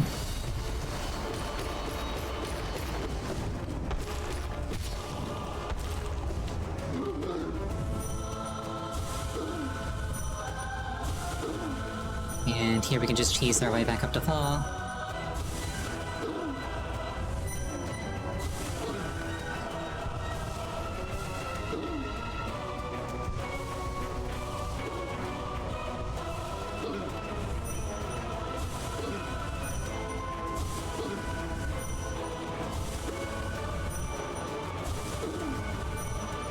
On the one hand, that could be construed as, like, uncool. On the other hand, like, if somebody offers you a snack, and you're hungry, it's kind of rude to refuse, you know?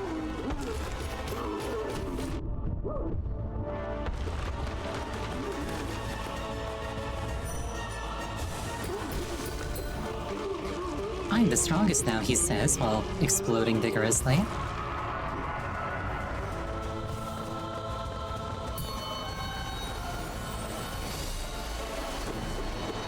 Massive Moss Charger.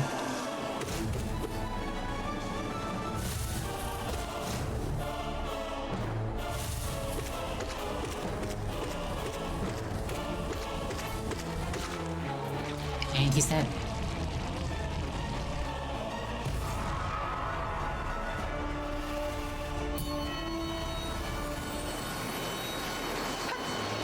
Hornet 1.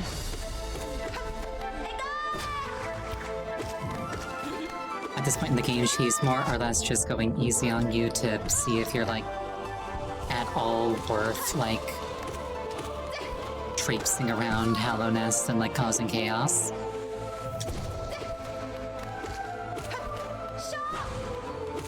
Like, the Broken Vessel,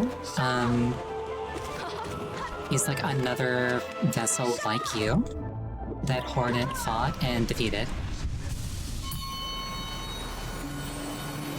Like, she is making sure that no riffraff is running around causing chaos. We're gonna take a 5-minute break here. Please use this time to refill your beverage, go to the bathroom. Do you think that would take you about 5 minutes?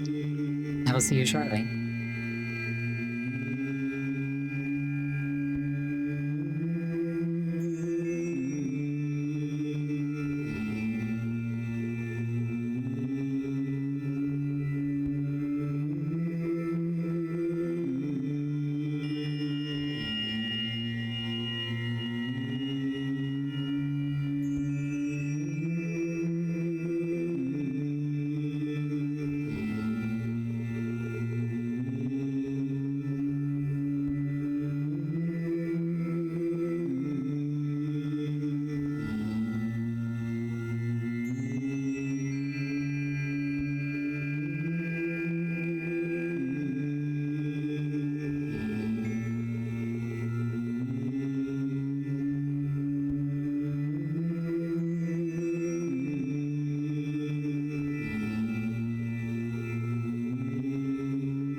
return.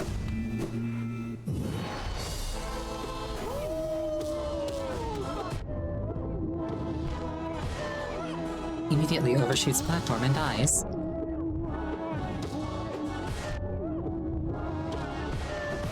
That will probably be the last break of the stream, simply because I have a raid in Final Fantasy XIV in about an hour. And I'm about to lose to Gorb. Or not. Maybe Gorb is just gonna be like, you know what, you can have this cycle.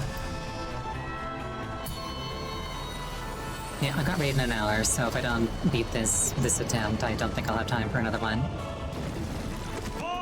So if I wipe, what I might do is go and try another Pantheon, like an earlier one, with some bindings on. Because those only take like 10 minutes on average for me.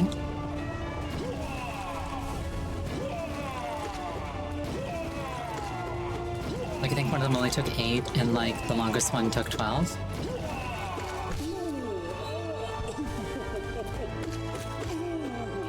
Granted, with bindings to make it more difficult, it might go on for longer. But if I simply win, it won't come to that.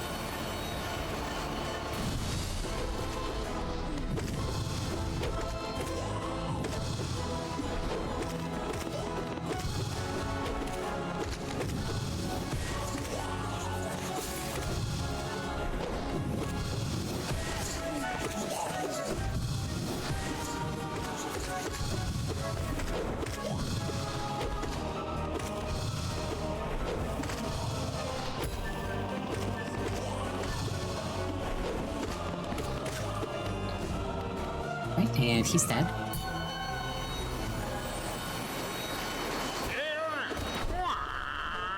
Behold, Tiso.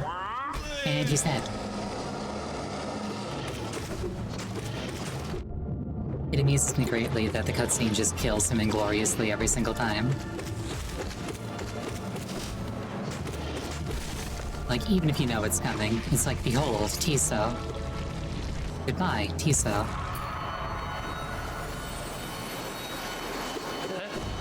Yes.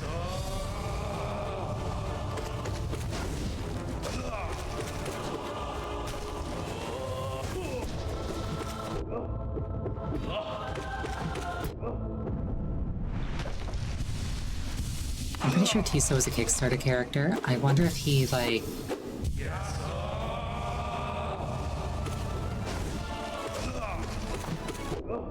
like, actively wanted his character to kind of, like, be a joke in the end.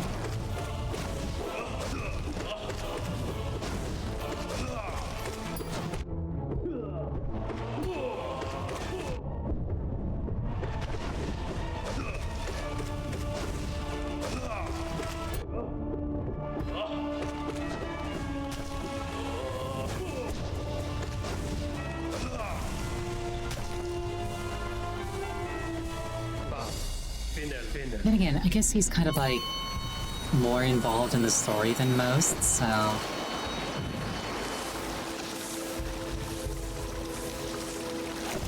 I suppose you can't say that Tiso didn't get their, didn't get a cool, like, show-off moment.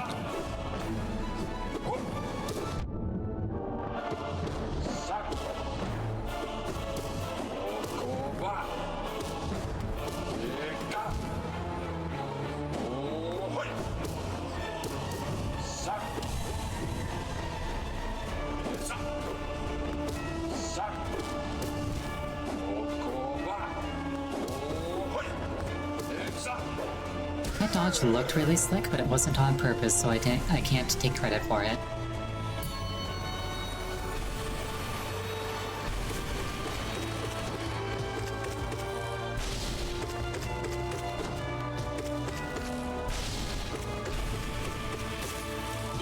And he's dead. Or at least the first iteration of him. He'll be back later as the Enraged Guardian.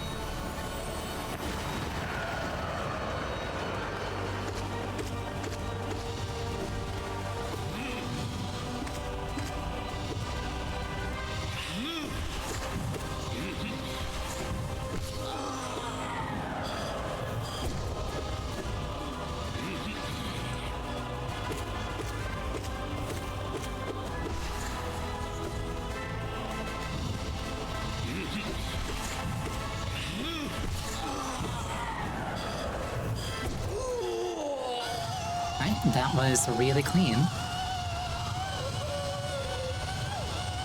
I just realized during this whole tantrum, Godseeker's just like, eh.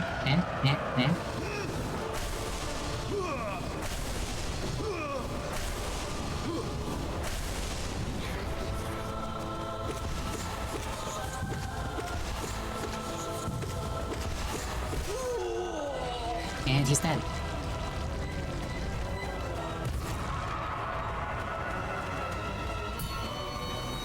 Okay, so Godseeker's watching the boss until you kill them, and then she's watching you.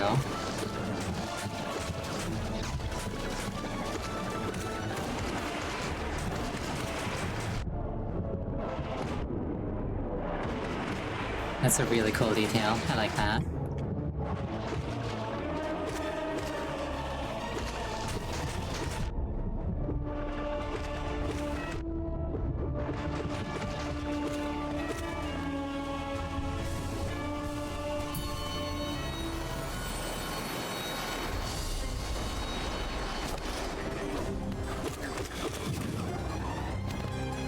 Alright, favorite fight. Don't embarrass myself, let's go.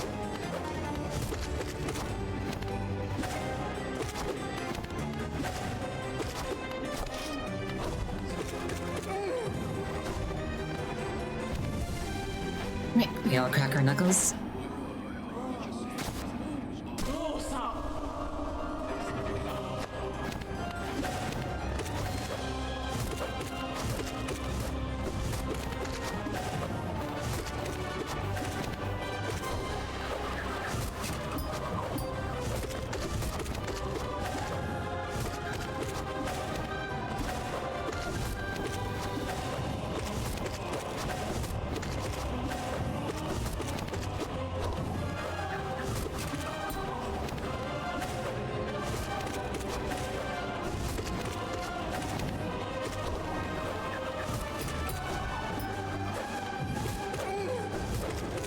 I feel like I shouldn't have gotten away with that one. Oh, but I did.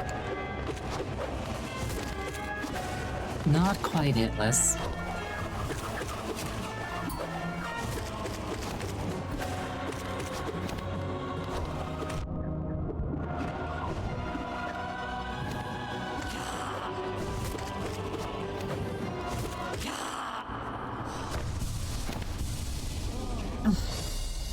Great fun. Love that fight.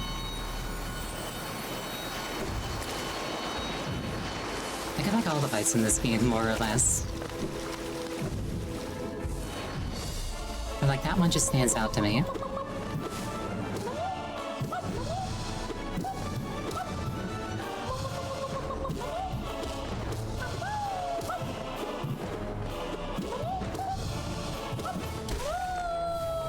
Okay, that was hitless Marmu. I think without like being cognizant of it per se, I've started to understand like the cadence of Marmu's bounces.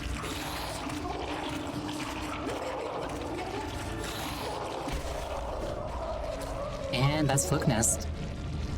Or Fluke Marm. Fluke Marm drops Fluke Nest.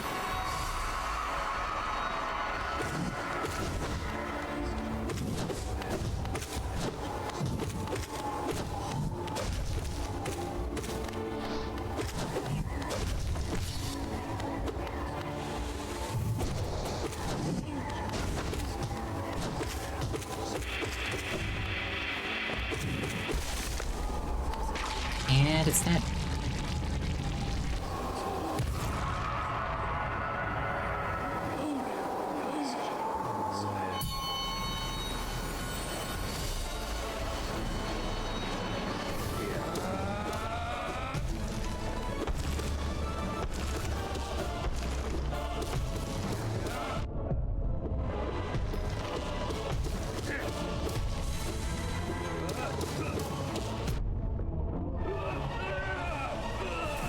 And he's dead.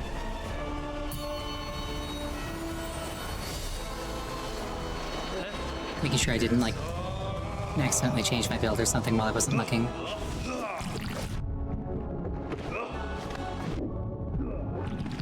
I had the thought, like, what if I was using, like, Soul Catcher this whole time without realizing?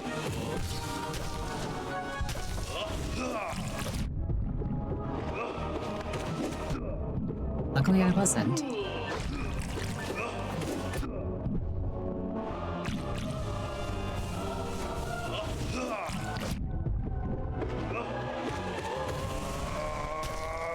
And he's defeated. Mam. Finnen.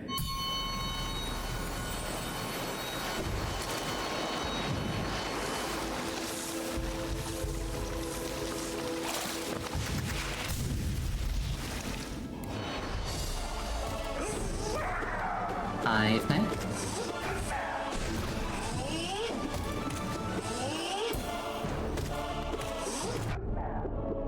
I don't think I've ever seen an orange parry slash before. It's usually white. Like that, yeah.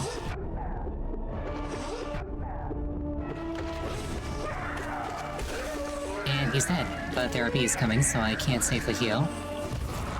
No, I can.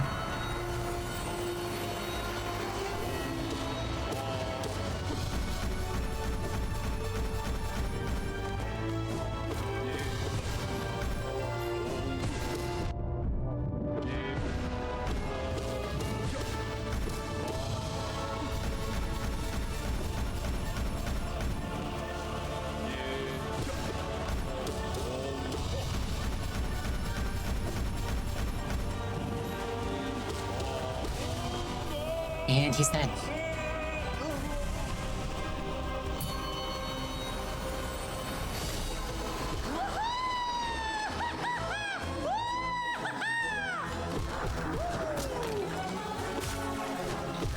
Also, a thought crossed my mind while I was doing this. I kind of like going off schedule to finish Hollow Knight. I never did finish Farewell in Celeste. I should probably get back to that before, like, all of my muscle memory is gone.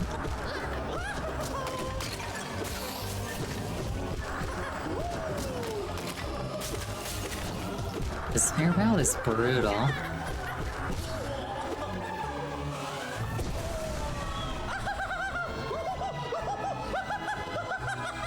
I guess I could also, like, put that off a bit longer.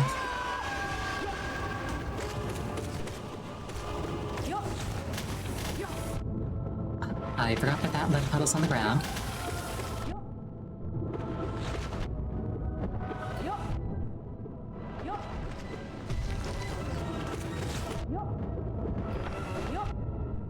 Okay, I am just messing this up.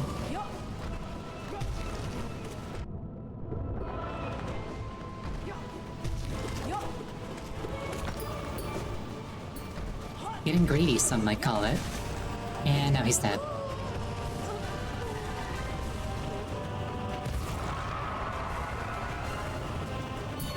I will say, anybody who called it greedy would be factually correct.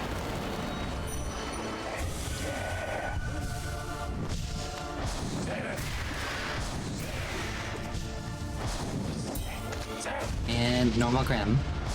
Not Nightmare Grim. Yeah, not Nightmare Grim.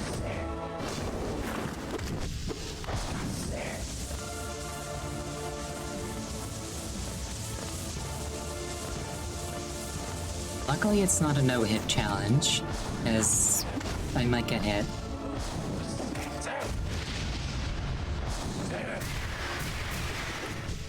That's what Radiant fights in the Hollow Gods are for.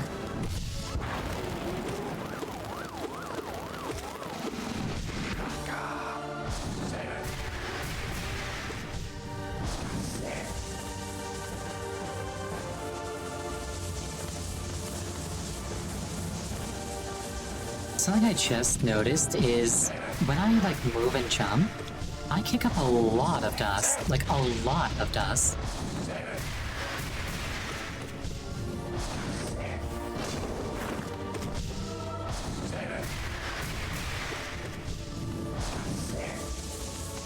Yeah, I think this is his third pufferfish phase.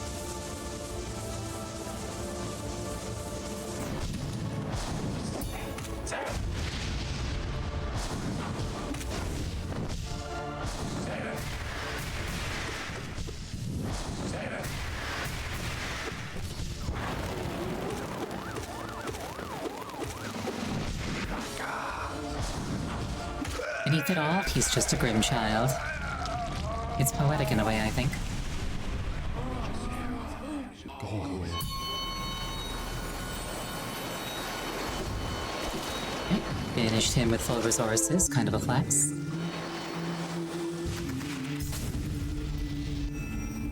Just gonna zoop by Godseeker.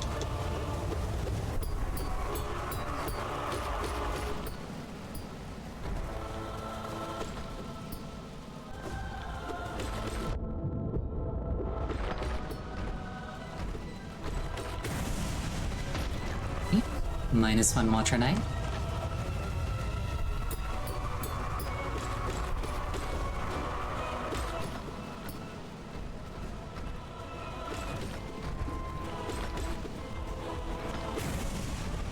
-1 Watcher Knight.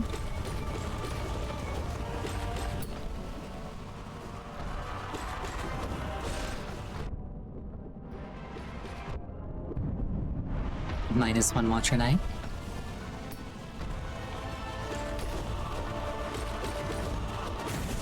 -1 Watcher Knight. I think there are only 2 left at this point.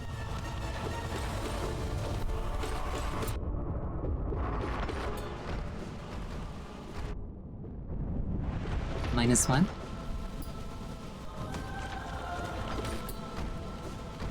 So yeah, this is the last one, and I can just kind of bully it at my discretion. And it's dead.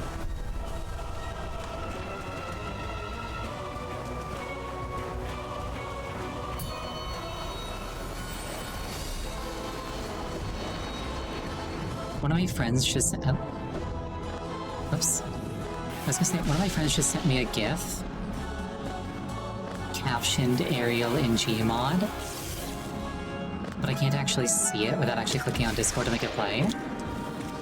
And I'm very curious to see what's going on in that GIF.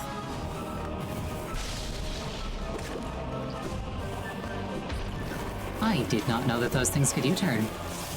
You learn something new every day.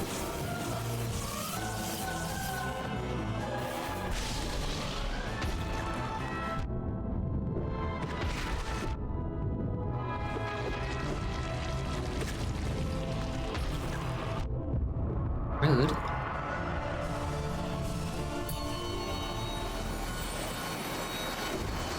Okay, Winged Nosk.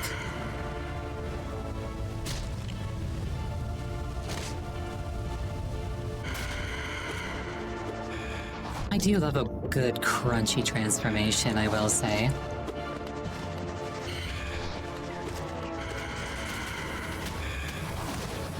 Like, elegant transformations are cool and all, but like, a good, like, bone-cracking, things like jutting out of the body at unnatural angles as it reshapes itself kind of transformation, also very good.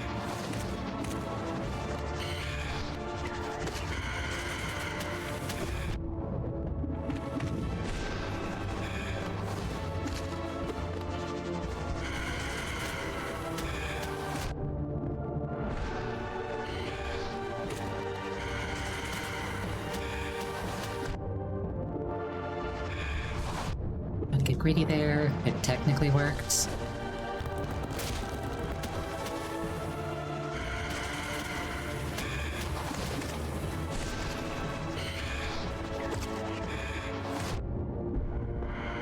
And it's dead.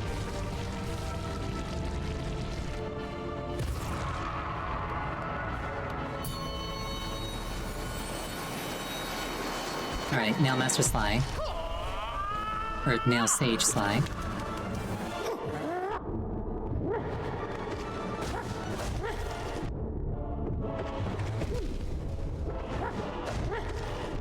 I'm technically also a nail sage because I've learned every nail art.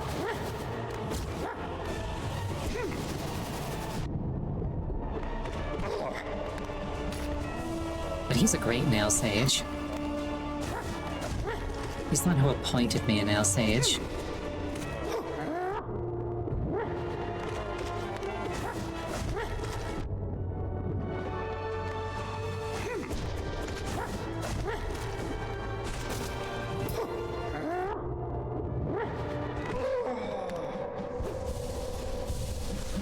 Alright, 6 health should be enough for phase 2, and then I can patch myself up afterwards. How's Pantheon 5 going? I'd made it to Absolute Radiance, and I got a kill on Absolute Radiance in practice. But I haven't made it to Absolute Radiance and then killed Absolute Radiance, like immediate after one another like that. So I'm hoping to pull that off this time.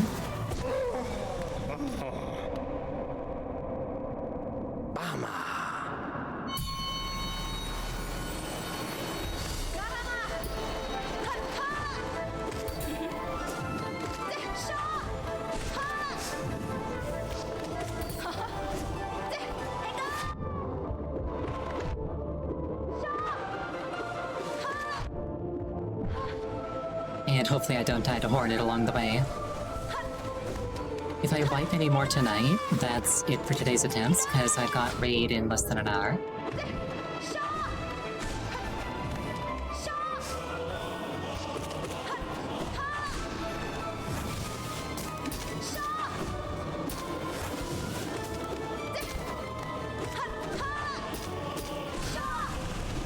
Oh, and that's Hornet defeated. The second time.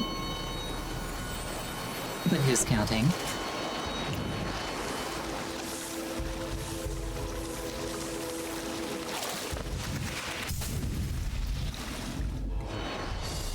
Right, a Mage Guardian.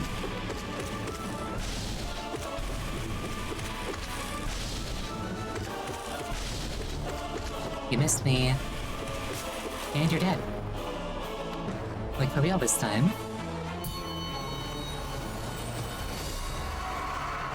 Speaking of dead for real, lost kin.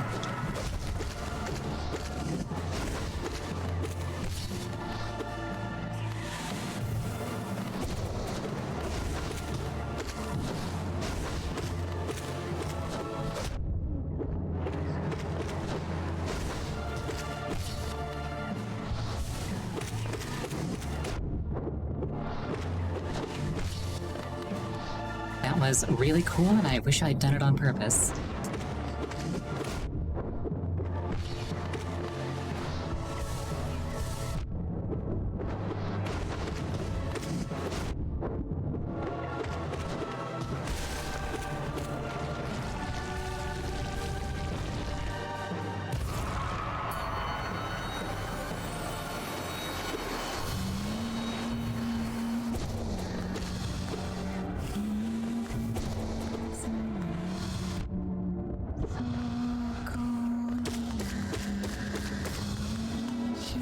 I don't think I've ever gotten that many hits on no eyes in a single spot before.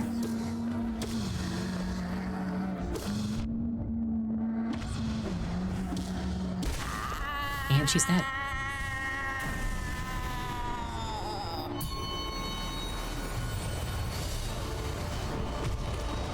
Traitor Lord, more like nerd.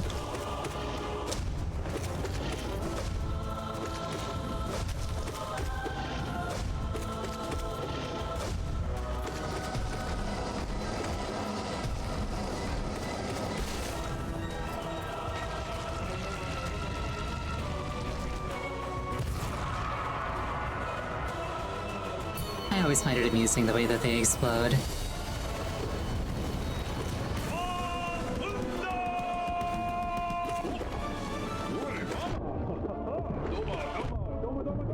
I'm imagining that, like, the Radiance is like, ugh, you failed me, you're useless as a tool, and then she, like, rips it apart in retribution.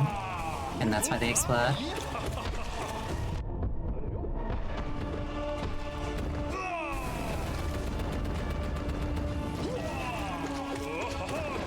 Like, she is not kind even to those who serve.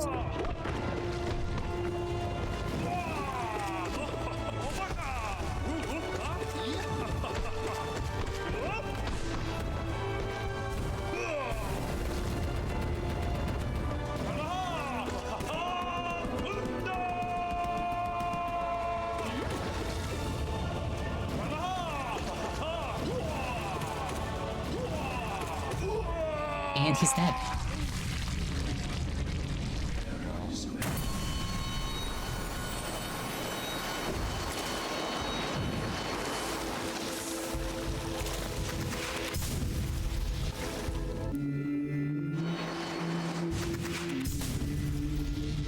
Mother is like, I elect not to participate in this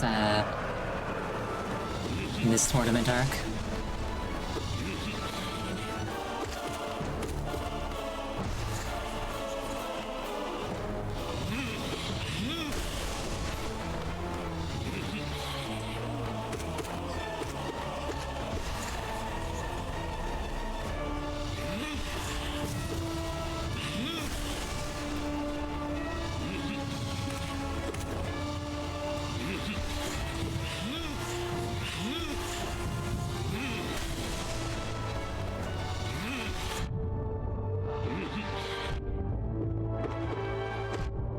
Bunch of very silly hits there, but I've got a full soul gauge, so it doesn't matter.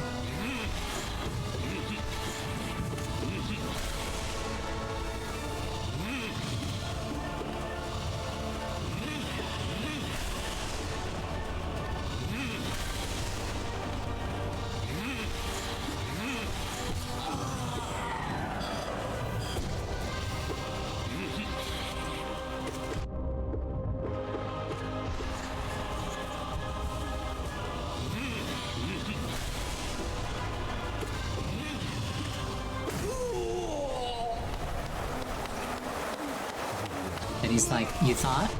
Ow, my bones.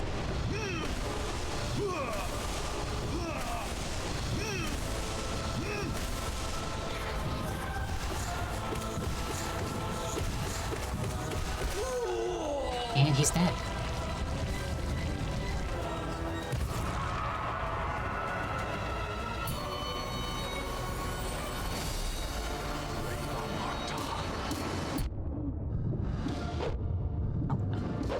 Memory serves, it's this guy and then Zote. And then Zote's the last real challenge before Pure Vessel.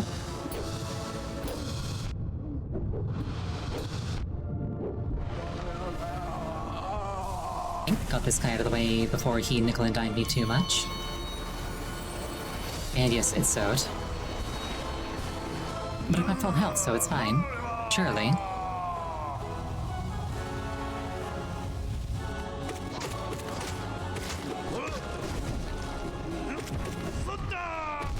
Oh, she did not have hit that one.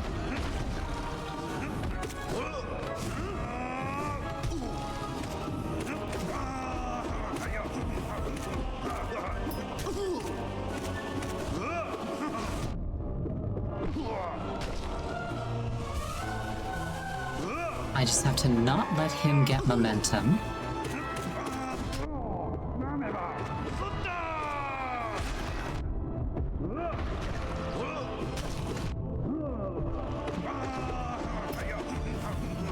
Your least favorite? I don't think anybody likes Zote. At least as a person.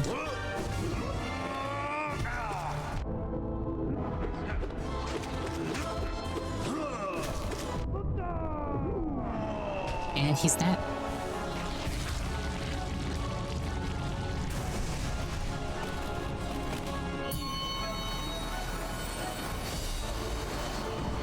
You wanna see a cool trick? This guy's actually an all-you-can-eat buffet. I'm going to knock him over once. Pogo, heal.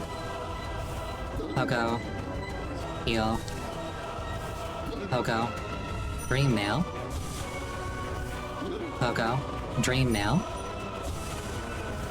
Pogo, heal. Pogo, Dream Nail.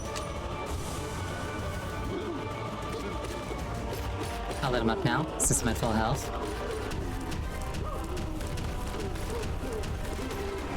Just deal with all that. Knock him over.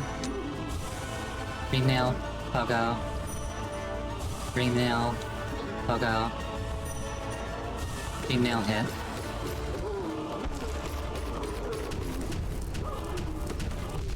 Oh. I was a little bit out of position there. Can get behind him now, so this is a lot easier. Yeah, basically, every time you hit him in the armor, it resets his stagger timer.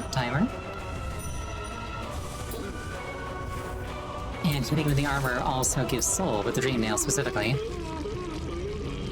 And so since he ends his fight in a stagger phase, he can literally just heal up to full health and full soul before going into Nightmare King.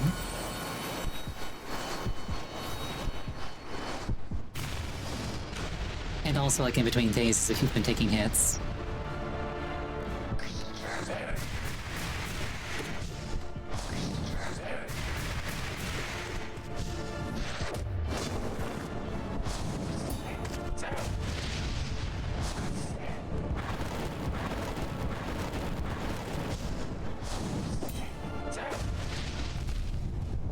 I was not in position for that one.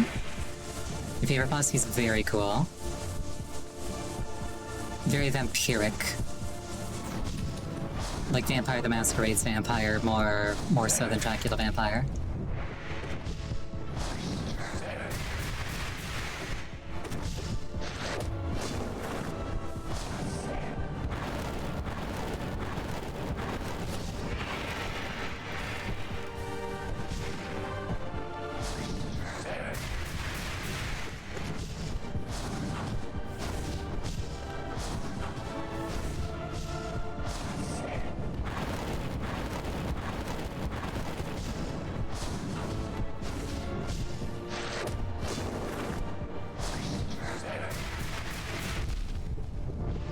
Wasn't quite on point with the dash that time, but that's fine.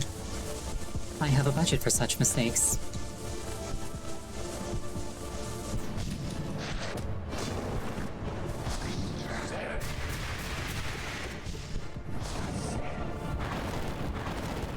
You're eating? Have a good dinner.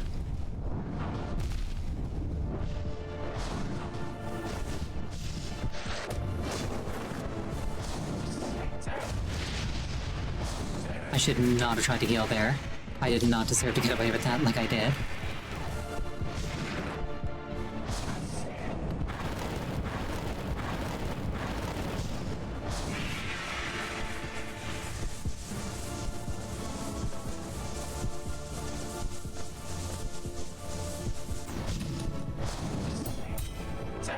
Well, I took a risk and it paid off. Sometimes they don't. That's what makes them risks.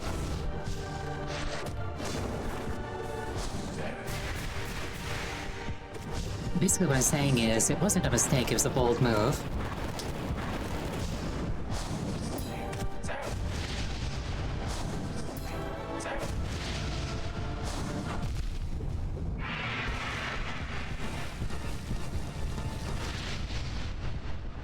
And that's Nightmare King. Now it's just pure Vessel and Absolute Radiance.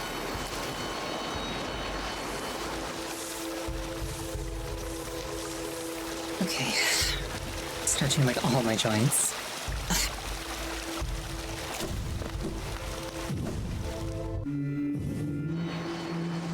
And round whichever round this is.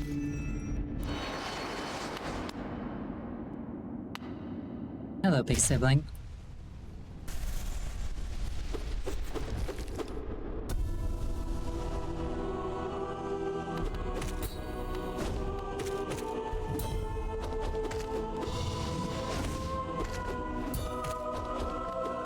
Let's do this out without making dumb mistakes, I almost said there. She said before proceeding to make dumb mistakes. Let's correct those dumb mistakes.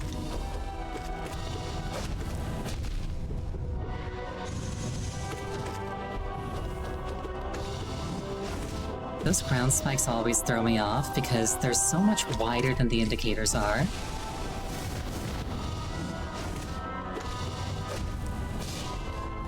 Like, it's not enough to be, like, between them, you have to be, like,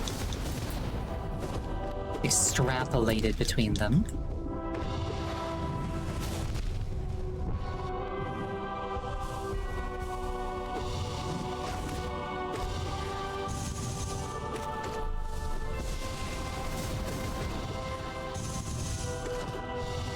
It should be close to another stagger.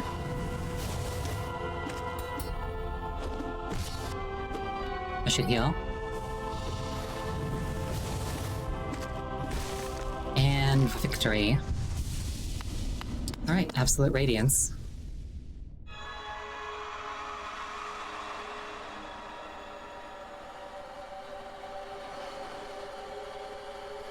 I'm going to throw hands with the sun, and I have every intention of winning.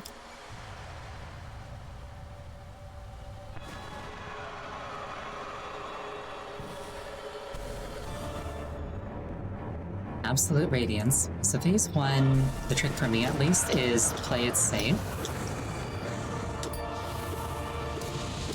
Like, there's a bunch of stuff going on that deals damage, and I'm very vulnerable to being nickel and dimed.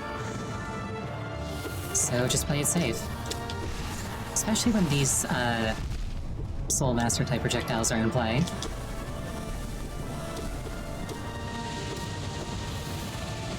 Very greedy heal. Paid off.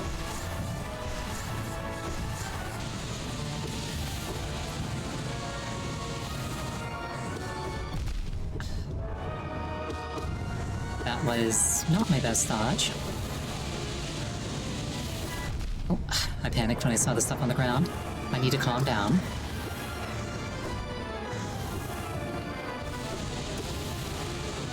I need to calm down.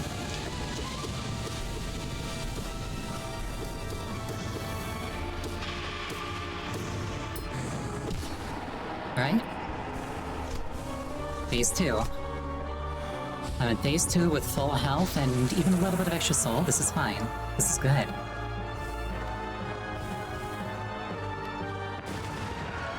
Okay, she's up there. I prefer it if she wasn't, but we make do. Ow, my bones. Ow, my bones again. That was a lot of damage that I really wish I hadn't taken. My health is not in good shape. Oh dear.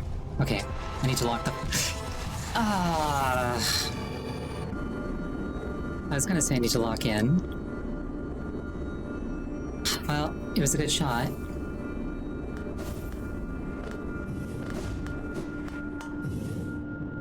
Basically, what I had to do there was also not be greedy in phase 2. My problem was that I was greedy.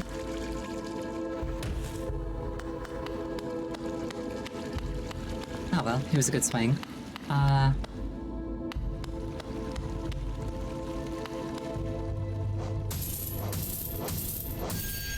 Screw it, let's do Pantheon of the Master. With the bindings active. See what happens. I can't do another, Pantheon of Hallownest run. I don't have time. All my phones.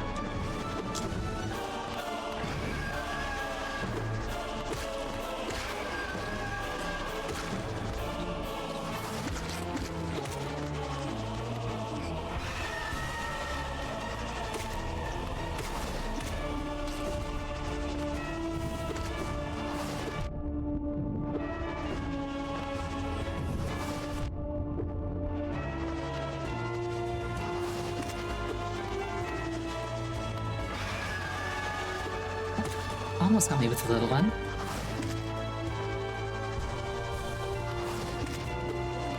I don't necessarily expect to succeed with all the charms on, or all the bindings on. But we'll see what happens.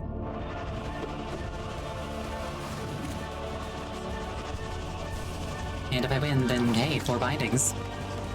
I think that's halfway towards the first Lifeblood unlock.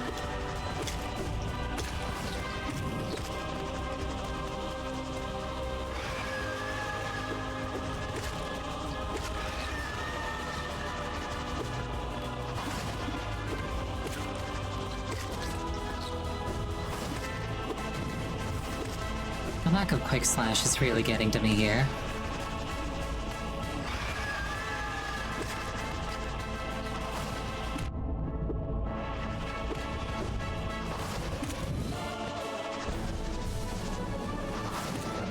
Also, like in a more general sense, the lack of nail damage, I should probably be more willing to cast magic.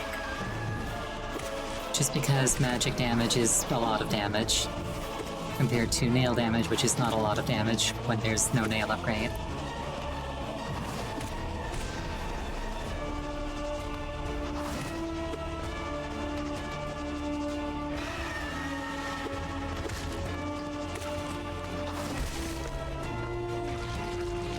Alright, first boss down. I would be worried about how long this would take, but Finchfly King tends to stall a lot anyway, so...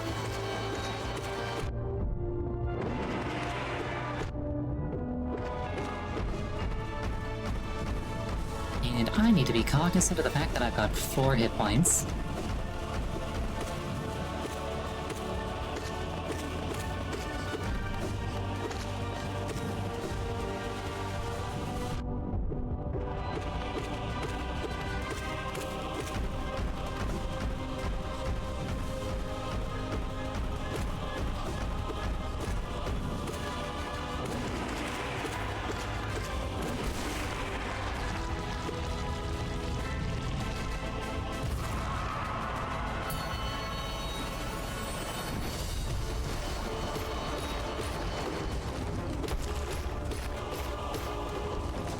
Should not come over, never mind. I guess that only applies with max damage. At max damage, it takes 9 hits to knock him over. I thought it was hit count, it's damage count, I guess.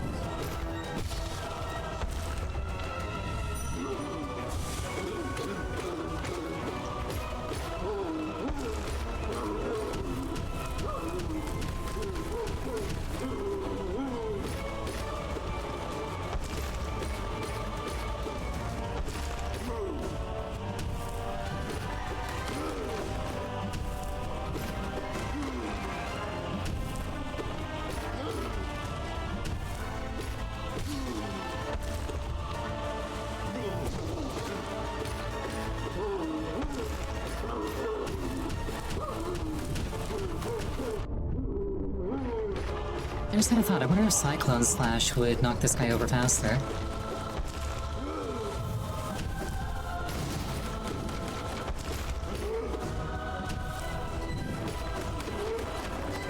Well, if it's damage dealt and not number of hits, then probably not, like, substantially better than Great Slash would. And he's dead.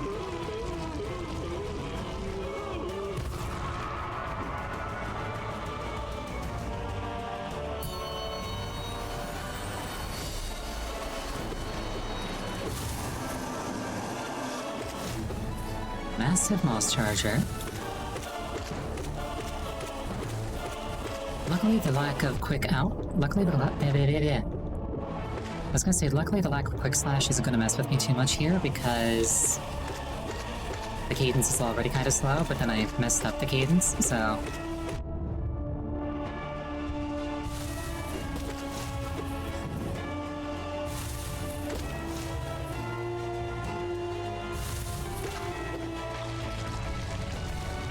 This is fine.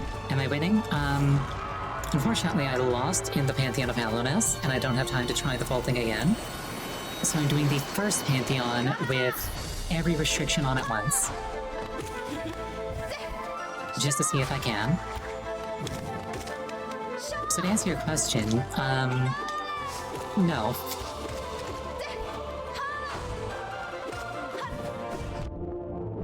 You said ice cream? That sounds lovely. Ice cream is great.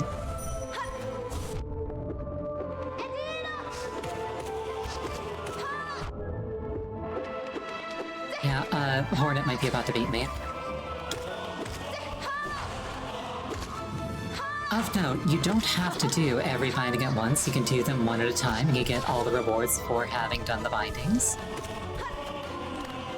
But doing all of them at once is cooler.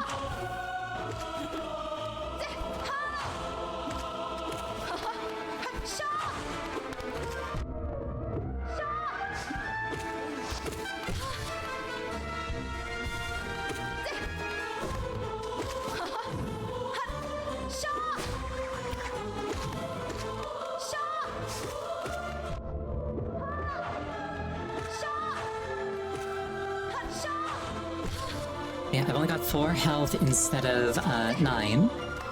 My nail damage is baseline, so it's doing like maybe a fifth of what it does normally.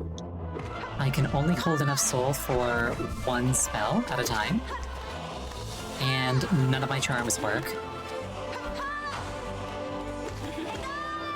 Those are the 4 bindings, and they are all active at the same time, concurrent, at the moment.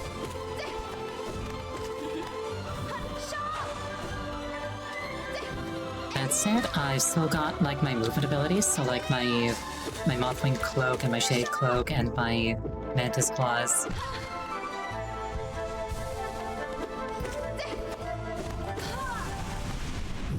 Is it a challenge? Yes, it is. The main reason to do this is if I do enough bindings, I unlock Lifeblood for the Pantheons, which is essentially extra health that can't be healed off, but is applied at the start of a run. And periodically reapplied, so it can really help you to,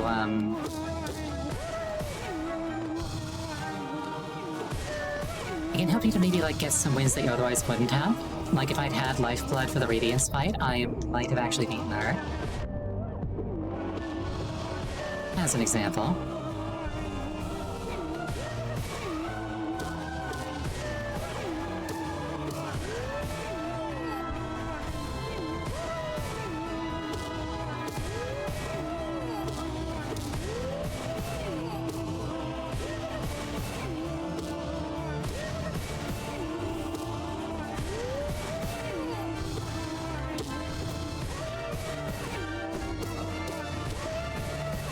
What I might do ahead of Thursday is just do all the bindings off stream.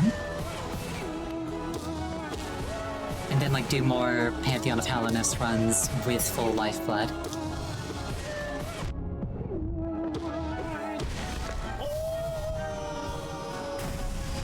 On the other hand, maybe to make fun stream watching time to watch me do all the bindings. It can go either way. Though if I made a serious stream of it, I probably wouldn't do all the bindings at once.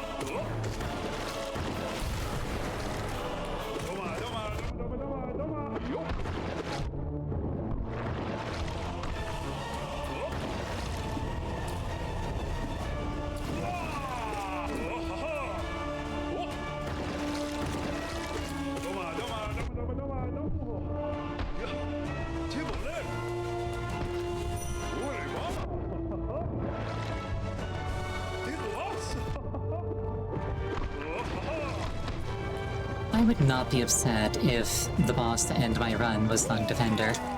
He deserves a win. He's a good boy. That said, not gonna make it easy for him.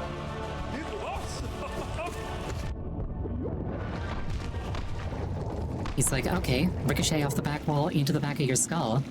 I'm like, you know what? Fair play. I think we'll call it there for the night. Thank you so much for joining me. I'll probably try this exact thing again on Thursday. And what I might do is run a poll in my Discord to ask whether or not I should do the bindings on stream or off stream. Thank you so much for joining me. I really appreciate it each and every time. Next scheduled stream is still tomorrow. It's still going to be Majora's Mask. Like I say, next time I'm doing this in particular, probably Thursday. I hope you have an absolutely wonderful night. I hope to see you again. I think my friend Wesk is also doing this exact thing, so let's go raid him.